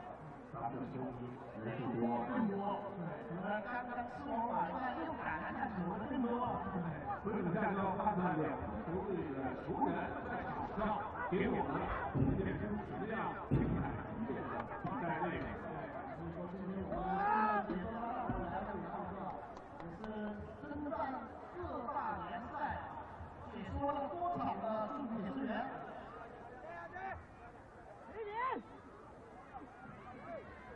现在我们看到2边球队的队员啊，在进行赛前最后的一个合影啊。不得不说呢，我看了看今天中文分队，他们这身红白色的球衣啊，辨识度是非常的高，有点像这个欧洲5大联赛里英超的阿森纳啊，或者说是荷兰这个联赛的布莱克斯，看咱俩的想法一样啊。但是另外一边的话，英国分队他这支球衣啊，我觉得用比较柔和的词语来形容，这叫薰衣草颜色，薰衣草啊，很浪漫，好像是一种特产的颜色，没错啊。所以今天是什么？枪手大将红军啊！听说枪手大将啊，在我们春高赛场出演啊。一个下午的2场比赛，我在旁边看，视观感觉咱们的比赛对抗其实是非常的激烈的。镜头我无论这场比赛呢，胜方还是输球的一方，在场上给我们体现出的这种非常高的比赛强度以及自己能力的这种比赛场面，是给我们留下深刻的印象。今天是我们2位正式的目标。这个赛场是我们踏上这个赛场，能力基本上要提升20%啊，再加上我们的解说再提升20%。看一看今天啊，这个比赛就会是一场进攻大战，这是来到现场的球迷啊，可能是最喜欢看到的场面。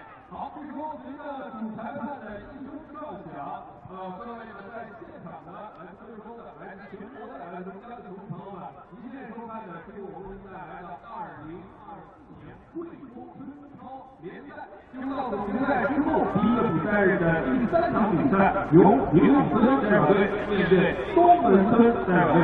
那么在场上的话，身穿红白色球衣的是东门村代表队，他们的上场是从屏幕的右侧向左侧进攻，而今天的另外一边，灵武村代表队是一身色的球衣，他们在前4分钟呢是从左向进攻。本场比赛的解说评述是由杨明老师、张刚老师和我梁将军在现场为各位球迷朋友们带来。哎，这段太大了，非常精彩啊！其实这个不是音乐啊，摇滚号，摇滚号。我们也经常看到熟悉的声音在我的耳边，在我的身旁啊，有没有感觉如梦如幻的感觉啊？对啊，这是这个评述啊，今天。好，目前来了解一下双方的主办，还有这里来介绍一下对手吧。好 Just go again.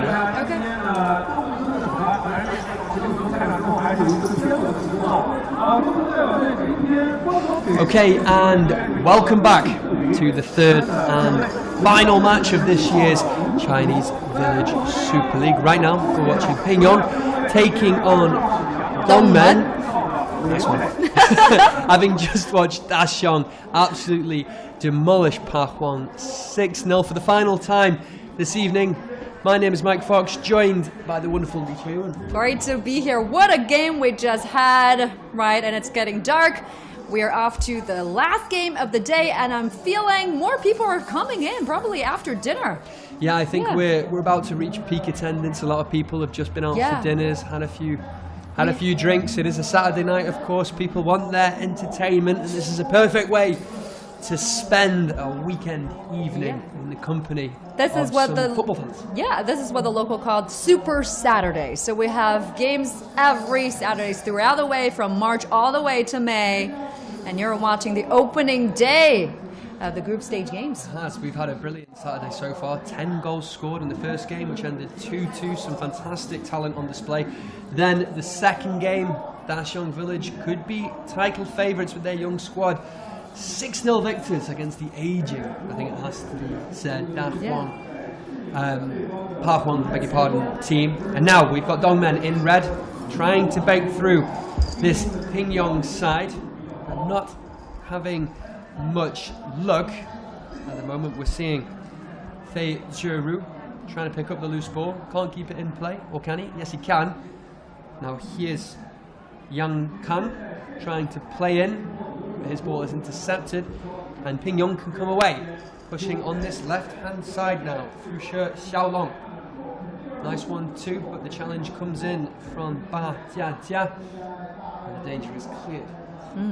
The average age of the team players from Dongmen team is 27 years old. The team was first founded in 1982.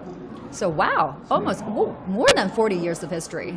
I wonder what the teams did before this Village Super League was introduced, because there must have been some sort of tournament or some sort of league if a lot of these sides have been around for a long time. Yeah, they've been there for a long time. There must have been some kind of games going on there. And the team for Pingyong, I love the color of their clothes. It's lavender. Pretty romantic color, I gotta say. It is nice, yep, that team was first founded in 2017. The village is famous for its dyeing techniques, its embroidery techniques. And so you mean colouring the clothes, yep. Right, yeah, sorry, not... no. All the traditional cloth making techniques. Yeah, it's known for its ethnic minority groups. We've got a lot of Miao community people, Miao people, Shui people, and Dong people here, living in Rongjiang. And I am wearing a traditional Miao dress. And I'm... Major population I'm here in a traditional Mike dress, which is all black. It's my commentating outfit. Okay, we're underway inside the first 4 minutes. Pretty even, has to be said. Can't really tell much from the opening stages. Dongmen trying to keep the ball on the floor a little bit more, but the long-range shot goes in there from Feng Zhe-Rei, easily collected by Li Xujiang, and dished out to this right-hand side,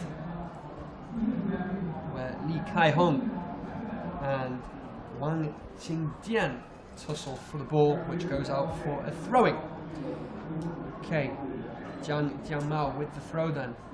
Down that right-hand channel, can He Jiangfu get a ball into the box? He can. Fantastic ball into the box, nearly eludes Wu Zhengshong in the Dongmen goal. What a ball into the box there from Zhou Xiangtian. All it needed was a slight touch, and the men in purple would have found themselves 1-0 in front on roughly the 5-minute mark, but it goes agonisingly wide of the far post. Yep. And out for a goal kick, which Wu punts downfield, looking for a red and white shirt, but the ball's going to come back from Pingyong. Out for a throw on the right-hand side. They've got their tails up a little bit, hoping to get an early strike. Yeah, it's been a great day of football, obviously winding down a bit now. The energy was building early in the afternoon, from the morning really. Actually, well, from last night. Yep. When we were watching the rehearsals. The youngest player on the field comes from the Pingyong team, aged 15 years old, a middle school student. The most senior player comes from the Dongmen team in red, aged 54 years old, a civil servant, a government employee. So again, we're seeing quite a difference in age there. Absolutely. So they are college students, they are retired soldiers, we've got college students, we've got entrepreneurs, teachers, chefs. Pretty interesting. They come from all walks of life. Yeah, an eclectic mix. There are actually a fair few chefs in the league, aren't there?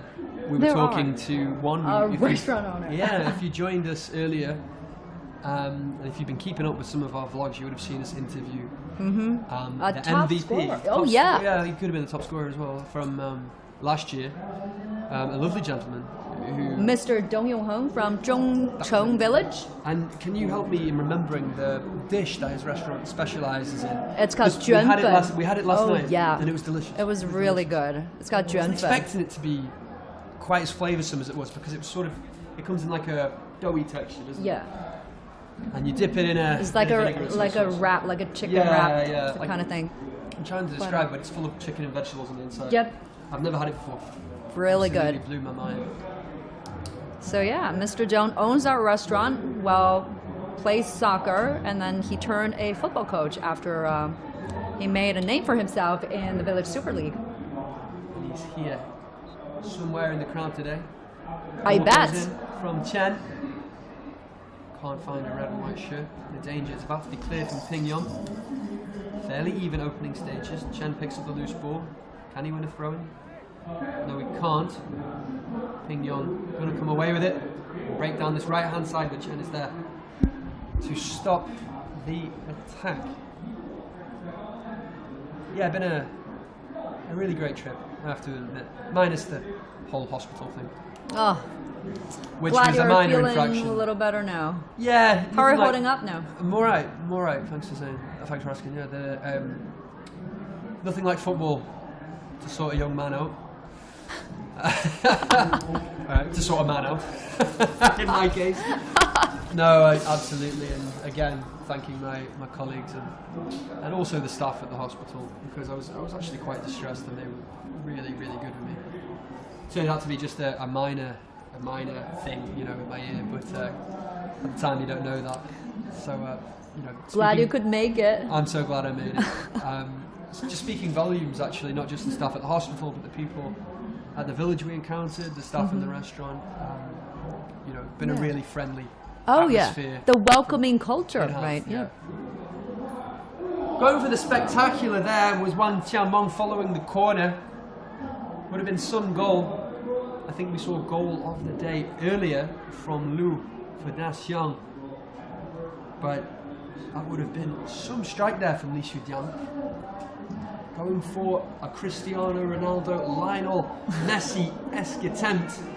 And again, more often than not, they go flying over the bar, as that one did. But worth a try, because you never know with those kind of things. Goal kick downfield from Wu.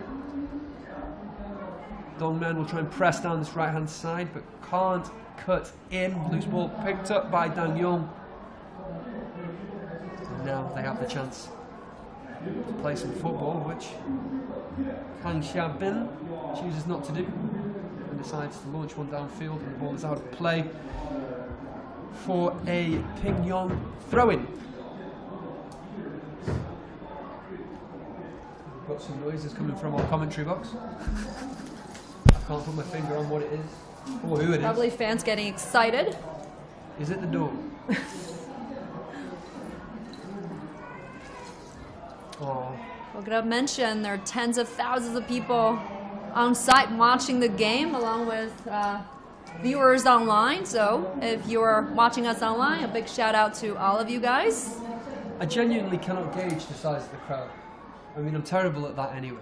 According to local organizers, each game would attract on average about 50,000 spectators throughout on the day? site. Yeah. Oh, wow. No, for one game, if, you know, the entire place is filled. Yep. And that's about it, I guess, yeah. Really? Mm-hmm.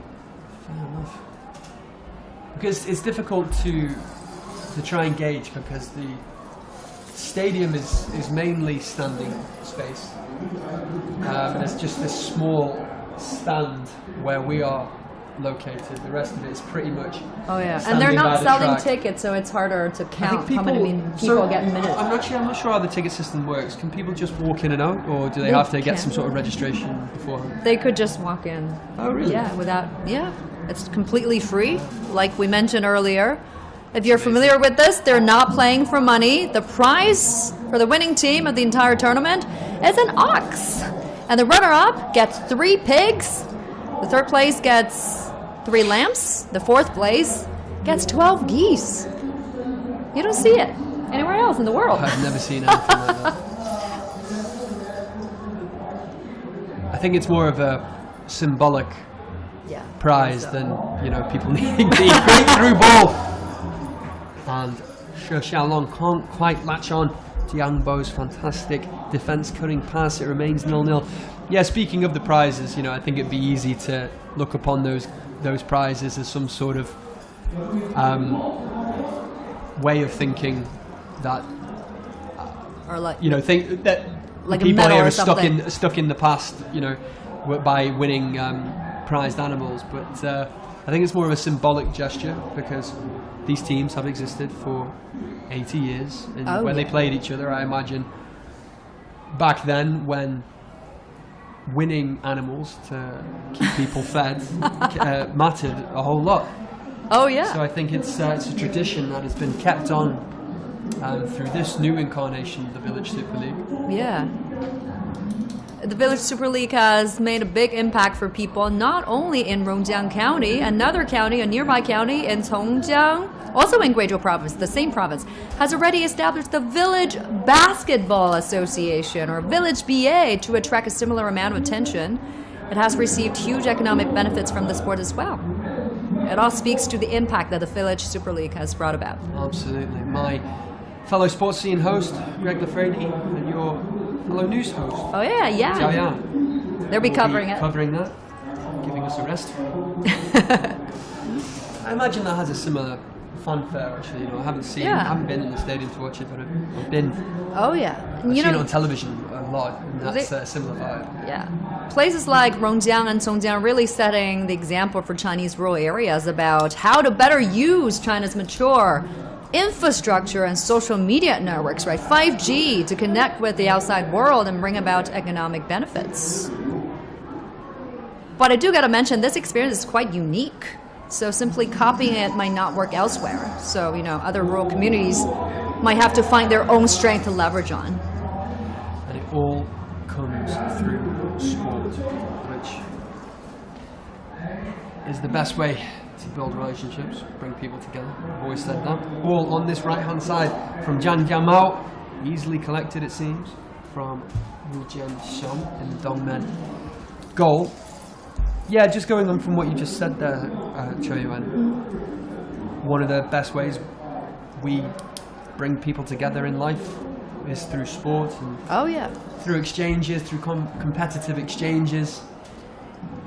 It's a way to ease tensions. It's a way to break the ice. Definitely, it has that unifying power, right? Sure, that transcends ages, ethnic groups, genders.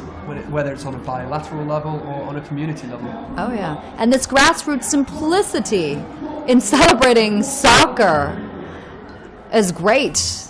It amounts to this down-to-earth atmosphere that is highly appreciated by a lot of people. I'm having a lot of fun here, and many soccer fans who have flocked to the site, I bet they feel the same. You know, they can really feel the pulse of the dynamic local lifestyle seen in urban areas. You don't see a lot of that in the cities. Well, it's not over yet. We've still got the small matter of Pingyong against Dongmen to wrap up the evening. Been treated to 10 goals so far in the opening day of the Village Super League. I hope we have a few more in store for you in this encounter, as it is so far. It's 0-0 after around 15 minutes. Pretty even contest, but here come Pingyong. The ball in the box from Chen Guangyang. But his effort is easily swept up by Wu. He's going to punt one downfield, looking for the big man in attack, Wei Hao and Long Ling Kui. Easily dealt with by the centre half. And the loose ball not picked up by Jiang Jiamao. It remains 0-0. You're joining Mike Fox and Li Chuan for CGTN, live streaming from the first day of this year's Chinese Village Super League. Very good evening to you, wherever you are joining us from, at whatever time. It's coming up to 7:30 local time here in Rongjiang, and what a day it's been so far to open up this year's Village Football Tournament. 10 goals so far. Will we have some more in this third and final contest? Yeah. We had 2 good games going on earlier this afternoon. I had a lot of fun watching them. I became fans. Yeah? Yeah. Of the Pingdi Village. That forward was really good. He was good, wasn't he? Yes. Yeah. Whether these 2 teams Again. could make it to the finals, we're gonna have to see. Pingdi and Dan Xiang looked very young, fit, energetic teams. And I think it's fair to say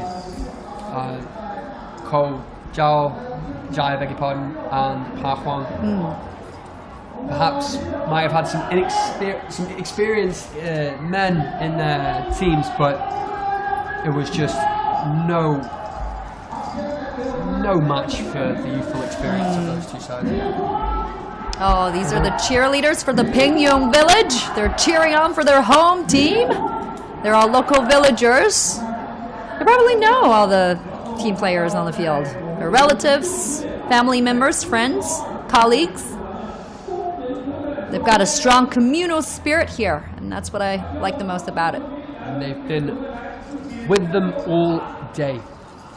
Been a great influx of spectators throughout the day here at the Rongjiang Sports Complex, about 200 meters away from where me and Toyuan and our team are staying in a fabulous new hotel that's been built just for this event. Football themed hotel that has been ever so kind to us and also introduced me to some delicacies from this part of the world, which I've enjoyed and sampled. We might even have some more after our day's work. We should. We should. Last year during the game season, Rongjiang attracted more than 5 million tourists, translating into tourism income of a whopping 6 billion yuan, or roughly $840 million US.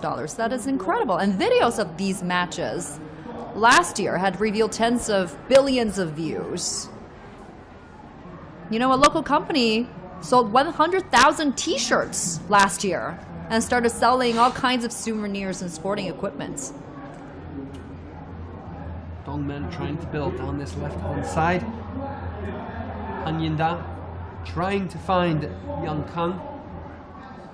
But the ball is shepherded out for a goal kick. A pretty static opening 20 minutes. Oh, here little in the third kids and final game. in the audience. Past his bedtime.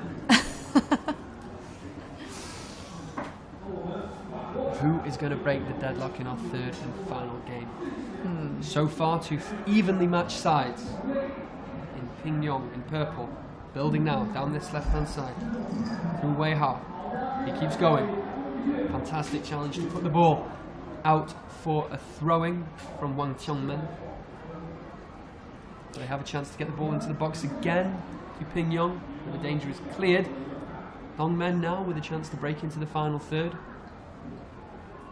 Chen Junpeng not being able to hold on to the ball there, but trying to win it back. And the referee says he did indeed push Pan Yingchuan. And Pingyong get a free kick just outside their own half. Wu comes to clear the danger following the free kick. He can only palm it out. Ooh. And Pingyong lose the chance to try and get the ball back into the box as Dongmen trying to clear. Ball out for a throw on this right hand side. Dang Yong with the throw. Wei Guolei with the cross. No one there. Dongmen trying to get a foothold in this game. Not able to do so. Pingyong dictating the play from the opposition's half. Poor pass there from Pan Hongjiang.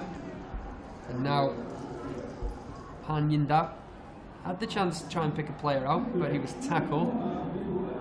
Pingyong trying to break their opponents down, but the fairly solid backline of Dongmen isn't to be penetrated, and Wu has the chance to slow the game down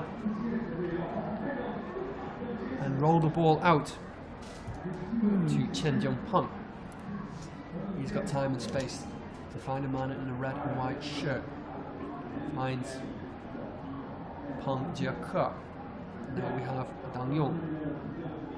Poor ball intercepted. Now we're in the centre circle. What can Pingyong do from here? Great opportunity for Zhang Jiamao, but nice recovery challenge there from Zhou Guangchao. And the ball is out for a throwing on this far right hand side. Pingyong looking the most likely to break the deadlock as the game enters its 20-minute mark, I believe. Probably, yeah. Finding finding a lot of joy down this right hand side. Jin Jing Guo. What can he do? Slipping in. Wang Kang. This ball across the face of the goal results in nothing, but they're able to spring a few passes together so far. Pingyong looking the more likely to open the scoring in what's been a fairly open first few minutes in this third and final game of the Village Super League. We were treated to a very entertaining 2-2 draw, and then an absolutely one-sided affair as Dangshan thrashed Peng Huang 7-0 in the end, 6-0 in the end, I beg your pardon, I lost count. This one seems a lot more even. Yeah. So far, it seems it is. But it's a soccer game with no red carpet, no stars, no professional players, yet tens of thousands of people are joining us on site to watch it. You know, with the Chinese soccer, especially the men's national soccer team being criticized due to their less than ideal performances in international games, putting it lightly. People really feel the Village Super League here is bringing everybody's pure passion and confidence back. And I mean, with the two games we've just seen, they all run as fast as they can until they're exhausted. I mean, this is soccer in its purest form. Villagers really are playing passionately for the sport itself. 100%. And, you know, no one takes any pleasure in seeing the Chinese national team perform poorly and the standards of the Chinese Super League go lower, which is what's happened. In all honesty, no one takes any pleasure in that, but the fact is that's happened, and I think Chinese football needs to find a bit of a new identity, and this has garnered such a great reputation in such a small space of time that I think this is creating that new identity that Chinese football needs, because of course if you know nothing about China, you know the big cities, you know, Beijing, Shanghai, etc. Yeah. But of course, most of the country is like this. It's built up of these smaller communities in these counties where things are traditional, people are self-sustaining.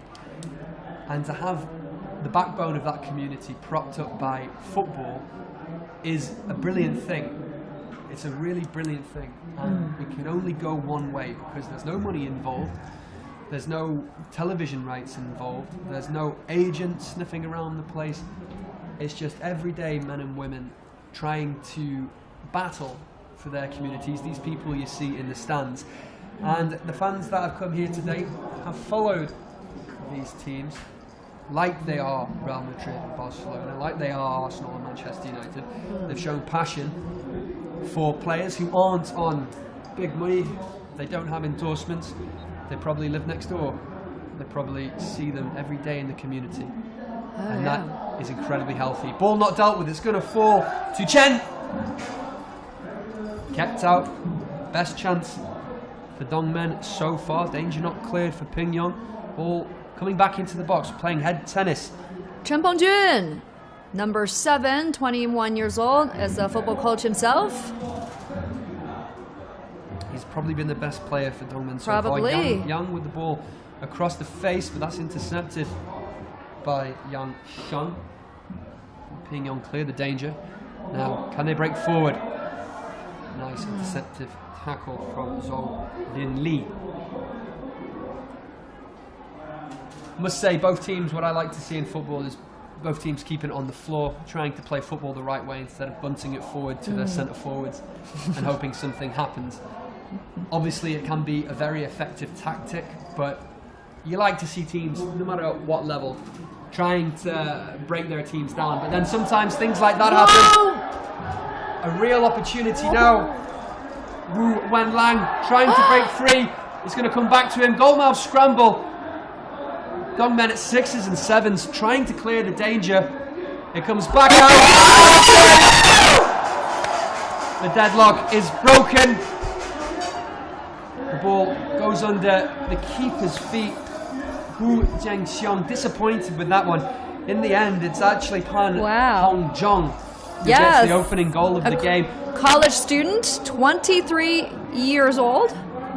Not the hardest shot you'll see in the world, and Wu will be disappointed with that. He knows it's gone under his body. Leaving the goalkeeper helpless. It's a difficult one to swallow. He's got to pick himself up after that. I mean, take nothing away from the positional play from Pan, but at the end of the day, the keeper should have done better with that, and it squirms under his body. Pingyong probably deserved that on the balance of play. Just about 1-0 they lead after around the 25-minute mark, but Dongmen have been playing some good football, and from what I've seen in this early stages, have more than enough to come back into the game. So let's see what unfolds, but they're going to want to get back into it quickly, otherwise heads can drop and more goals can get conceded. Okay, they kick off. Dongmen trying to get back into this contest before half-time, ideally. Yang on this left side, trying to put the ball forward. Failed interception from Wang Jian, but Dongmen have the ball. In the centre circle now with Pingyong breaking free. Decent through ball. It's going to fall to Pan again, cutting inside. He needs to find another purple shirt. Takes too much time, and Dongmen eventually clear the danger, but concede a corner. They're going to have to ride this wave of attack and possession from Pingyong, who are looking pretty confident right now. Dongmen look like a decent side, look like they can string a few passes together, but as we've seen in this Village Super League today, you lose concentration for a few moments and you're quickly 2-0 down. Corner comes in. Oh, that's rubbish.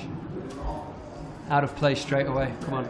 The goal scorer, Pan Yongzhong.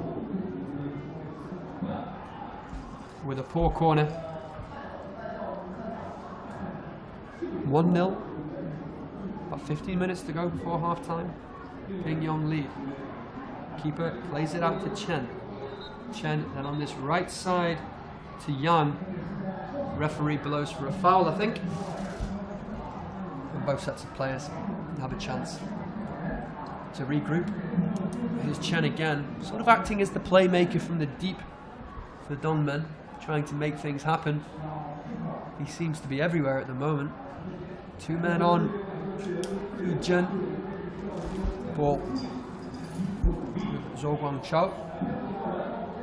Now on this right side with Bai Jia. Looking to build now. Hu Jun. That's Chen again trying to steal in, but danger is cleared from Ping Yong. And the ball comes out to Zhang Jiawang, who tries to shoot. It will fall to Yang. Show some good strength and good determination to starve off the pressure, but he's got no help.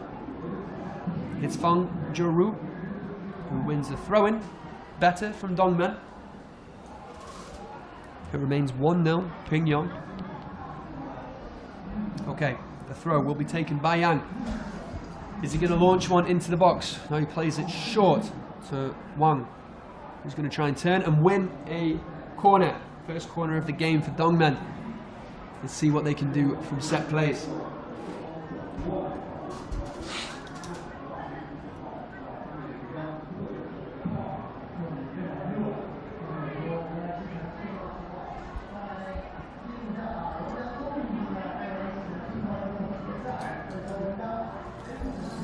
Okay, corner comes in. Is it going to fall to a man in red? Flick on from Feng. Rolls out of play for a goal kick for Ping Yong, and it remains 1-0 to the men in purple as the approach to half-time becomes ever closer on both sets of players. Needing a well-earned rest, I think Dongmen will be disappointed to go in trailing. A goalkeeping error from Wu Jiangxiong, letting in a rather tame effort from Pan Hongjiang under his body and into the bottom corner. But he can't let that affect him. It's the problem with being a goalkeeper, Cho Yuan. You know, any other player on the pitch makes a mistake, 9 times out of 10 it doesn't lead to a goal. If the goalkeeper makes a mistake, it will always lead to a goal. They're the only player that can't afford to make mistakes for the most part. Oh yeah. And that was a midfield player can misplace a pass, a striker can miss a chance. Oh yeah. But if a goalkeeper makes an error, it's usually a goal. Yeah. Okay, here's Chen cutting inside, trying to make something happen.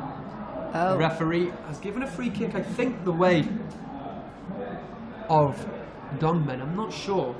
Neither set of players seems to know what's going on. I think a lot of people's eyes are on Ping Yong's team. This is a mysterious team, as local people would say. Their team was first founded in 2017, but they have only appeared in the Super League last year. Last year was their first appearance. So this is their second game. Obviously, they've made it to the top 20, and they are aiming to go into the finals. Good for them. Certainly a strong showing so far. They come from the Miao community, I should mention. I'm also wearing a traditional dress from the Miao community. It's a major, they represent a major population here. Miao people and the Dong people. Oh, look at that. Free kick from Wang, high over the bar. You weren't just wearing the dress, you were playing the dress. All sorts it's a of very noises. loud dress. Not sure if you guys can hear it, but yeah. It's a heavy dress. It looks very smart. It looks very smart. Thank you. But you've taken the headwear off. Oh yeah, that one is pretty heavy. It's too late for headwear. It's 10 to 8 in the evening. Too late for headwear. But yeah, they've had these amazing attires. Next time you should definitely try it on, the men's attire. Yeah. We've seen a lot of performers performing during half times, wearing traditional clothes. I've done more than my fair share of wearing traditional Chinese attire, as CGTN viewers will be well aware. And not just CGTN viewers, I think a lot of CCTV viewers from the Mandarin channels would have seen me wearing some strange attire over the years. Okay, here's one cutting inside, falls foul to a nice challenge from Zhang Jiamao. And now Ping Yong have the chance to break. Coming down this left-hand side, surging into the box is the number 10 Wu Tao. And here he is. Can he find another purple shirt? Only one man in the box so far. He needs a bit more support. Cuts inside, decent challenge. I think the referee will give a corner. Yes, he does. Nice bit of play there from both players. The number 31 for Dongmen, Wei Guolei. with a decent interception, stopping Zhang Jiamao there.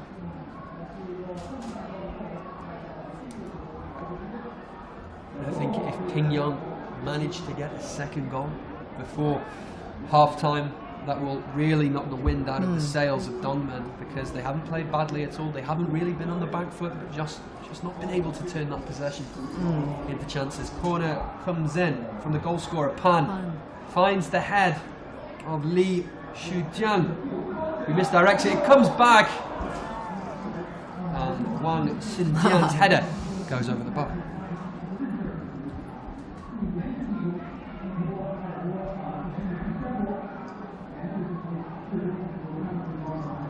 Hundreds of journalists, social media celebrities, influencers, and sports commentators have come in, reporting, supporting the game, and enjoying the game. Absolutely.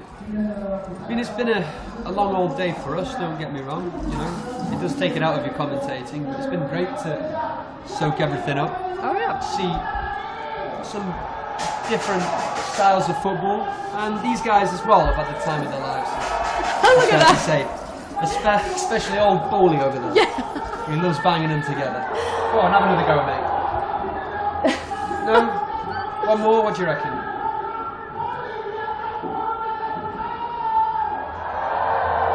No, he's giving him a rest.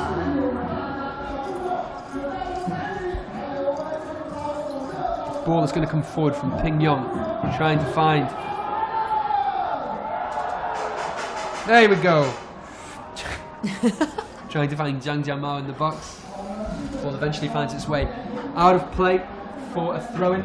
1-0 is the score to Pingyang. If you're just joining us, where have you been since 3 o'clock? Me and Liu Shuiyuan have been here in Rongjiang covering the first day of the Chinese Village Super League. We're into game 3 now as the evening draws in. But the crowd is not going anywhere. In fact, more people are coming in as we speak. I mean, it's a fantastic community initiative, I have to say. That people can just wander in. Chen loses out there to Hejiang. Loose ball eventually picked up by Wu Changhai. On this left-hand side, nice bit of skill there, but it's not enough to get into the box, and the danger is cleared. Now Yang will give chase, but he's not quick enough, and the ball will come out from Wei Chu.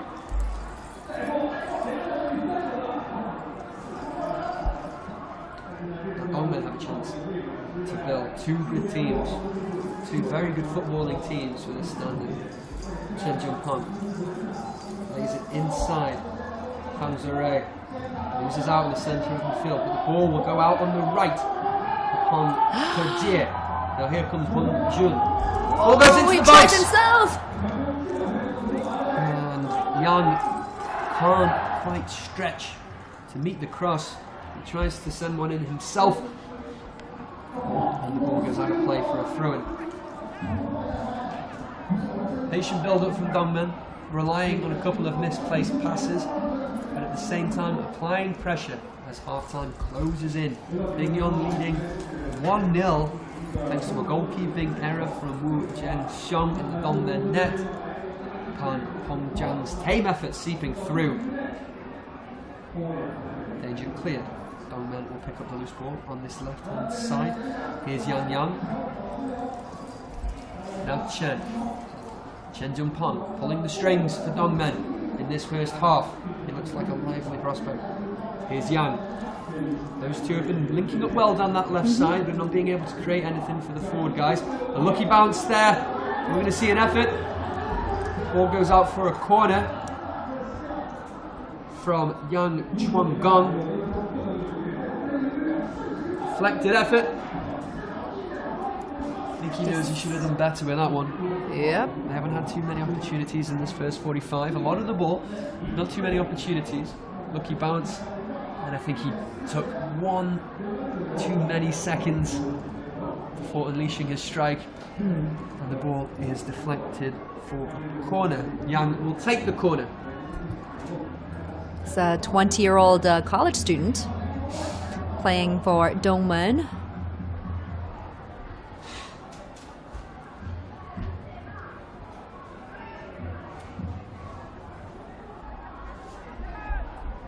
another young gun that we've been impressed with today. The ball will fall to Wu Wenlang. That effort is cleared. And now Zhou Guangchao has the chance to put the ball back. And it goes out for a Pingyong throw-in. Half-time not far away, about 5 minutes to go until the break. 1-0 Pingyong lead. If you're just joining us, Mike Fox, Lee Choi-Yuan, with the opening day of the Village Super League. And what a time we've had. We've seen some great football, soaked up some brilliant atmosphere, and we're not done yet. Dongmen hoping to get back on the score sheet just before the break. Perfect time to score. They've impressed me, I have to be honest. I don't think they deserve to be 1-0 down. I think they've got some really talented youngsters. They lead thanks to an error from their goalkeeper. Throw in then, cleared. And the referee has paused the game. I think the throw-in is going to be retaken. I don't know why. I'm not clear why. The fans in the stands still enjoying themselves, Chairman. Oh yeah, we're enjoying ourselves too. You know, as we said, this Super League has even caught the attention of major leagues globally. For example, the English Premier League, right? They have signed cooperation agreements with the Village Super League in Rongjiang and provided coaching lessons for local coaches. It's good to see investment in the grassroots. Wu Tao with the ball in, and this time Wu Jianxiong is confident with both hands. Unfortunate error from the young goalkeeper. No one ever really likes to see goalkeepers making howlers. It does happen, but hopefully he can bring himself back up and have a positive second half display, because his team are going to need him. Cutting inside now is Pan Yingchuan, but his pass is intercepted and the referee blows his whistle for a free kick for Dongmen, who are hoping to at least land a couple more chances before the referee blows the half-time whistle.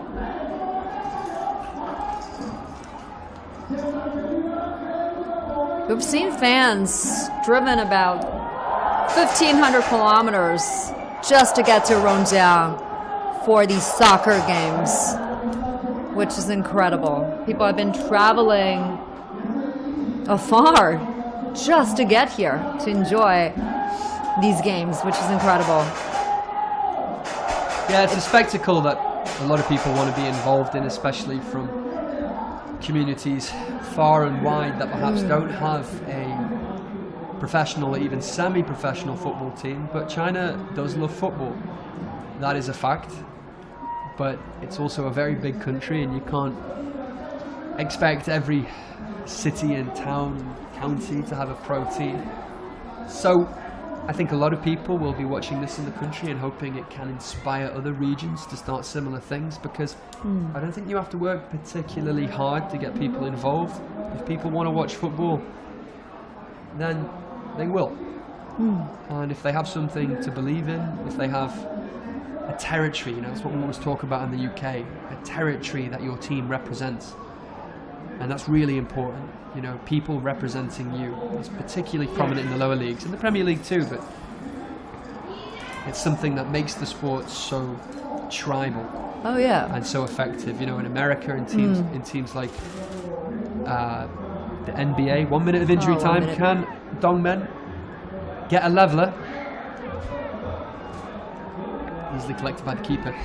With leagues like the NBA, NFL, and MLB, you know, it's not a criticism of American leagues, but they have a much more franchise system where they move around from city to city depending on the owner and other circumstances, because they don't have the history that binds them to a particular place in many instances. Of course, that does exist, I'm not diminishing that.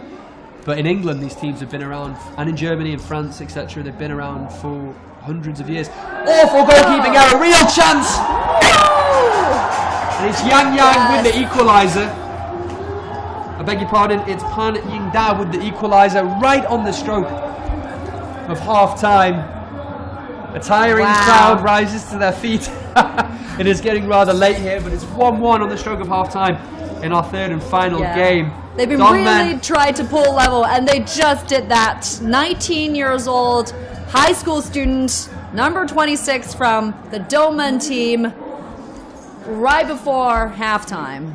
Another goalkeeping error as well. It's 2 goalkeeping errors. This time, King Yong's Yang Leng caught in no man's land, and Pan Ying Da able to pounce on that opportunity and make it 1-1. All to play for going into the second half. The referee blows his half-time whistle. And just to finish my point before we break away for half-time, what I'm saying is about these teams is that they are bedded into the community, and no danger of going anywhere.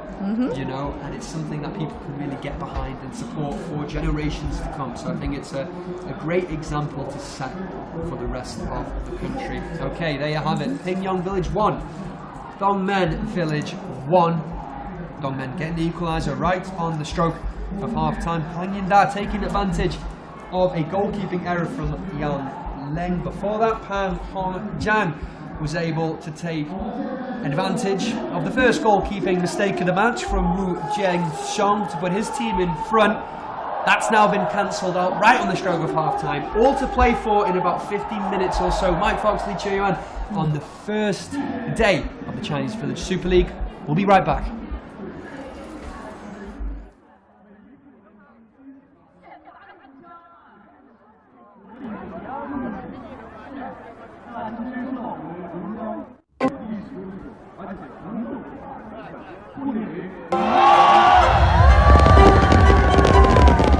Warshang, Kikan, Trenchao. Warshang, Kikan, Trenchao.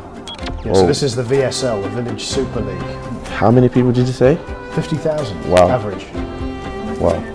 Yeah, it looks like a real atmosphere. That's mad, that. Honestly, it's 50,000 like just watching amateurs. That's incredible, that. It's pretty impressive. It's like almost like a carnival as well. I like it. I like it. Very passionate fans, and to bring everyone together and have a kind of celebration as well as watch football matches. Yeah, it's great. But for those players to be given the opportunity to play in front of those crowds, and looks like everyone's really enjoying the football as well. Yeah, I think it's fantastic to see the amount of people that come together. I think what the power of it can do to bring people all together and enjoy something that we all love. Get me over there to watch. That'll be sick. That'll be really good. Yeah, maybe. If I get an invite, I'll be over there. Yeah, it would be, yeah. I'm a big football fan, so obviously embrace a different culture and a way of playing for sure. Wishing the VSL a successful and rewarding new season. A successful and rewarding new season. Football is a language of the world. Trenchao, Jiao. Trenchao, Jiao.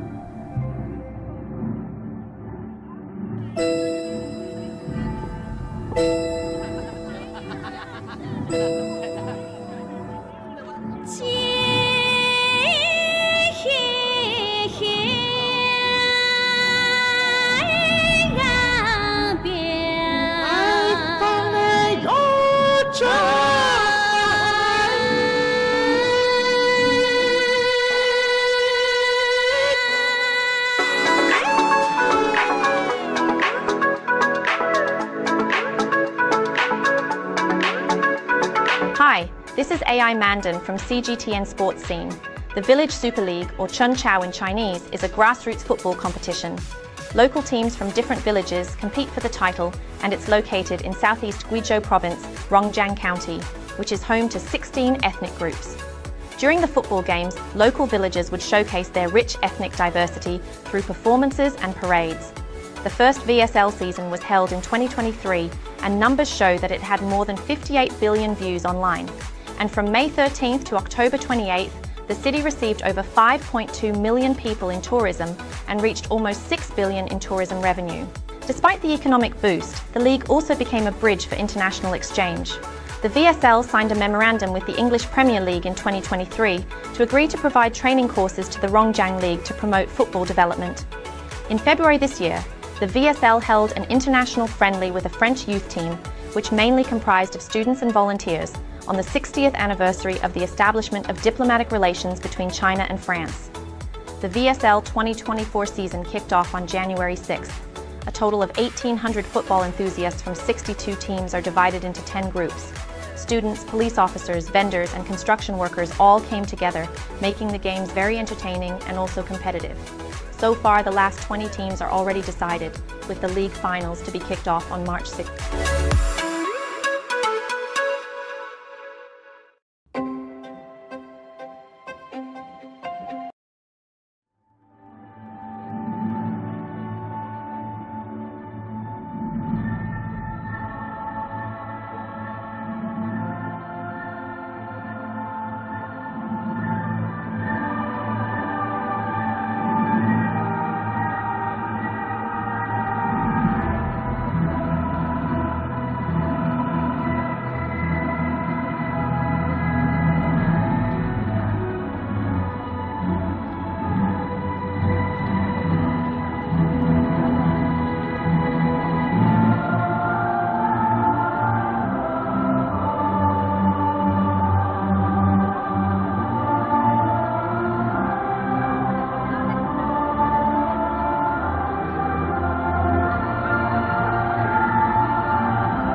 我们都知道啊，我们村庄现场的观众朋友是最懂得互动的啊。现场朋友，让我们放下手中的手机，全体起立好不好？全体起立。首先，我看到最光的在哪里？你们的双手，你们的右手在哪里？你们的左手用手比起来。我们一起通过一首幸福拍手歌。首先做今天的互动热身，好不好？好。如果感到幸福，你就拍拍手；如果感到幸福，你就拍拍手；如果感到幸福，就拍拍手呀！我们大家就一起拍拍手。咱们走快点，再来一个快的好。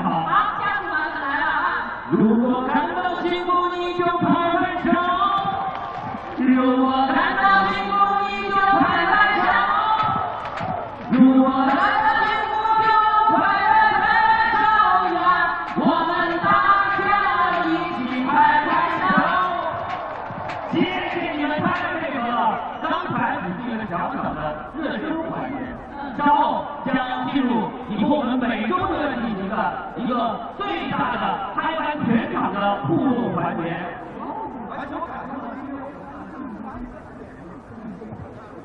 现在是一种大家才是主角。对。是的，要邀请主角们现在加入到我们现场，和我们一起来进行这场嘉年华的狂欢。对了，现场主角就是你们！来吧，音乐响起来！我们跟随音乐节奏，亮起来，放起来吧！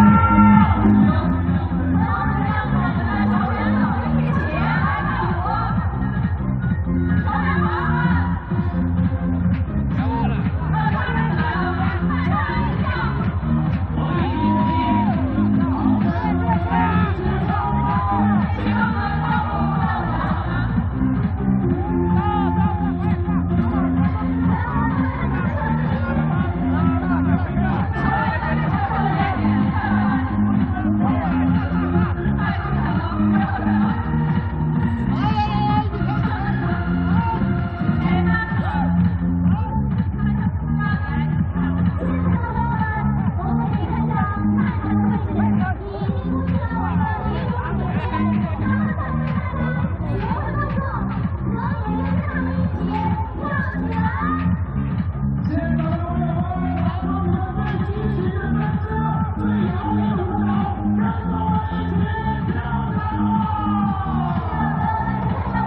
下了场精彩的比赛，一起聆听我们可爱的解说员老师动听的天籁。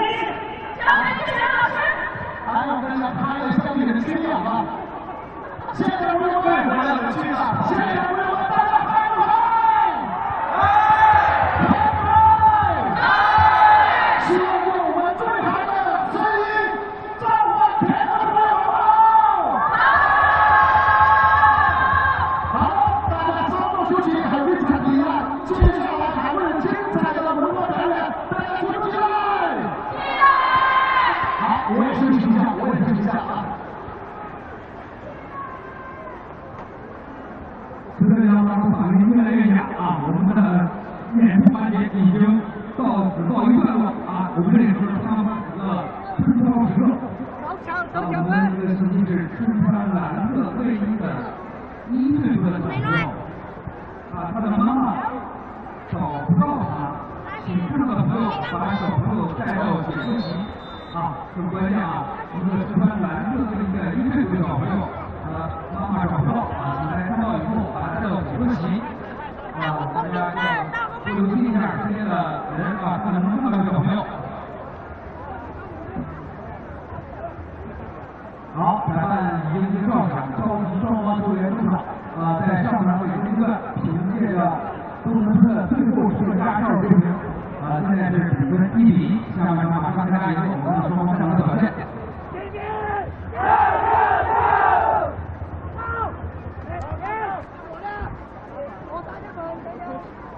好，你看到口袋队有一个球员的背包啊，12号背包啊，请大家可以捡到以后啊，放到我们解说席。啊，口袋队的球员的一个包啊，12号，请大家看到以后，我们捡到放到我们解说席。来，随着球员陆续登场，看到下面双方也是各回各样啊，带着自己的后手啊。来，我们看看，因为这个下场换人啊，然后让他看到不同的气势。因为上场1比1的一个比分啊，尤其是最后时刻，都真的是在上场就是这3比比分，应该让两边的教练、队员在中场休息的时候要迅速调整速度。很多人对于可能是要定格在1比1的手高啊，还是说 ready to get back underway with hanging down the scorer for Dongmen kicking us off.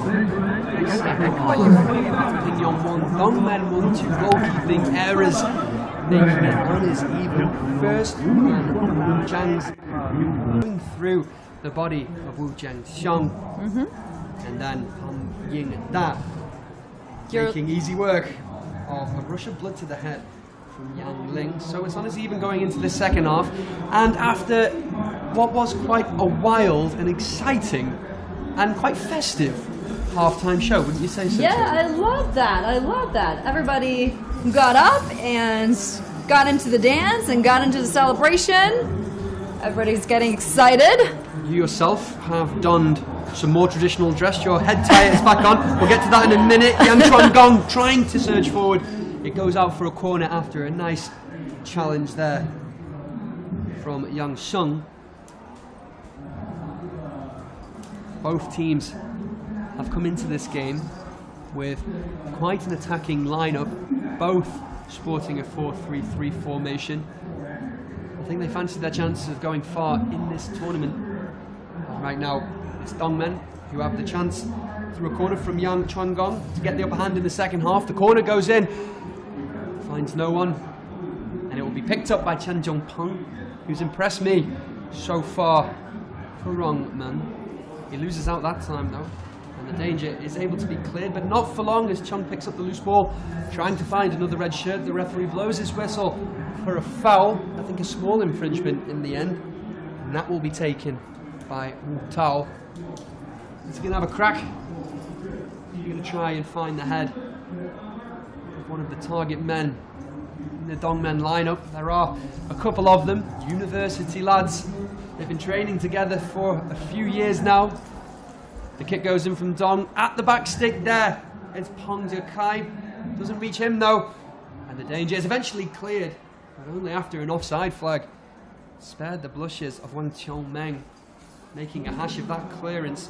Apologies to Yuan. Yes, you have now done some more traditional headwear to go with your traditional dress that you were wearing earlier. Yes, and wearing that headpiece from the Miao traditional dress made by silver, I'm guessing, and a very loud headpiece too. You can hear clinging and clanging like a performance of stomp.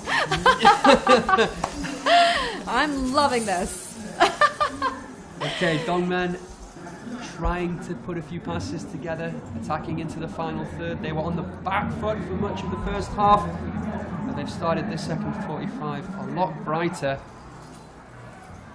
Yang Ling collecting the ball, punts it downfield.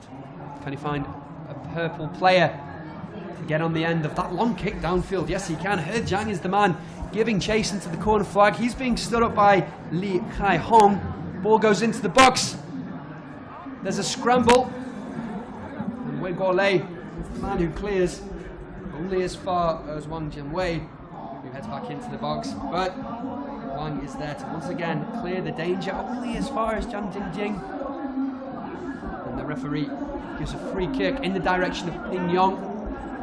You have their first opportunity in the second half to try and get one into the box. My name is Mike Fox. I'm joined by Li Chueyuan, and this is the first day of the Chinese Village Super League. Chun Chao coming to you from Rongjiang County.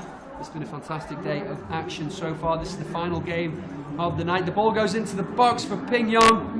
Header across the face of goal from Yang Shun. Finds no one. Yes, this is the first day of the Village Super League. I hope you've been able to join us from the start. If you haven't, you've missed a fantastic day of action. 6 goals, some young talents, and some, I don't want to say fading talents, but some guys who perhaps don't embody what we would call a typical athlete, but nonetheless giving all they can for their respective teams, creating this community, carnival and collective atmosphere from the stadium here in Rongjiang. It certainly caught the imagination of those in attendance, and as I say, we are not done yet. Ping Yong won, Dongmen won. Quite an open game. 2 half-decent teams for this standard. Dongmen, I think, with the more powerful attacking threat, but they did go behind in the first half after a goalkeeping error from Wu Zhengsheng. He let one slip under his body. A seemingly tame shot from Pan Hong Jiang looked to be going nowhere, and it crept into the bottom corner, but not to be outdone in the goalkeeping error department. Yang Ling had a rush of blood to the head, and that allowed Pan Yingda to score into an empty net for Rongmen right on the stroke of half time. And here come Dongmen in the red and white strip made famous by Ajax, of course, but they've lost out. And coming charging down the left is Yang Sheng. And he finds someone in the box. He's only got one man to aim for. He's crowded out. Finds support from Zhang Hao, who in turn goes out on the left to Yin Guo Peng. Ball goes into the box. Wu this time comes to collect. And the danger is over. In the centre circle now, Dongmen trying to build down the left-hand side with Yang Chuanggong. Can he pick a decent pass? Nope. And it's out for a goal kick. So we're into the second half of our final game on the opening day of Chun Chao in Rongjiang. It's been an enjoyable, if a little bit tiring experience, Chueyuan.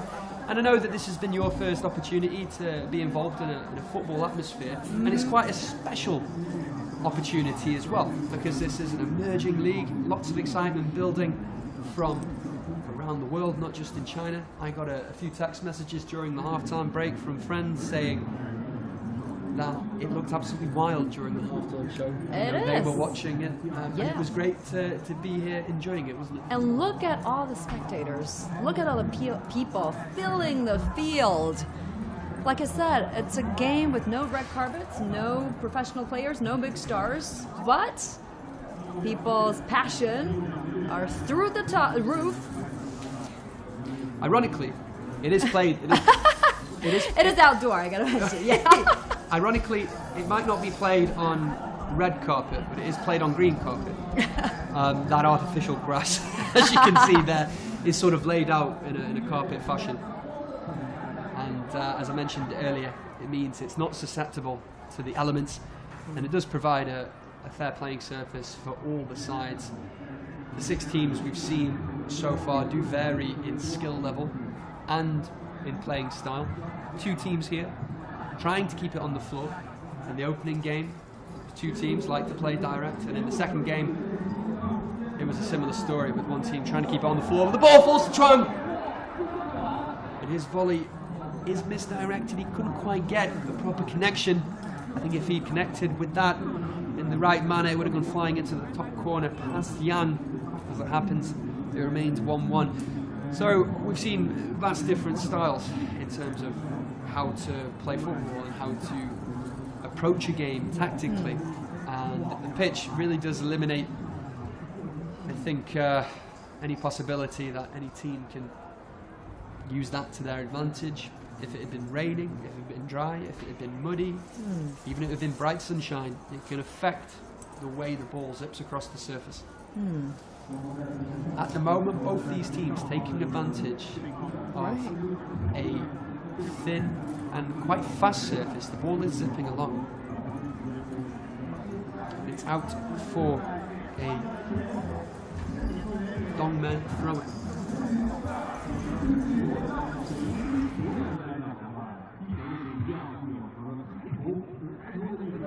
知道球在，知道队伍，知道对比。有的时候，当你过分的陷入一些局部对几平米或者10几平米的对战的时候呢，你的机会是少的。是，这就是好多球员啊，在场上善于观察前置。好，还是张武春的前场接过球。下半场上啊，我们还是以攻的姿态。 是由杨芳，拿着这个球场啊，球迷距离球场距离非常近，和对方来讲没有办法以这种远距离助跑去扔三分球，他特别考验球员的腰体力量。我们春超在去年比赛当中啊，还有这种球迷可以坐在球的线上啊，底线贴着底线看球啊。 曾经还捕捉过一些简单通过收你的手机啊，拍了视频作为谈判依据手机 VAR， 对，这个就是我们队啊，就是你们队是吧？两个人的身体在手一笑是吧？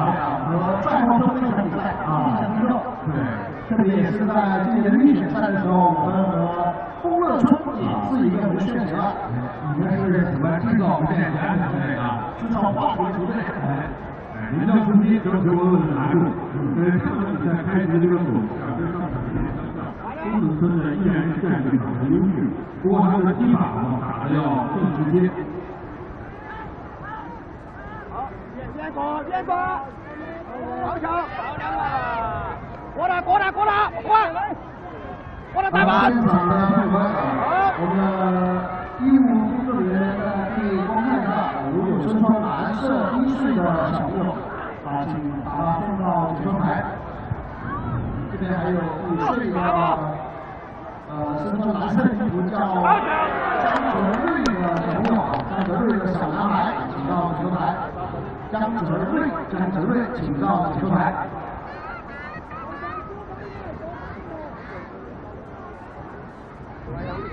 今天的观众啊，公测最少3万张哦，再加上流动，场内场外加起来10万张一场，所以说也是世界杯级别的春超啊，确实如此啊。我们说这个世界杯的决赛呢，实际上是大词啊，今天咱们在龙江这个春超现场，总的球迷观看的人数绝对也是非常非常多的。 而且我们的球迷呢，因为是流动性啊，如果在人的话会更高啊。对。我们拿把球吧。好，回到比赛，我们的中间接到球，但是吴正上这一场，我储备棒啊，有点往前，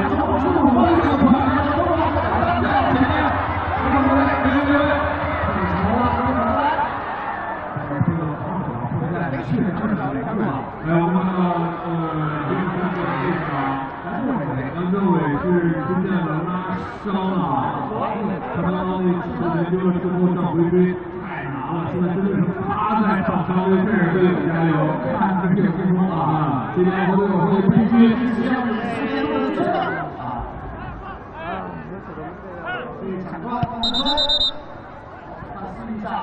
没有办法，这个比赛今天还是强度很高，还付出了自己所有的力量在争抢这个球。他们运动员双腿都出现了抽筋儿，在刚刚的一个短时间10秒钟之内，对，瞬间的转换，对。没得事吧？这个从侧面啊，队员抽筋或者受伤，也看到这个比赛的强度是多大。现在看到镜头给到我们观众，看到大屏幕有你的花样脸，挥挥手吧！哎，看到现在很多朋友啊，热情的挥挥手，看到自己出现在我们大屏幕的朋友，挥挥手吧！对，这应该是我们两侧球迷啊，就是球门球门后方球迷。哎，现在来到一个东门村的啦啦队，东门村有人口号，我是这样叫啊，东门。哎，还是有人啊，东门。哎，我来再看看评论村啊，评。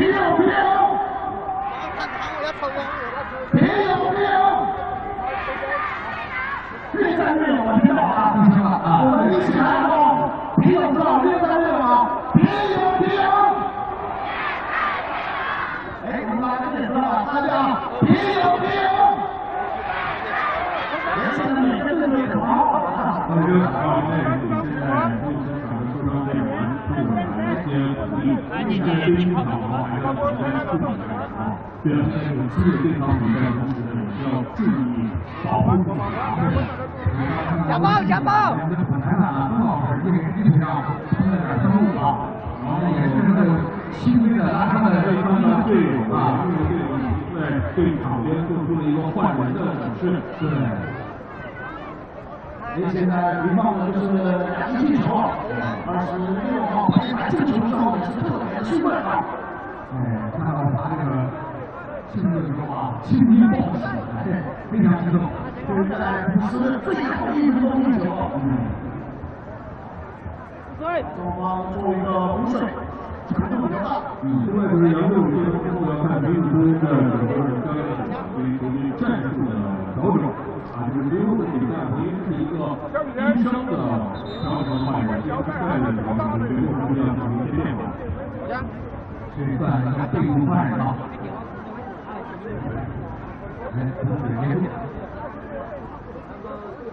杨政委啊，也是他们最火缺的队长，在后腰位置上，一直到所有都是杨政委在进行一个安全。这里呢，应该是58号的吴家宝啊，今年21岁。这打算登场。吴家宝是22岁小将，打边后卫噻。可以在杨政委。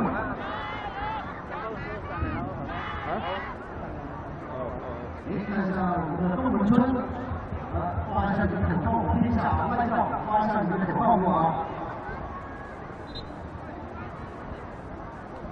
现在呢，比赛应该是恢复进行了。运动中的这样一个好的防护，有一人受伤出现了暂停。但是东门这个进攻还在继续啊，这个进攻偏强的传球，这样打门，选择了一个近角的低射，被门将稳稳的将球没收。就像这种业余比赛，输坏之间的甚至很多球员啊，职业比赛也是常说一句话，天下为公，唯快不破啊。两个人之间的配合，这平球打到了禁区内，然后单脚，自己来了进去，到上两点，有威胁，这球我们拿的，可以的。现在我们双方的场上攻防是这个科尼尔，好，机会，来自奥地利，首先有中华这个比赛进攻，有了安全位，假设这个扣，啊，这个1-2被精彩住了，还是被关门的，激烈比这稍不济事啊。陈俊鹏没有射门空间，被我们的评分2名不守队员给包夹下来。这也是这一题这个辩护队员这场这个比赛的经典，很多手中2-1啊，拼出来的2-1机会，刚刚的反击1-1已经到了1号。好，还是换人啊，换上了58号的刘家宝，也换上了自己的场上队长的仲伟。因为刚刚的队员受伤了，场上一直短暂的分钟不是少踢。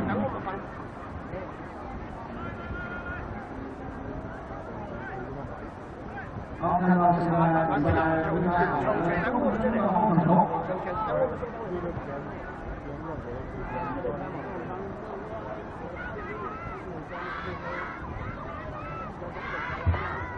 在我们的队伍的跑位，在右边路的进攻，啊，回撤一下，充分利用了队员之间的长跑，突出了内线的传中，这是2点球，门将的处理还是相当果断。这个高抛打的是真远啊！中场往前走点嘛！实现对于2个队来说都是有明显的机会。比赛进到一个场，队员可能出现了一定程度的下降，现在这个站位的紧凑程度啊是不如刚开场。刚刚梁老师说上半场是30分钟，倒在了地上，裁判予以表示。下半场就是60分钟，对，差不多65分钟之后，荷兰又会出现下一波的体能激烈。对。在刚刚的进场啊，中国队有队员是倒在了边线的禁区内。裁判第一时间这个判罚的这个并不是防守犯规，但是全场沟通跟队员还是充分紧张。今天到场的很多观众啊，不仅仅来看球，可能有的是不懂球，就是喜欢来感受这种氛围啊，这种热闹，这种纯粹啊。还有一部分球迷观众在期待接下来的表演。而且我觉得从这个角度来说的话，也是咱们中超重要的意义。没有人非常进球，咱们大家一块热爱足球的第一运动。这也是我们另外一个解说员啊。我们叫做春潮小分，他是女球啊，就是在解说上才慢慢了解足球。我们可以吧？刚刚这个进攻应该是进攻的球员是有死球的嫌疑啊。对啊，大家知道也看到我们的预告，这一场比赛之后将是由我们水木年华带来的经典歌曲，将近1个小时的演唱，大家期不期待？期不期待？大家也知道，其实水木年华的主唱廖老师也是我们外在的杨春场，在很早之前都一直有这样的公益事业以及传媒传播这一块的工作。所以说，我们有在你们的料理的水木年华还有1分钟左右。一个和足球啊，从来就是分割的，包括我们讲的一个世界杯啊、欧洲杯啊，都是统一性，咱们中超也有统一性啊。好，我们再来打。滑一下，我试试，它在动，稍微滑，哦，在动，好。在胜负的时候非常激动啊，拿球的时候非常冷静。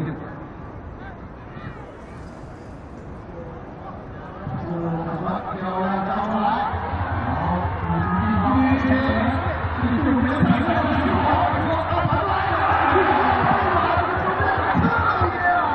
这个球肯定是他射出来的球啊！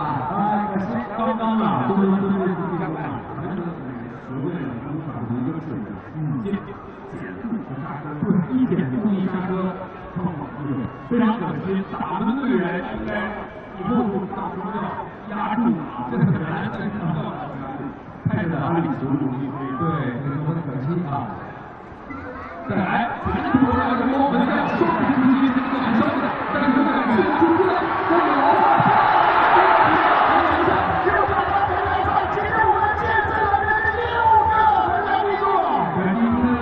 对，平时人是受伤的，平时人我给他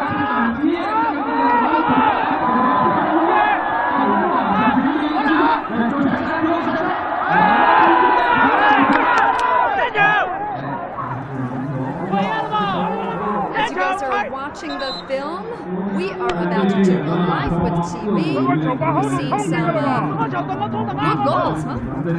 Yeah, it's been a day of action so far. 8 goals on the first day of the Village Super League. This contest, I think, is going to go right down to the wire between Ping Yong and Dongmen. Ping Yong in purple there, pushing for that go-ahead goal. But at the same time, Dongmen have done extremely well to come back into the contest. 2 goalkeeping errors. A fantastic strike as well there from Feng Zhe-Ray, nearly putting Dongmen back in front. Sorry to interrupt. I think our live hit is about 30 seconds away. Let's. So I guess we're gonna stand by for that. And you guys watching us online can experience this live hit with us. Okay, we're back with TV. Magic of TV.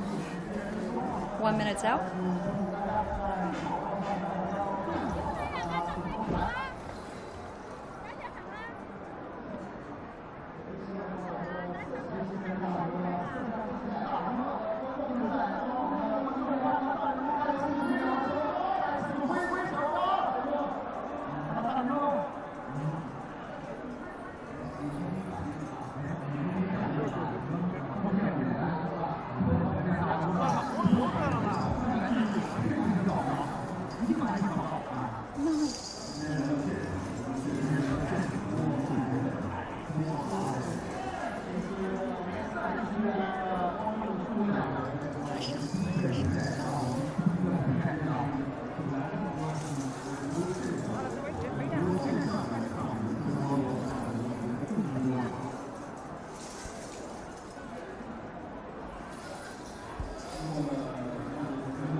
My God, Zhongshi, good evening to you. The vibe here is electric, is wild here. Look, the Super Village League here has got its own magic. It's a grassroots soccer tournament completely organized by and for the local villagers, and none of them are professional players. They're teachers, truck drivers, policemen, farmers, students and restaurant owners, and construction workers.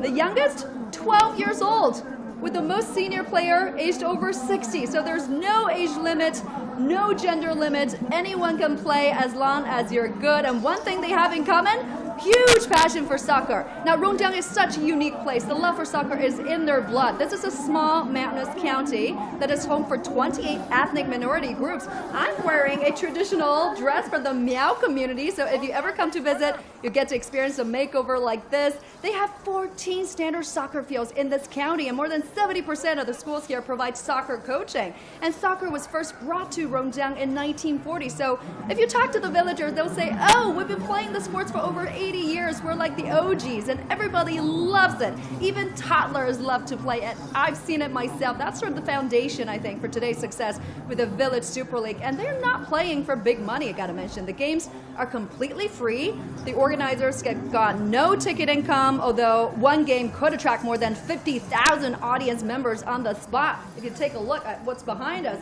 in addition to over 10 million who watch us online. And guess what's the winning prize? The champion team will get an ox with 3 pigs for the runner-up, 3 little lambs for the 3rd place, and 12 geese for the 4th place. All prizes are locally raised. In a nutshell, Chunqiao is all about having fun, it's all about play for play's sake. And it's making real changes to people's life too. Last year, during the game season, Rongjiang County attracted more than 5 million tourists, translating into tourism income of nearly 6 billion yuan, or over 840 million US dollars. The economic benefits it has brought about is huge. A local company sold 100,000 t-shirts last year and started selling all kinds of souvenirs and sporting equipment. And a company from neighboring Hunan province collaborated with a local brand to produce a soft drink and sold 3 million bottles. And not to mention the hotels. were fully booked. Restaurants saw a huge boom in their businesses, and they're building on that momentum, right? You've got new roads, new hotels being built, great internet connections, high-speed train connections, making it easier for people to get here or to watch the games online, which in turn could bring in more revenues. I think they're really driving home the spirit of rural vitalization, and I find that really impressive. Mike, how do you feel about the games? Well, I think it's been a fantastic first day of action here in Rongjiang. Obviously my first time coming here, my first time experiencing this kind of atmosphere, this kind of village experience within China. It kind of reminds me of the non-league that we have in England, where these kind of teams, these kind of matches are the bedrock of the local communities. They haven't got lots of money, they don't charge too much for tickets, they generate their income based on what happens on a match day. No TV deals, no shirt sales, nothing like that. It's just the passion for your local community. And to see it come to China is something I've been extremely delighted to see, because I think it's fair to say Chinese football domestically or on the international front has been in a dark place for a while. No one can argue that it's going well. So I think Chinese football needs to create some sort of new identity.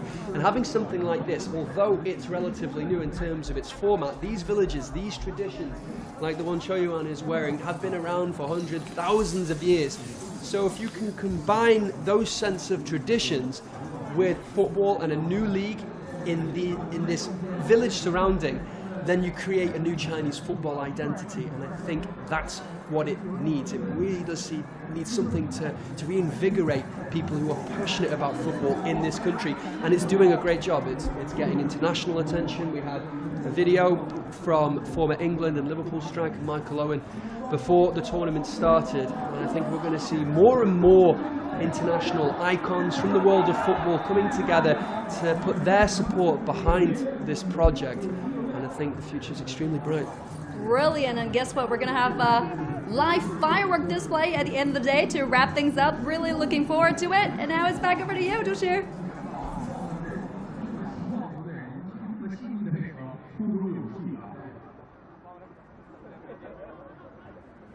现在比赛时间75分钟左右，比赛比分还是1比1。日本队打完，为拉挂来开场，他马上按照这个指标。我们一直期待着我们的解说员、我们的裁判员、我们的运动员、教练员迈出出场的。哎，那我是这时候出门很好，从机场上了场啊。现在这个比赛。 跟时间可能有点，对于两位教练来说压力很大，会陷入一种纠结，换不换也不是，你们比较效果，你这个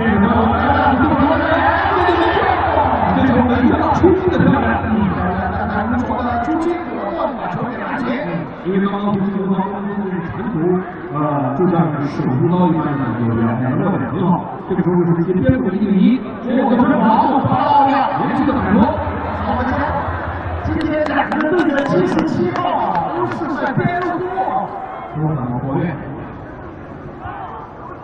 杨文广刚刚的有这个移形换位、旋风大魔一般的带球动作和个人做得很好，最后传球的时候啊，可能还是想把你心里迷路，哎。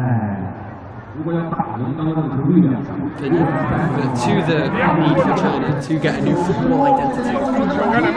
And, you know, it doesn't have to be... Great ball through! Whoa! Zhang Jiawan with the effort. And Yang Ling eventually gathers. He was just a bit slow to react there. Fantastic through ball from Wu Tao. But wasn't quick enough to get on the end of it. It remains Pingyong 1, Dongmen 1 with about 15 minutes left in this first half and 15 minutes left of the first day of this Chinese Village Super League. And it's a personal opinion that I think China's football needs a new identity, and this is such a positive step because it's unique. It's not throwing tons of money at a league to try and attract top talent. That's already been tried and tested, didn't quite work out. And also it's a model that is repeated all over the world when countries are trying to create that footballing culture that they hold so dear. Now, here with the village football, you are getting something that's quite unique. It's not really seen anywhere else like this in Asia, I don't think. Like I said, in England, we have the non-league, but that's still a professional standard, and you still, you know, can eventually get, theoretically, you can get promoted to the Premier League, theoretically. This is a non-affiliated event with the main tiers of Chinese football. It's on its own terms. It's not coming with any of the baggage that has come with those two organisations in the past few years. And I'm extremely positive because Chinese fans do deserve better. They do deserve that rich footballing culture, I think. And they're getting it. And I really hope it catches on with other villages. It really has that potential to do that. And not only will people go and watch, people will think they can go and play. People might even think they can get a team together. And you can get this amazing atmosphere in other places around the country. It doesn't just have to be here. And I really hope it catches on because the fans deserve it. We've been talking to some of the players, coaches yesterday, right? You've been asking some interesting questions, including, have you been playing in a bigger leagues, you know, other than this? And most of them haven't, right? This is the only league they have been playing. Well, one of them have been played in the provincial level games, but I mean, that's a pretty good standard. That was a standard. The provincial level is a standard I was surprised to hear.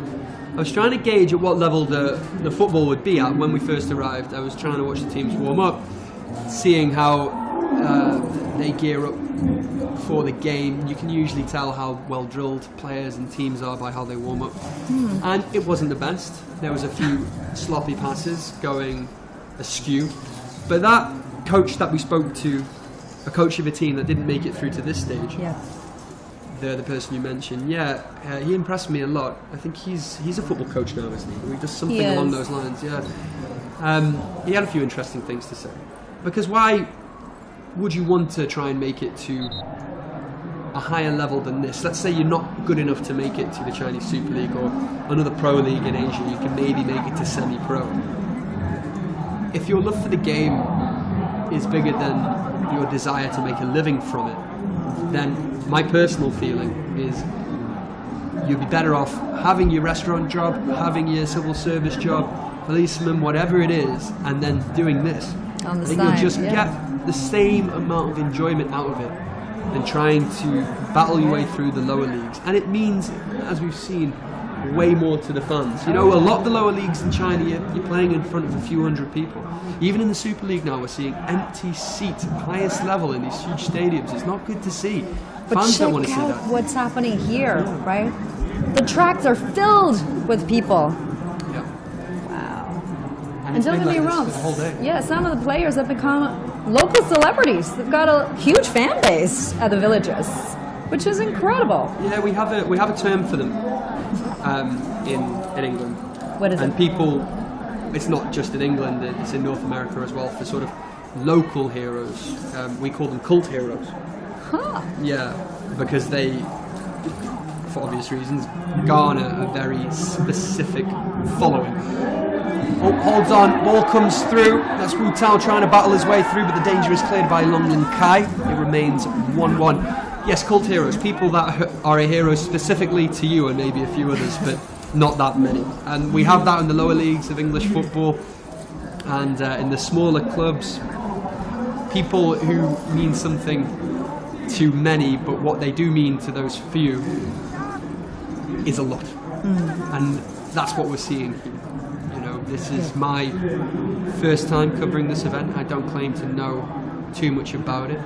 I've come more as a journalist and an observer, really, and an interested observer, because I'm not going to say it's the best football I've ever seen. It's not by a long shot. And I think it has a long way to go in terms of improving its infrastructure and trying to get more people interested in this format of football. But what a start it has made. It's made a brilliant start, and it's not going to happen overnight. We might see in 10 years' time the village Super League all over China, and then you might have a China Champions League where they come together, and you might have some sort of carnival for all these small villages in China. I don't know, I'm just thinking off the top of my head, but that's the potential you have in this. Oh yeah. You know? But it has to be kept like this. It has to be preserved. It has to be nurtured, because sport, so many times we see in the modern day, has a price tag, and then it gets diluted, and the product becomes worse. And I don't hope and know that the spirit of the Village Super League will stay the same. Another free kick. Straight down with the ball. Out of play.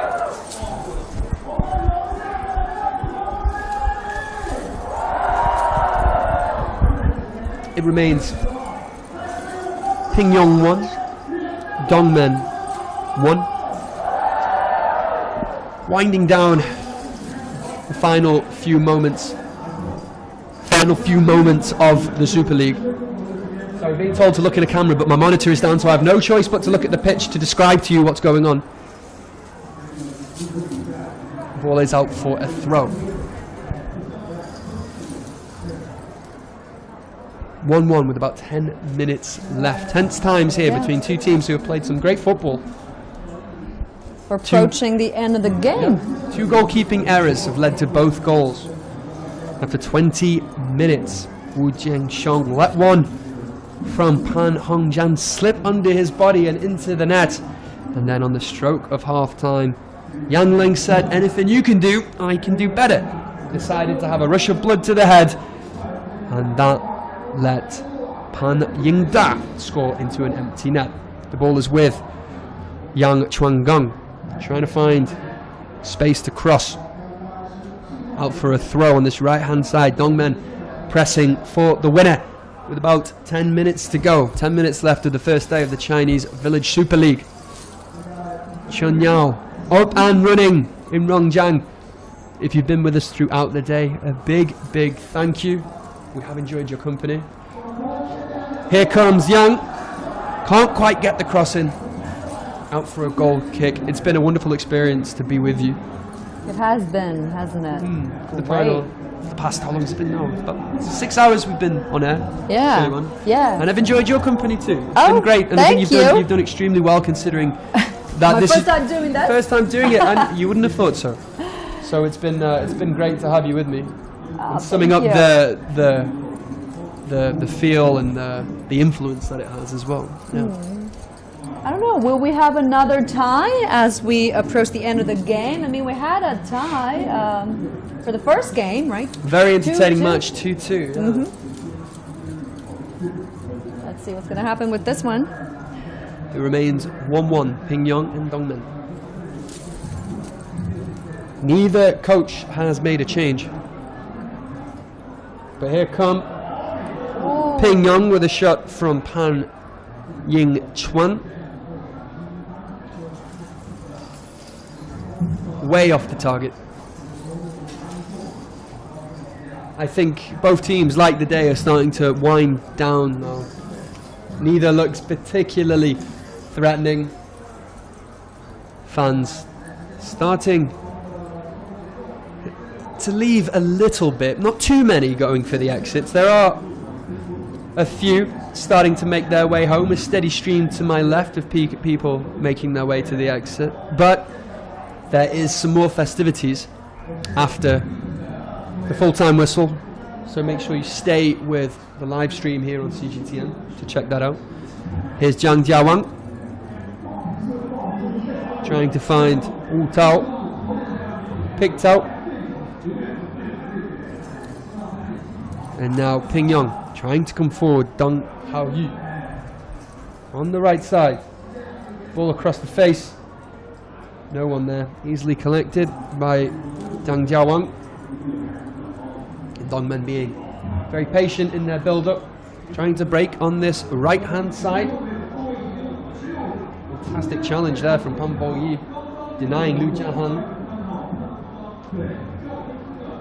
Chen Jungpeng now trying to pull the strings, setting Yang Chuangong down the right side, but he ends up running into a photographer.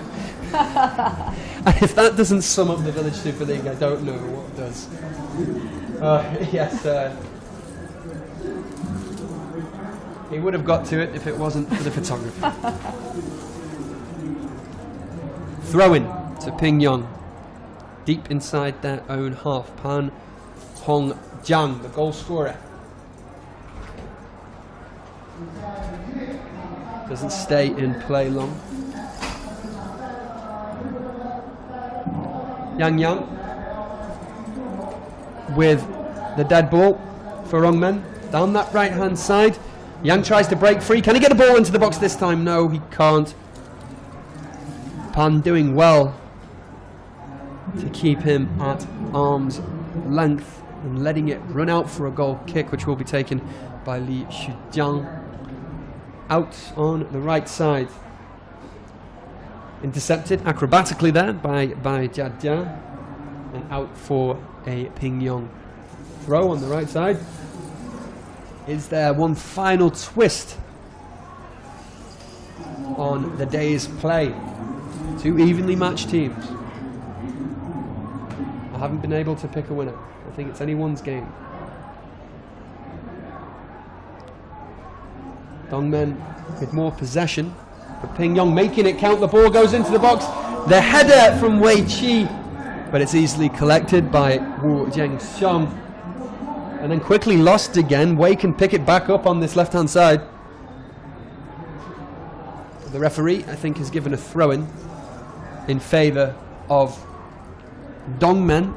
And they escape danger for now.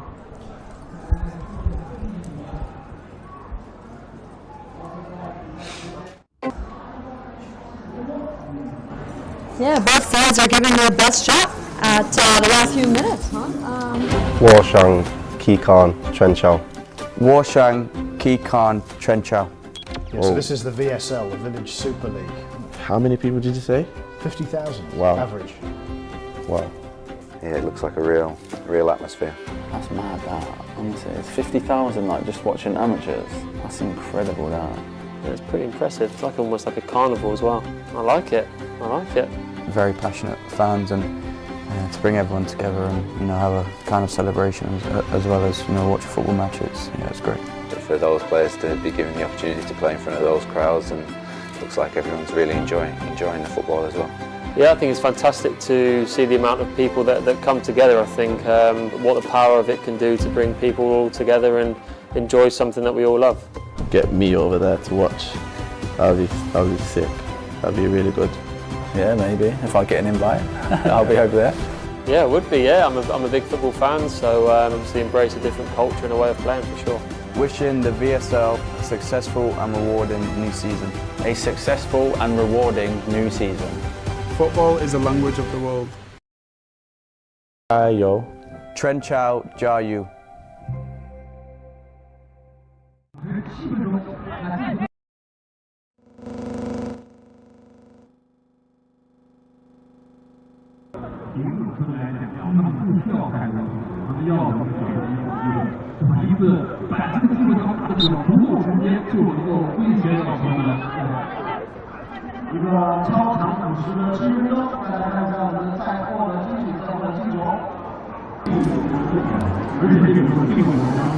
Still crammed in here in Guizhou, aren't they, Shane?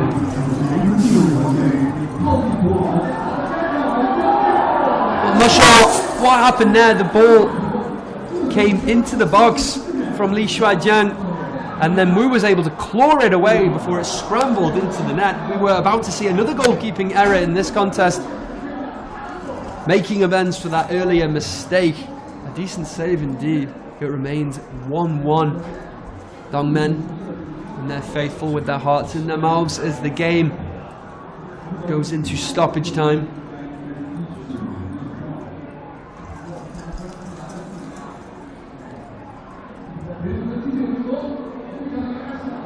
And the follow-up from Pan, trying to get his second of the game, goes very wide. Goal kick. Dongmen. What do they have left? What do either side have left in the tank?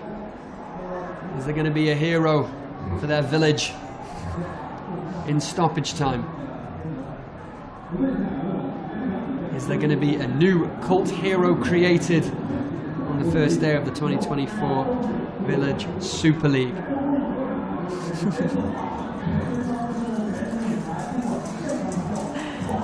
Do you know what they're going to get if they win this game? A lift home? A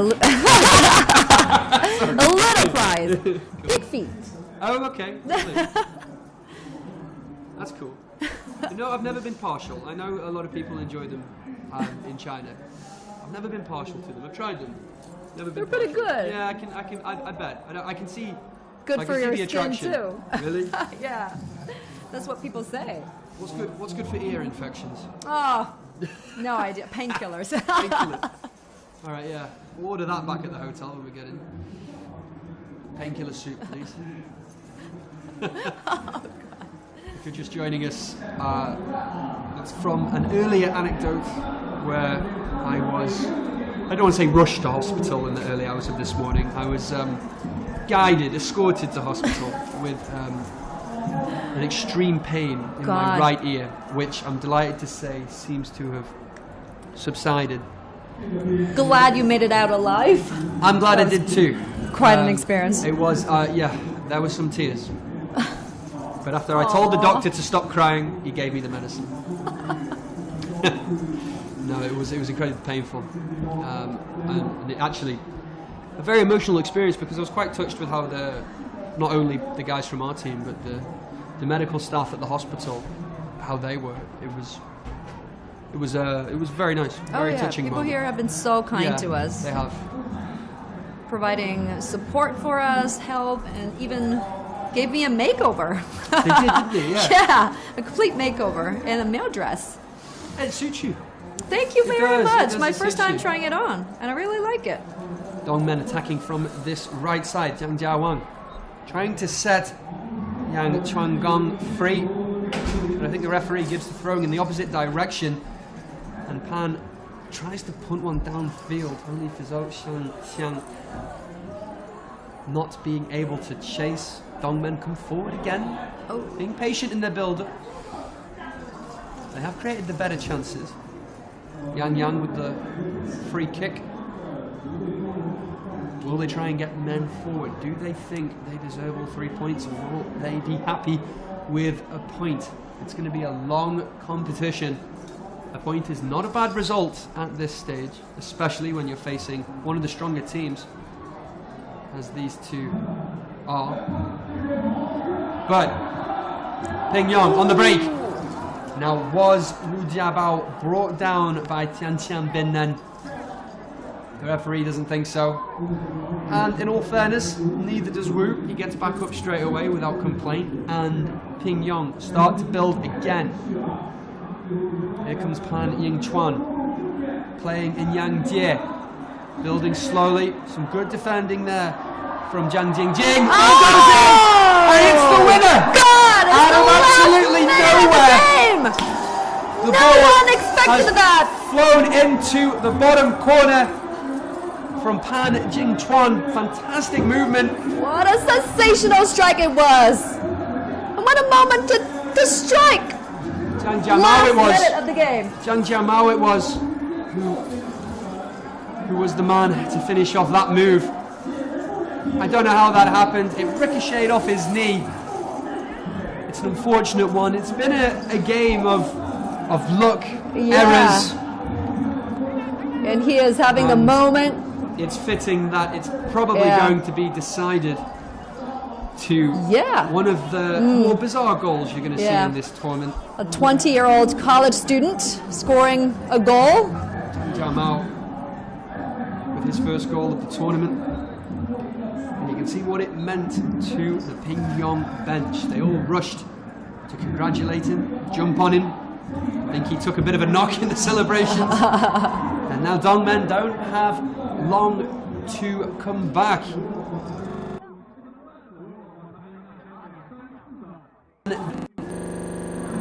Tense times. 胜利是胜利的3支战手。since around 3 p.m. this afternoon. We're now approaching 12 minutes past 9 in the evening. It's been an absolute pleasure. And are we going to end on another dramatic note here in Rongjiang? The referee has blown his whistle, but I think it's for an offside.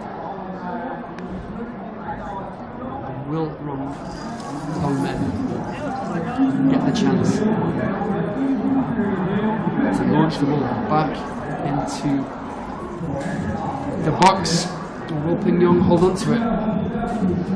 Taking their time now. They know victory is just a few seconds away, and this is going to get launched right into the corner from Li Shujiang. There you go, and that's the last action of the day. And a fantastic way to end what's been a brilliant day's play. What a dramatic way to end the game! I think we do have some slight confusion. Has the referee blown it for full time? He seems to be pointing in different directions.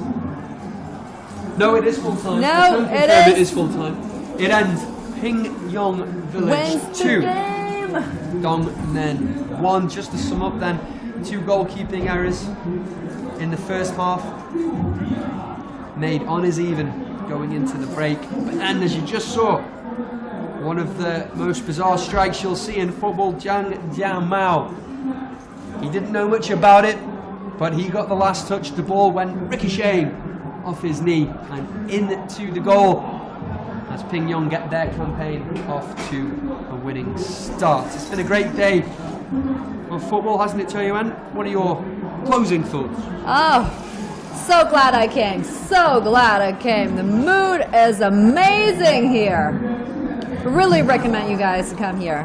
Absolutely. And this is just the first day, you know, the tournament's going to go on. It's really like a carnival, right? Not only about the sports, it's about a way to celebrate local culture. It's bringing people together through dancing, music, and sports.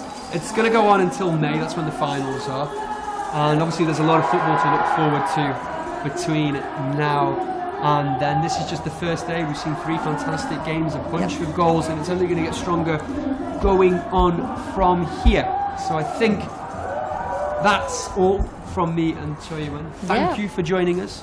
No matter how long you've joined us for, whether it's from the beginning or just a few seconds at the end, stay tuned for the festivities to follow at the end of this. Boy band coming in. 水木年华 is going to perform for us. They're going to, perform a few songs for us. And then we're going to have a grand firework display at the end. Really looking forward to it. Okay, so we're going to take a rest and watch that. Maybe dinner break. Maybe dinner. Yep. Who needs food when we've got festivities? Okay, once again, thank you very much for joining us on the first day of Chunchao. Mike Fox, Lee Choi Wen. See you next time. Bye-bye.